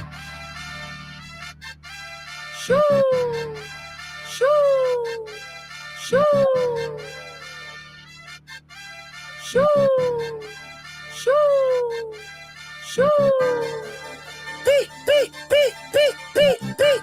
Yeah, I'm out the way, yeah, I'm low, okay. Yeah, the island right here is remote, okay. I ain't thinking about no reaper. Nigga, I'm reaping what I sow, okay. Got a Benjamin and a Jackson all in my house like I'm Joe, okay. Hellcat, met his homeboys in them types LA solo, okay. Everybody wanna be demon till they get chipped by your throwaway. And I might do a show a day. What's a lame? Always a lame. Oh, you thought the money, the power of fame will make you go away. Have you ever played? Have you ever? Okay, nigga, let's play. Have you ever watch your enemy down? Like with a poker face. Have you ever paid $500,000 like to an open case? Well, I have, and I failed at both, but I came out straight. I hate when I rap or talk about guns, then somebody died, they turn into nuns, then I hop online like pray for my city. He faking for likes and digital hugs. His daddy a killer, he wanna be junior. They must have forgot the shit that they done. Dementia must run in his family, but let it get shaky. I park his son. The very first time I shot me a Drake, the homie had told me to aim it this way. I didn't point down enough. Today I show you I learned from those mistakes. Somebody had told me that you got a ring. On God, I'm ready to double the wage. I'd rather do that than let a Canadian nigga make Pac turn in his grave. Cut the business, you got shit twisted. What is it, the braids? I hurt your feelings, you don't work with me no more. Okay. There's 3 ghosts left, and I see 2 of them kissing and hugging on stage. I love them to death, and in 8 bars I'll explain that phrase. It's not nobody can tell me. I don't want to talk on no celly. You know I got language barriers. It's no accent you can sell me. You're cold and ivory, no, I'm a selfish nigga. The crown is heavy. I pray they my real friends. If not, I'm YNW Melly. I don't like you popping shit at Pharrell. For him, I inherit the beef. Yeah, fuck all that pushing P. Let me see you push a T. You better hard spinning again on him. You think about pushing me. He's Terrence Thorne, I'm Terrence Crawford. Yeah, I'm whooping feet. We ain't gotta get personal, this a friend fade. You should keep it that way. I know some shit about niggas that make gonna wanna look like a saint. This ain't been about critics, not about gimmicks, not about who the greatest. It's always been about love and hate. Now let me say I'm the biggest hater. I hate the way that you walk, the way that you talk. I hate the way that you dress. I hate the way that you sneak this. If I catch flight, it's gonna be direct. We hate the bitches you fuck, cause they confuse themselves with real women. Then notice I said we, it's not just me. I'm what the culture feeling. How many more fairy tale stories about your life till we had enough? How many more black features till you finally feel that you're black enough? I like Drake with the melodies. I don't like Drake when he act tough. You gon' make a nigga bring back Puff. Let me see if Chubbs really crash something. Yeah, my first one like my last one. It's a classic, you don't have one. Let your core audience stomach that. Then tell them where you get your abs from. V12 is a fast one. Last one. Headshot for the year. You better walk around like Daft Punk. Remember? Hey, Top Dog, who the fuck they think they playing with? Extortion my middle name as soon as you jump off of that plane, bitch. I'm allergic to the lame shit. Only you like being famous. Yachty can't give you no swag neither. I don't give a fuck about who you hanging with. I hate the way that you walk, the way that you talk. I hate the way that you dress. Surprised you wanted that feature request. You know that we got some shit to address. I even hate when you say the word nigga. But that's just me, I guess. Some shit just cringeworthy. Ain't even gotta be deep, I guess. Still love when you see success. Everything with me is blessed. Keep making me dance, waving my hand, and there won't be no threat. I'm knowing they call you the boy, but where's the man? Cause I ain't seen him yet. Matter of fact, I ain't even bleed him yet. Can I bleed him back? When I see you stand by sexy red, I believe you see 2 bad bitches. I believe you don't like women. It's real competition. You might pop ass with them. Let's speak on percentage. Show me your splits. I'll make sure I double back with you. You assigned to a nigga that signed to a nigga that said he was signed to that nigga. Try cease and desist on a like that record. Oh, what? You ain't like that record? Back to back. I like that record. I'ma get back to that for the record. Why would I call around trying to get dirt on niggas? Y'all thinking my life is rap? That's whole shit. I got a son to raise, but I can see you don't know nothing about that. Waking them up, know nothing about that. And tell them to pray, know nothing about that. And giving them tools to walk through life like day by day, know nothing about that. Teaching them morals, integrity, discipline. Listen, man, you don't know nothing about that. Speaking the truth and consider what God's considering. You don't know nothing about that. Ain't 20v1, it's 1v20 if I gotta smack niggas that right with you. Yeah, bring them out too, I clear them out too. Tell Bean that he better stay right with you. Am I battling ghosts or AI? Nigga feeling like Joel Osteen. Funny he was in a film called AI. And my 6'6" telling me to offing. I'm a blick niggas all in the coughing. Yeah, OB-ho niggas is dick riders. Tell them run to America to imitate heritage. They can't imitate this violence. What I learned is niggas don't like the West Coast, and I'm fine with it. I'll push the line with it. Pick a nigga off one at a time with it. We can be on a 3-hour time difference. Don't speak on the family, Crody. It can get deep in the family, Crody. Talk about me and my family, Crody. Someone go bleed in your family, Crody. I be at New Hall King eating fried rice with a dip sauce and a blammy, Crody. Tell me your cheese and farm. We can do this right now on the camera, Crody. Hey, fuck y'all niggas, I don't trust y'all niggas. I wave one finger and thump y'all niggas like, field goal punt y'all niggas, they punk y'all niggas. Nobody never took my food. Whoever that's fucking with them, fuck you niggas and fuck the industry too. If you take it there, I'm taking it further. Psst, that's something you don't wanna do.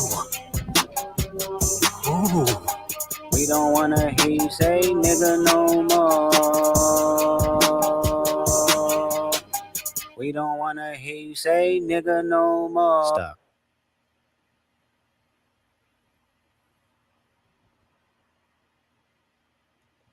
Okay, so they're long songs. So I'm not gonna go into 616, but then he dropped 616 in LA. Kendrick dropped that one afterwards. Then Drake dropped a response. So right after Drake dropped a response, Kendrick, like within 30 minutes, dropped another song to his response. And then he dropped this song, which is like what everybody's talking about. Hold on. But what you think of that, Dots? You know, just lyrically, he's a beast. That, just putting that out there. And with him, it's like I love his wordplay, right?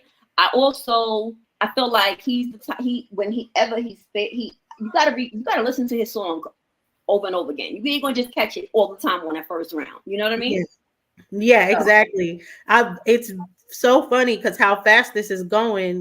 They've been just releasing music after music, but like even with this one, I'm like, dang, I haven't even gotten over all the lines in this one, and there's like already 3 more songs to analyze. But yeah, he definitely is just top tier with the words. I think he's really setting himself apart from the other 3.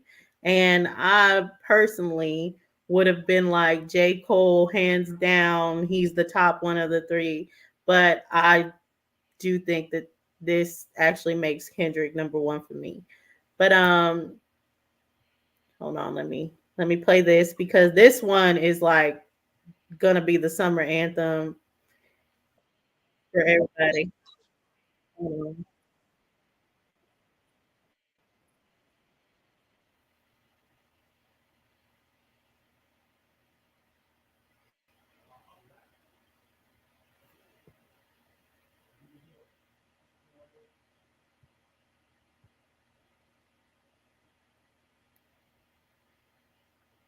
People. Psst. I see dead people. Put it on that beat, go. Hi. Monster on the beat, ho, Debo, any rat nigga, he a freak throw, man down, call like Amber Lambs, tell him breathe, bro, nail a nigga to the cross, he walk around like Tizo. What's up with these jabroni ass niggas trying to see Compton? The industry can hate me, fuck them all and they mama. How many options you really got? It's too many options. I'm finna pass on this body, I'm John Stockton. Beat your ass and hide the Bible if God watching. Sometimes you gotta pop out and show niggas. Certified boogeyman, I'm the one that up to score with him. Walking down whole time, I know he got some hoe on him. Pull on him, extort shit, bully the flow on him. Say Drake, I hear you like I'm young. You better not ever go to cell block 1. To any bitch that talk to him and they in love, just make sure you hide your little sister from him. They tell me Chubb's the only one that get your hand-me-downs and party at the party playing with his nose now. And Baca got a weird case, why is he around? Certified lover boys, certified pedophiles. Wop, wop, wop, wop, wop, that fuck him up. Wop, wop, wop, wop, wop, I'ma do my stuff. Why you trolling like a bitch, ain't you tired? Trying to strike a chord and it's probably A minor.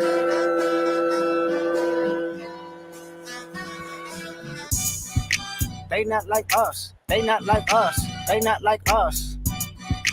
They not like us, they not like us, they not like us. You think the Bay gon' let you disrespect Pop, nigga? I think that Oakland show gon' be your last stop, nigga. They cold foul, I don't know why you still pretending. What is the owl? Bird niggas and bird bitches. Go. The audience not dumb. Shape the stories how you want. Hey Drake, they're not slow. Rabbit hole is still deep. I can go further, I promise. Ain't there some P-Rest that's for bitching? You Malibu most wanted. Ain't no law boy, you ball boy. Fish Gatorade or something. Since 2009, I had this bitch jumping. You niggas will get a wedgie. Be flipped over your boxes or over your foe. The other vaginal option, pussy Nigga better straighten they posture. Got favors all up in content. Might write this with a doctrine. Tell a pop star quit hiding. Fuck a caption, won't action. No accident. I'm hands on. He fuck around, get polished. Fuck no rain grower. He was in jail. That's conniving. Then get his face tatted like a bitch apologizing. I'm glad D-Rose came home. Y'all didn't deserve him neither. From Alondra down to Central. Nigga better not speak on Serena. And your homeboy needs subpoena. That predator moving flocks. That name gotta be registered and placed on neighborhood watch. I lean on you niggas like another line of walk. Yeah, it's all eyes on me and I'ma send it up the pot. Ay, put the roll label on me. I'ma get them dropped. Ay, sweet chin music and I won't pass the ox. Ay, how many stocks do I really have in stock? Ay, 1, 2, 3, 4, 5 plus 5. Ay, devil is a lie. Here's 69 God. Ay, freaky ass niggas need to stay their ass inside. Ay, roll their ass up like a fresh pack of Zod. Ay, city is back up. It's a must. We outside. Ay.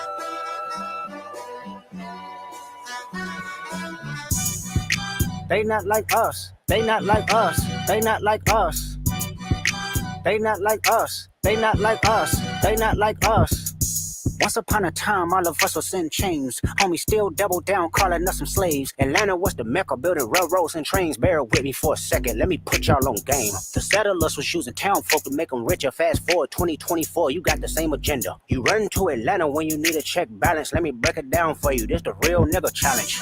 You caught Future when you didn't see the club. Hey, what, little baby help you get your lingo up. What, 21 get your false street cred. Thug makes you feel like you a slime in your head. Hey, what, Quavo said you can be from North Side. What, 2 Chainz say you good, but he lied. You run to Atlanta when you need a few dollars. No, you're not a colleague, you a fucking colonizer. The family matter and the truth of the matter. It was God's plan to show y'all the liar. He a fan, he a fan, he a fan. He a fan, he a fan, he a freaky ass nigga, he a 69 God. Freaky ass nigga, he a 69 God. Hey, hey, hey, hey, run for your life. Hey, hey, hey, hey, run for your life. Freaky ass nigga, he a 69 God. Freaky ass nigga, he a 69 God. Hey, hey, hey, hey, run for your life. Hey, hey, hey, hey, run for your life. Let me hear you say OV ho. Say OV ho. Then step this way, step that way. Then step this way, step that way. Are you my friend? Are we locked in? Then step this way, step that way. Then step this way, step that way.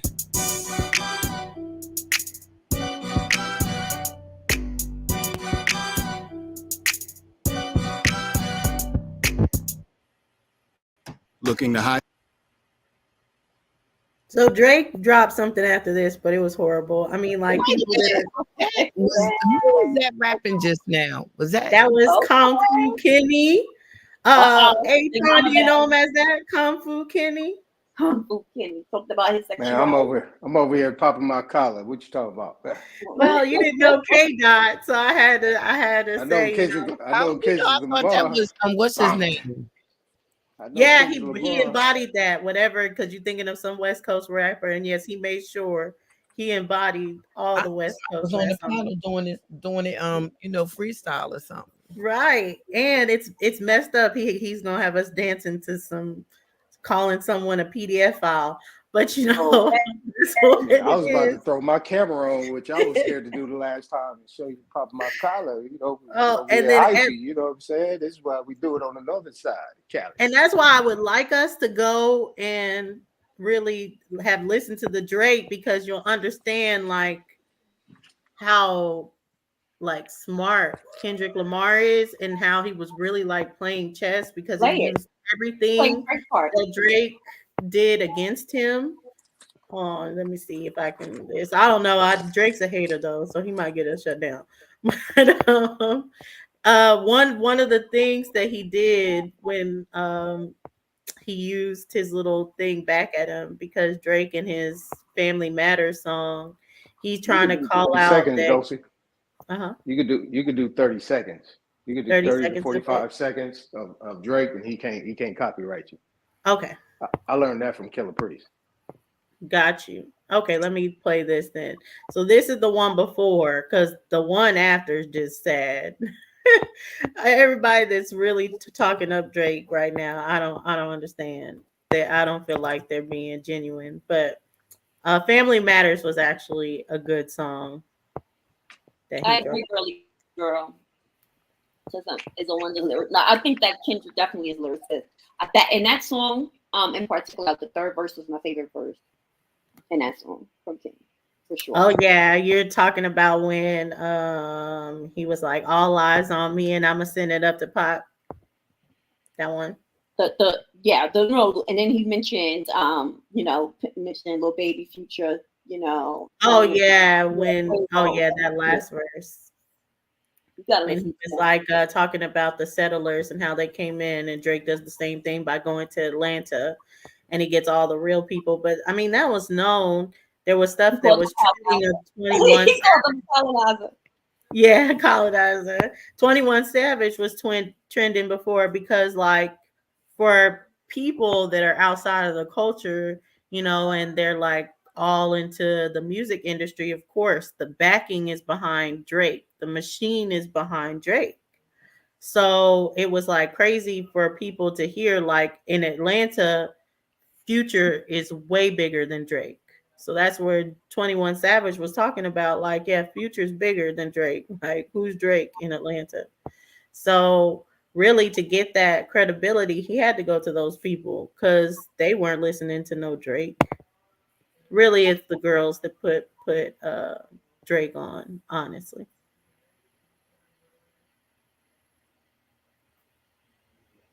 Okay, hold on.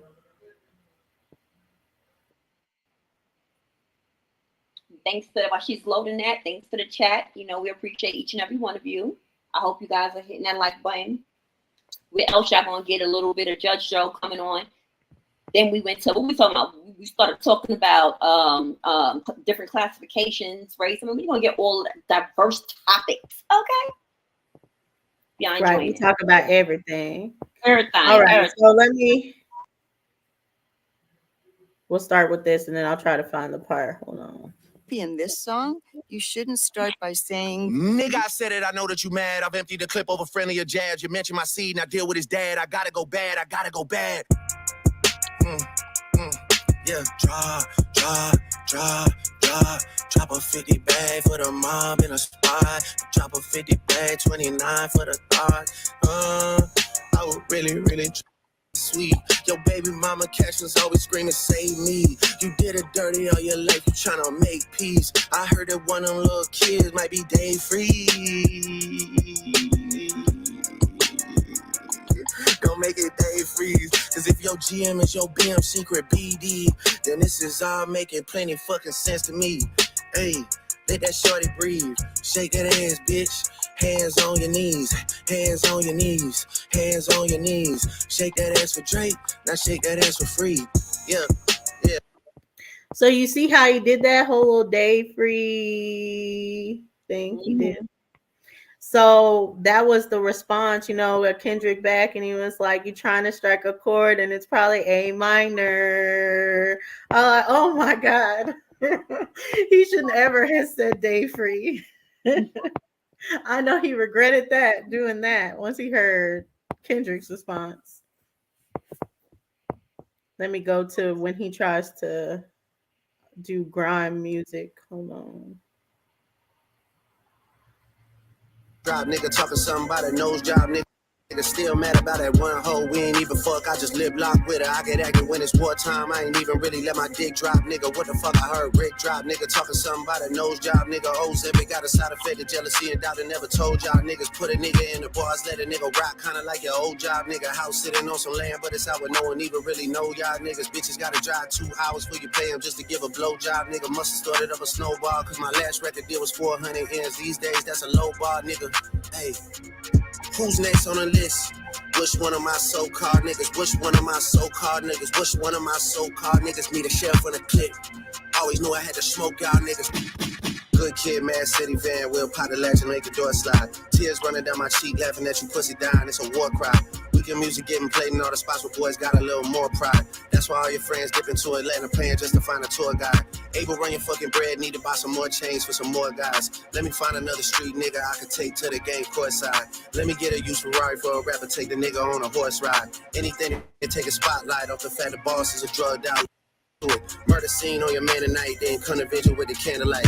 Body at the fucking body, and Rick reading my Miranda rights. I'm going on vacation, I hope next time y'all plan it right. Cause you gotta pay for saying my name. Guess now niggas understand the price, man. What?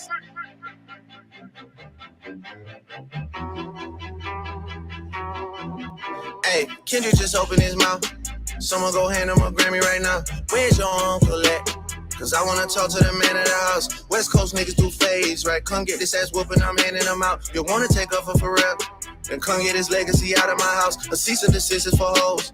Can't listen to lies that come out of your mouth. You caught a two-pack of steak and beg them to sue me and get that shit down. I'm losing perspective on beef. Boy, when the send beat and I kill you for fun. Your daddy got robbed by Top. You stunning and Wayne like father, like son. Anthony set up the plays.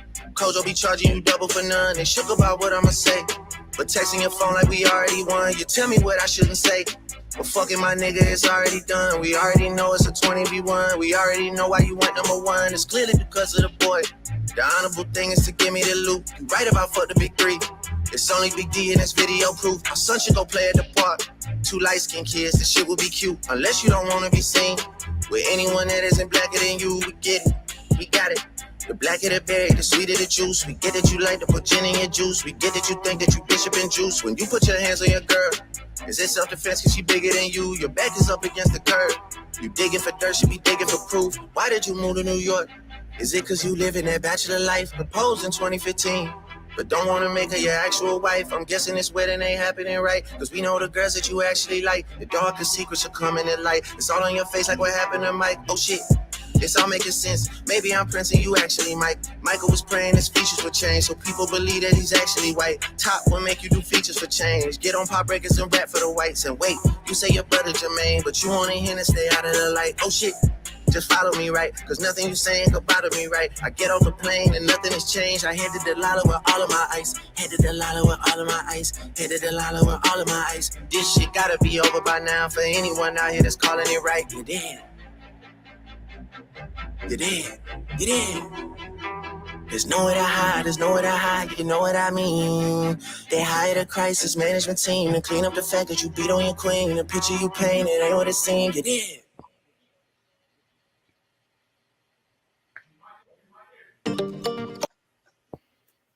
So yeah, that's one of his best ones that he drops. Ooh.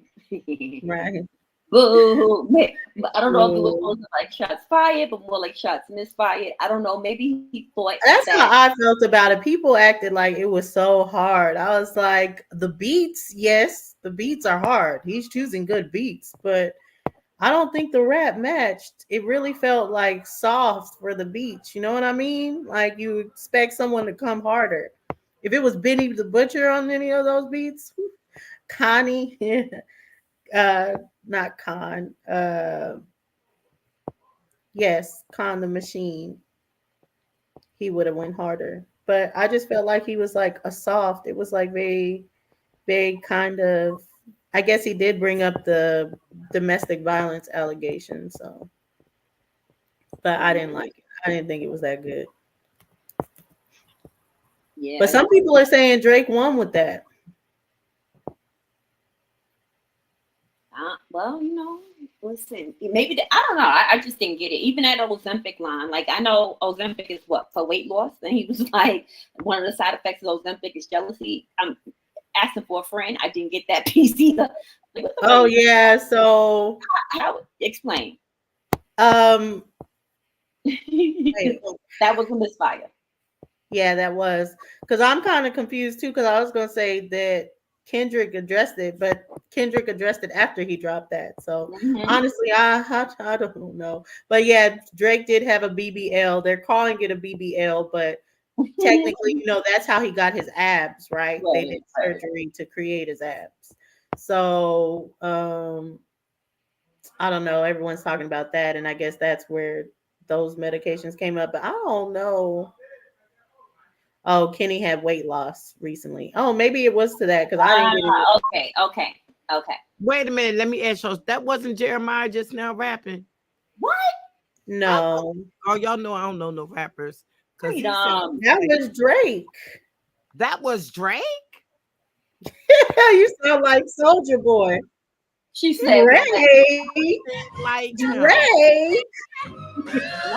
This is his response back to Not Like Us. Freedom is so funny. China is definitely spiraling. I got your fucking lines tapped. I swear that I'm dialed in. First I was a rat, so where's the proof of the trial then? Where's the paperwork of the cabinet is filed in? 1090 Jake would've took all the walls down. The streets would've had me hiding out in a small town. My Montreal connects stand up, not fall down. The ones that you getting your stories from, they all clowns. I am a war general, seasoned in preparation. My jacket is covered in medals, honor and decoration. You waited for this moment, overcome with the desperation. We plotted for a week and then we fed you the information. A daughter that's 11 years old, I bet he takes it. We thought about giving a fake name or a destination, but you so thirsty, you not concerned with investigation. Instead, you in that Venice studio, it's a celebration. You gotta learn to fact check things and be less impatient. Your fans are rejoicing, thinking this is my expiration. Even the picture you use, the jokes and the medication, the Maybach glove and the drug he uses for less inflation. Master manipulator, you bid on a speculation. You dumb and reactive, nigga, I'm petty with dedication. What about the bones we dug up in that excavation? And why isn't Whitney denying all of the allegations?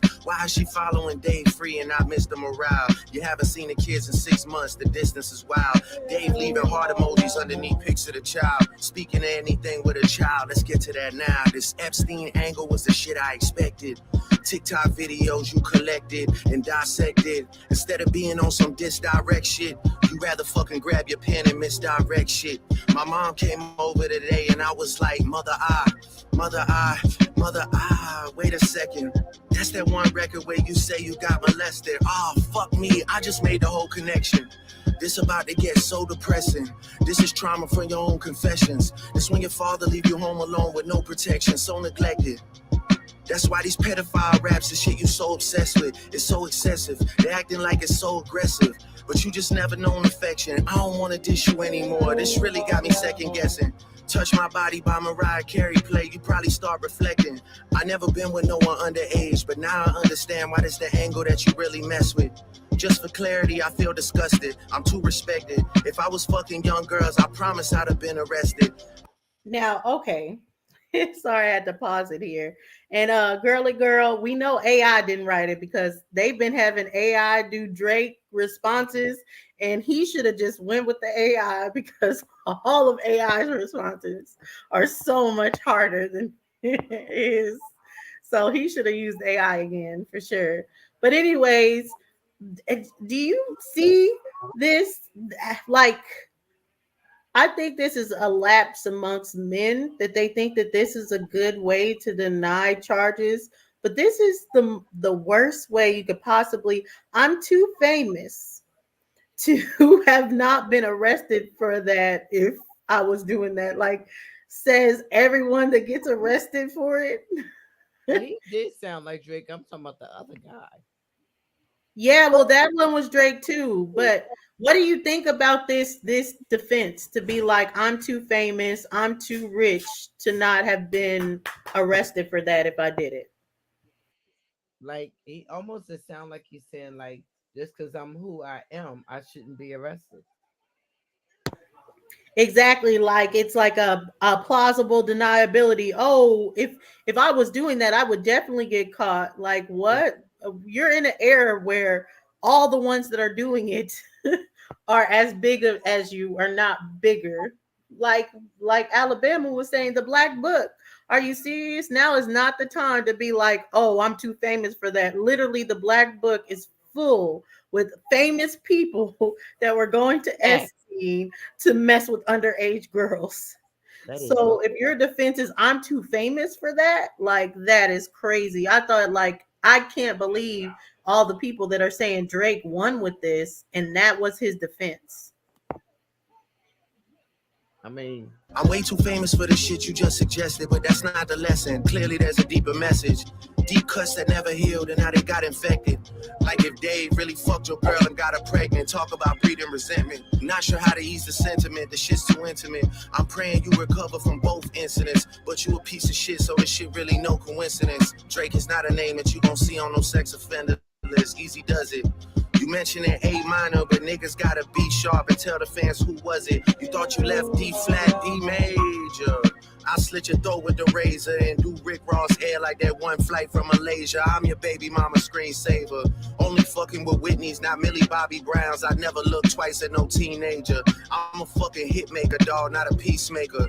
Yeah, bullets that I'm stuffing in each chamber. Your ass in extreme danger. Stop buying views and buy comments. You may as well keep the paper. Shit you about to need for later.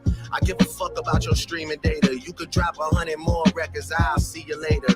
Yeah, maybe when you meet your maker. I don't want to fight with a woman beater. It feeds your nature.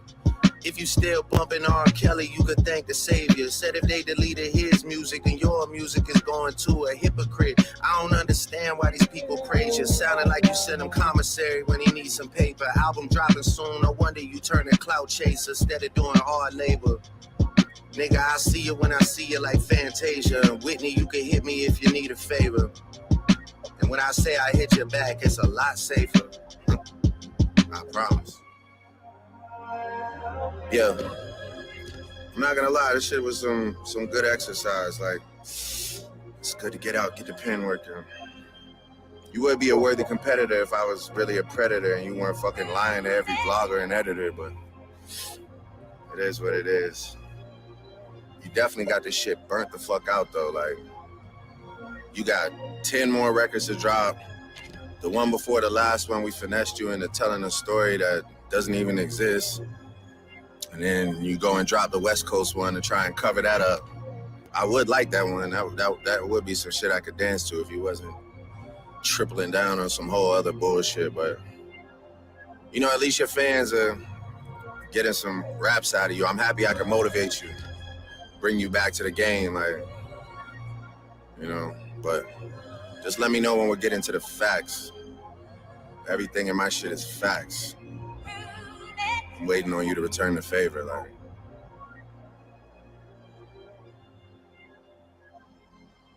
So, Dots, have you ever heard a monologue like that in a rap battle?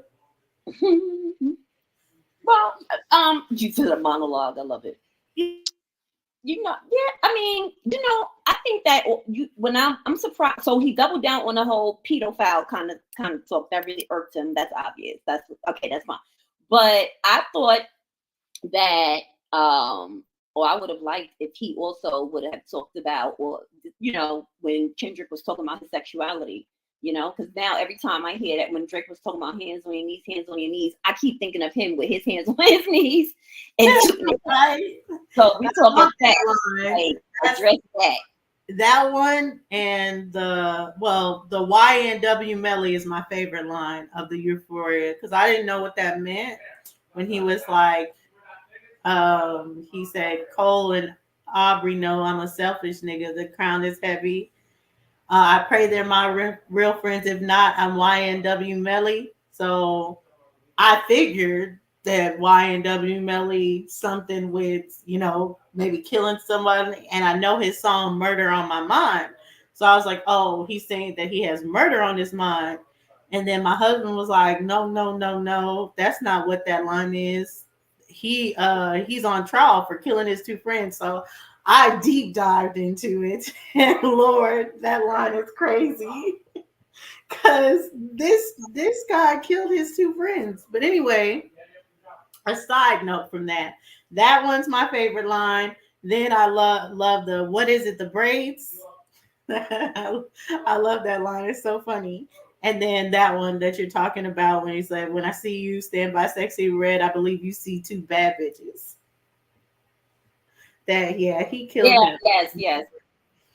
And that's why, like, we didn't even really go through Euphoria like that, and he dropped Not Like Us, which I like, oh yeah, it's over after Not Like Us. But this is the response to Not Like Us. I think it's clear defeat, but other people were saying that he won because he said that he leaked all the information out to Kendrick. First off, would you believe someone that said that, and that, hey, all that stuff that you got, I actually was the one that leaked it to you? Do you think that that's believable? I'm gonna let Anton, what you think? At this point in time, anything's believable. I mean, it makes too much sense, because one thing I know about Kendrick Lamar He just don't say something just to be saying something. And I've been listening. I've been like, wow, whoa. I mean, I don't get into the mix of that. I mean, a lot of people talking about, well, Kendrick was rushing his things and all that stuff. It's like, yeah, it's called battle rap. It ain't gonna be clean. It ain't gonna be clean. It ain't gonna be mixed right, engineered right. But he's like, yeah, we about to do this. You know, you talking about $1 million cats right here. They're not worried about that. He's not worried about being clean. Drake is worried about being clean and making it sound cute. But I would say Kendrick's been kind of quiet for a minute. He ain't really came out, pop no shots at nobody. But, you know, what I know about him is when he say something, he mean it. Yeah, that's definitely a fact when it comes to Kendrick. And honestly, like as far as people complain about the masters of these songs, I only heard Vlad do it, and Vlad is another colonizer.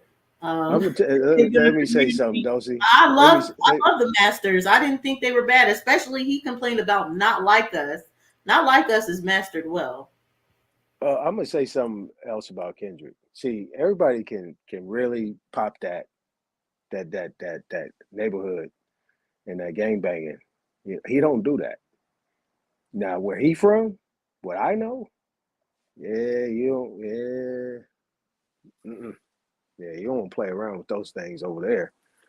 And he kind of like a lamb over there. He's not no gorilla. He's not no lion, no gorilla, no none of that. But around him, that neighborhood, a lot of people don't know nothing about Compton. Don't nobody mess with Compton. Nobody. I'm just gonna say that. And also like in Euphoria, what have you, with Kendrick, he talked about, I mean, from his sexuality to his preference of women, right? He talked about him being, his son. He just kept hitting him. He couldn't even get up and breathe. So that's why I don't. But I think if you're a Drake fan, you're gonna be a fan, right? A fan is a fan is a fan. So if you are if you like Drake and you're a fan of Drake, I feel like you're gonna always say that he won. And like you said, he does have a machine around. He got a machine.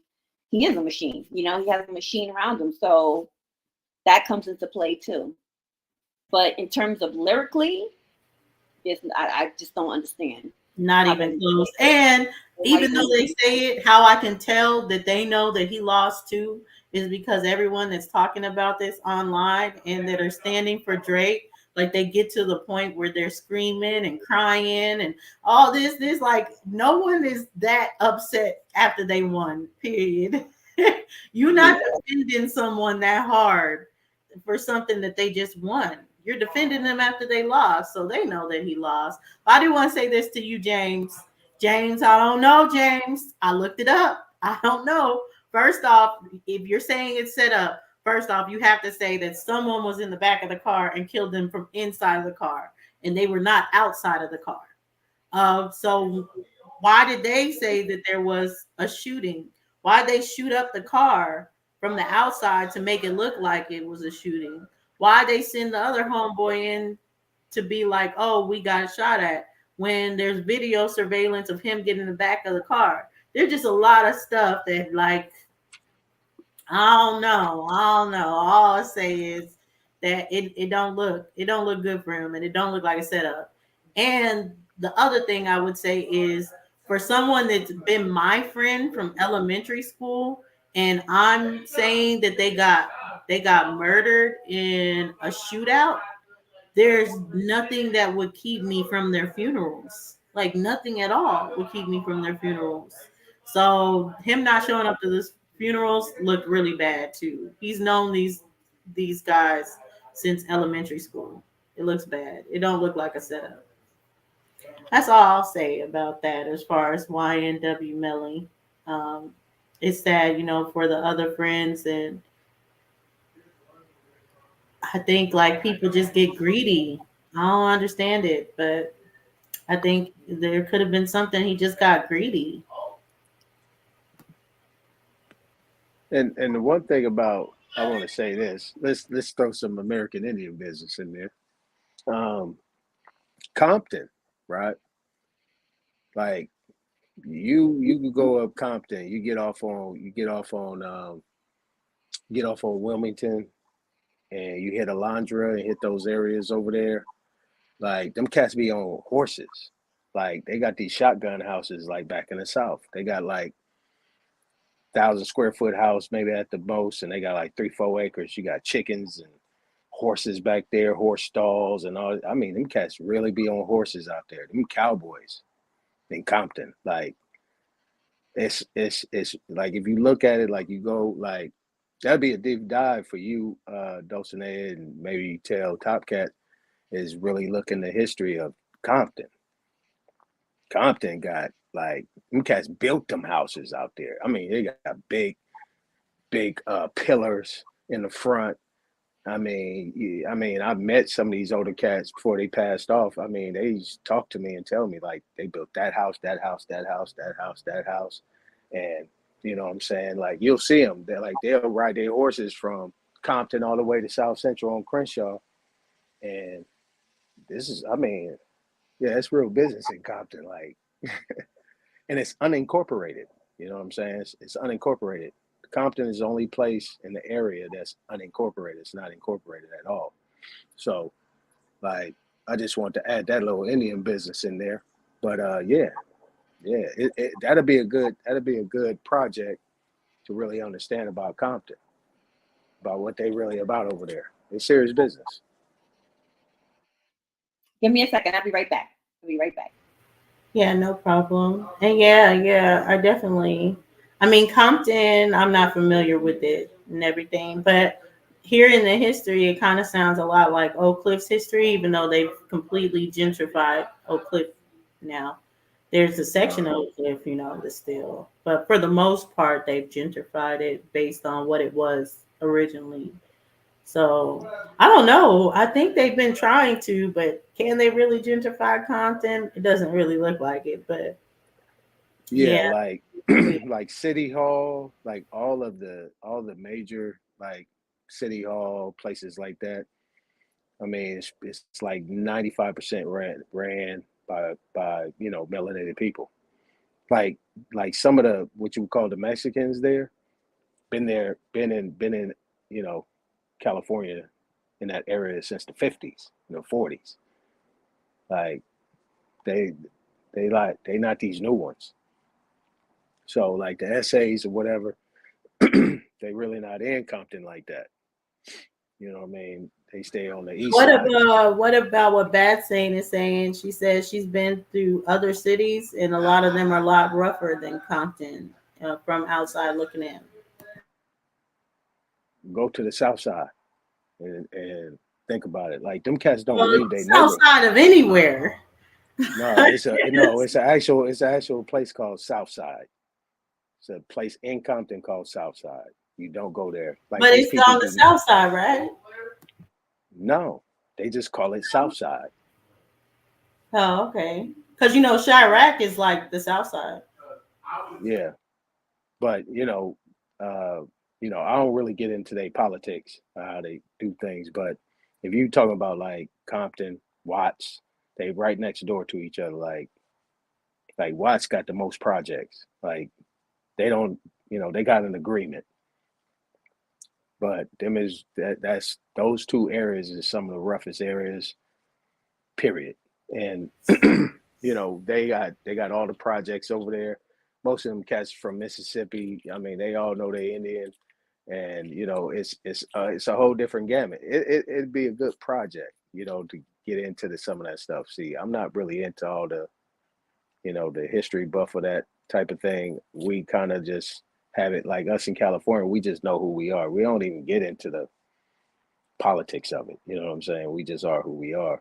But like if there's any place rougher than Compton, I would say that's actually equal to that is Watts.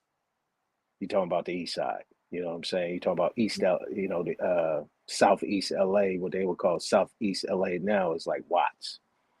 You know what I'm saying?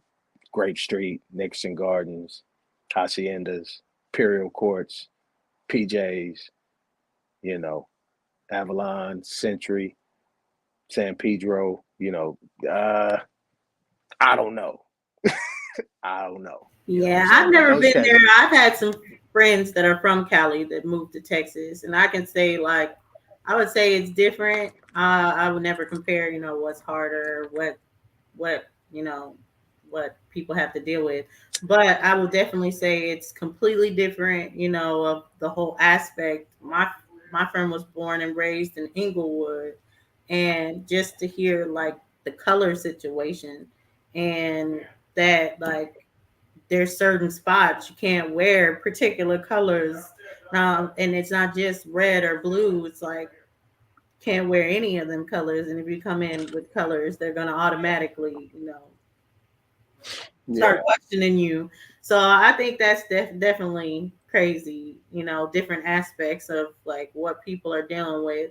In Fort Worth, that's why I brought this up.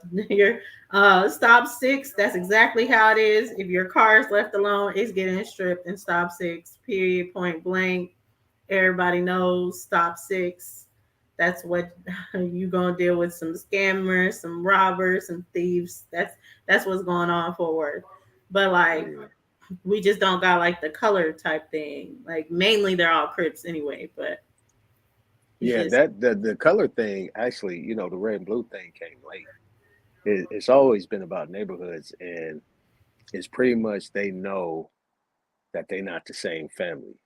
You know what I'm saying? Like for instance, you got like let's just deal with Watts. You got Grape Street. They're separated. They're separated by a train, a railroad. You know what I'm saying? But the schools is all right there. You know what I'm saying? They got to go to the same school, so on and so forth. They had to take their homeroom at a certain time from that neighborhood to that neighborhood. So, you know, and Compton's like that too. You know, the red and blue stuff came later. You know, it was just about where you were from. And right. And when you get into the projects, I think you know this, you know, those was considered to be low-key reservations where them people came from. Because I actually did a genealogy on my partner from Grape. You know what I'm saying? Because they do purple. And it's called Grape Street. And they just do purple, but they say cuz. But they don't wear no blue, they wear purple. And right, you know, they have their uniforms, but you know, I did one on his father, right? Come out, his father is actually from my mom's town in Seminole County. The Latin Kings are purple too, right? Yeah. Yeah, they got like a purple type of gold with it, I think, if I'm not mistaken. And yes, I'm from Funky Town. Yeah. Mm-hmm. Yeah. But when you look at the neighborhoods, because actually, you know, they did the regentrification in those projects. They was giving people vouchers out here in the projects and moving them out to Lancaster, Palmdale, which we know back in the day was a bomb test site. You know what I'm saying? So it's a lot of uranium in the atmosphere out there, and it wasn't all good. But they gave them vouchers out there because they said they was quote unquote cleaning it up and fixing it up. Next thing you know, they didn't come back. So basically all the, you know, the other people moved in and they live in there like they live in, you know what I'm saying, in a gated community when that thing used to be a war zone. You know what I'm saying? So, you know, it's different how we look at it versus how these foreigners is looking at it coming on in. But anyway, I digress. So Austin, Texas got that too. In the east side, they have like where chemicals, you know, that stuff was released and all this other stuff. So, oh, you're from the other side, Dallas. It's so funny because I understand the whole neighborhood thing because like us in Texas, we drive everywhere. So it's nothing to be like a place is 4 hours away. You know, it's a trip, but you know, I'll do that drive whenever I gotta do it. But anyway, so Dallas to Fort Worth, like they do not go to each other. Like anyone that's like born and raised in Fort Worth, been there all their life, they never go to Dallas, and vice versa. Dallas never goes to Fort Worth. It's just a known thing. Like They don't mess with each other.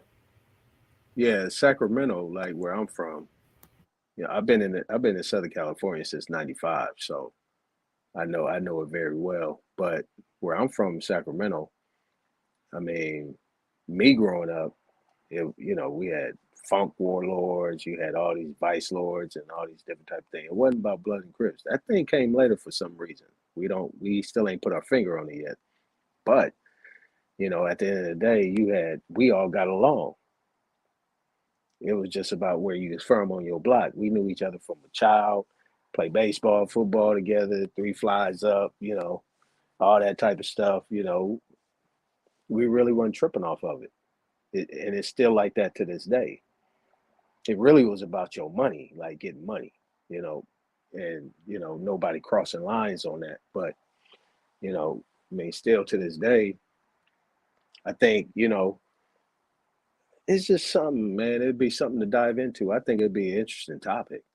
You know what I'm saying, to deal with how the change came about and what it was, and based off history. I think it'd be a good thing. But anyway, we can let's get back to the battle.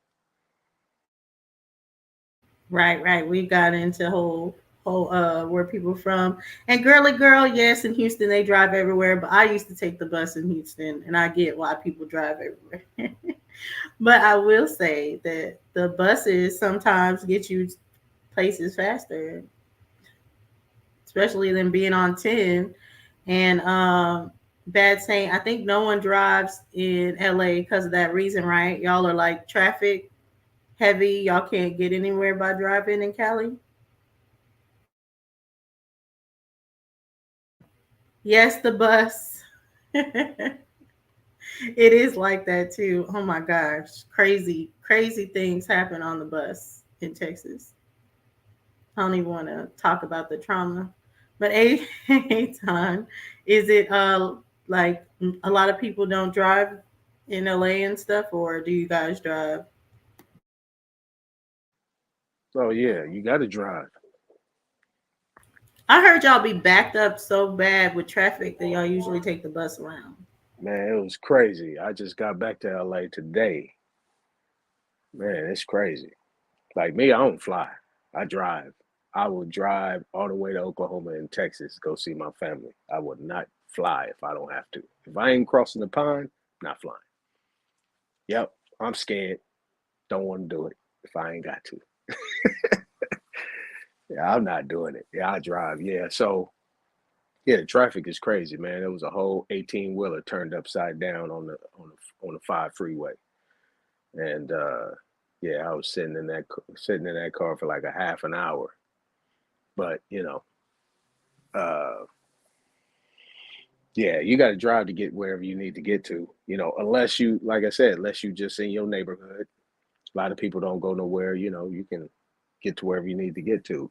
Out here, a lot of people don't travel. See, me, I'm not from LA, so I got family in the Inland Empire. You know what I'm saying? I got business in LA, Compton, Watts.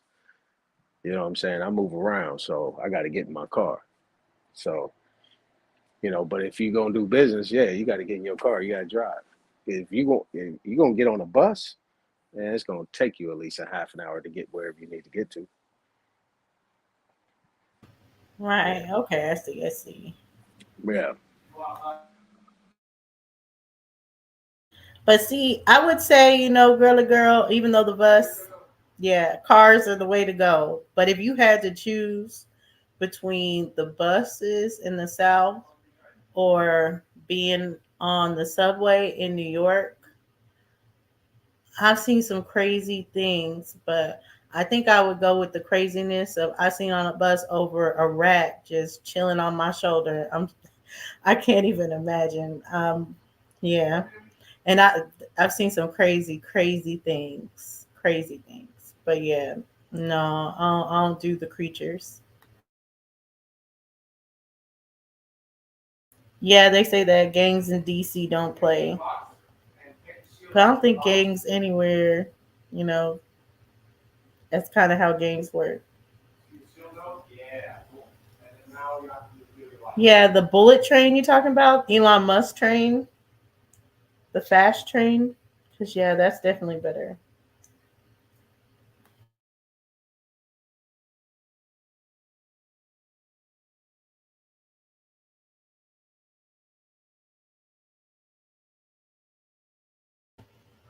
Dot, you go away, you come back.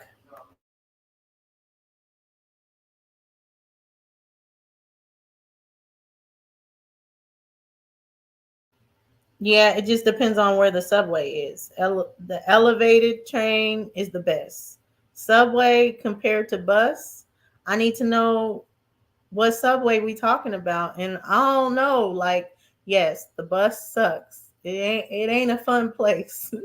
But would you deal with crazy people on a bus? I came back. I'm back now. Sorry, interrupting you. Hey. Crazy people on a bus, or you wake up to a rat on your lap? Which one would you rather deal with? What? We talking about buses in the South versus subways. Oh. Oh, in the South, I would think y'all need cars, right? Oh yeah, you need a car. You definitely need a car. Yeah. But we do have bus systems that go like not everywhere. Like usually most cities though. Like you can get from one city to another in Texas with just the buses, but you're gonna have to do a lot of transfers. Well, I know. Okay, so in New York City, I don't live in a city anymore. I'm still in New York, but I don't live in New York City anymore. But you definitely don't need a car for sure. For sure, you do not need a car in New York City. However, there's now more rats than there are people in New York City.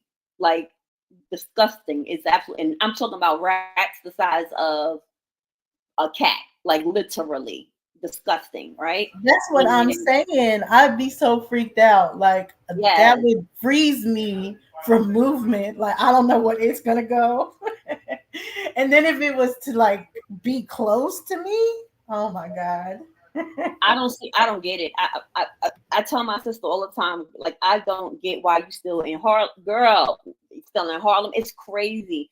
And yeah, that is traumatizing. I haven't taken a train. I don't even know the last time I've been on like the metro system at all. It's been years and years and years, but it's traumatizing. I mean, like dumb rats, and they don't care. They're not afraid. And the problem is, like in the city at least, like it has gotten so bad that the mayor of New York City, Adams, that fool, he had to appoint. They appointed like a rat czar, is what they call it. That's supposed to take care of the problem, because you cannot lay down. They will not lay down any type of poison or anything like that, because people have animals, and then there's wildlife and all that other crazy stuff. But no, it's absolutely, and they're immune to the poison anyway. They just eat right through it, like it's a snack. And whenever it rains a lot, right?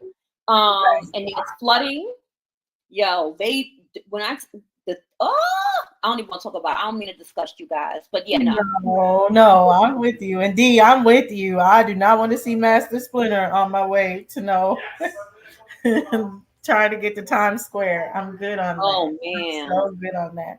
But I will say, of the times of not having a car in Texas and just being like, yes, the crazy people, the homeless guys, the things that they will do in the middle of daylight is crazy. Is crazy. You would think it's like, oh, if you were on the buses at night, okay, yes, some of that stuff could happen. But no, even in the daytime, they're doing that shit. But yeah, but I still don't like rats. But I would say neither. Yeah, get you a car.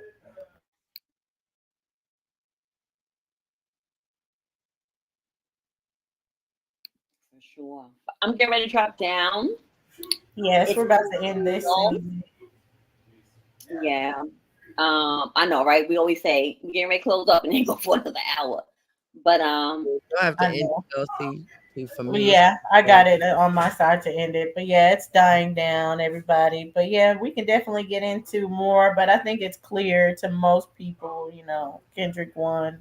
And we can definitely listen to the songs. But really, only Kendrick songs are going to be played to come. And he has an album probably coming out in June. So good night, everybody.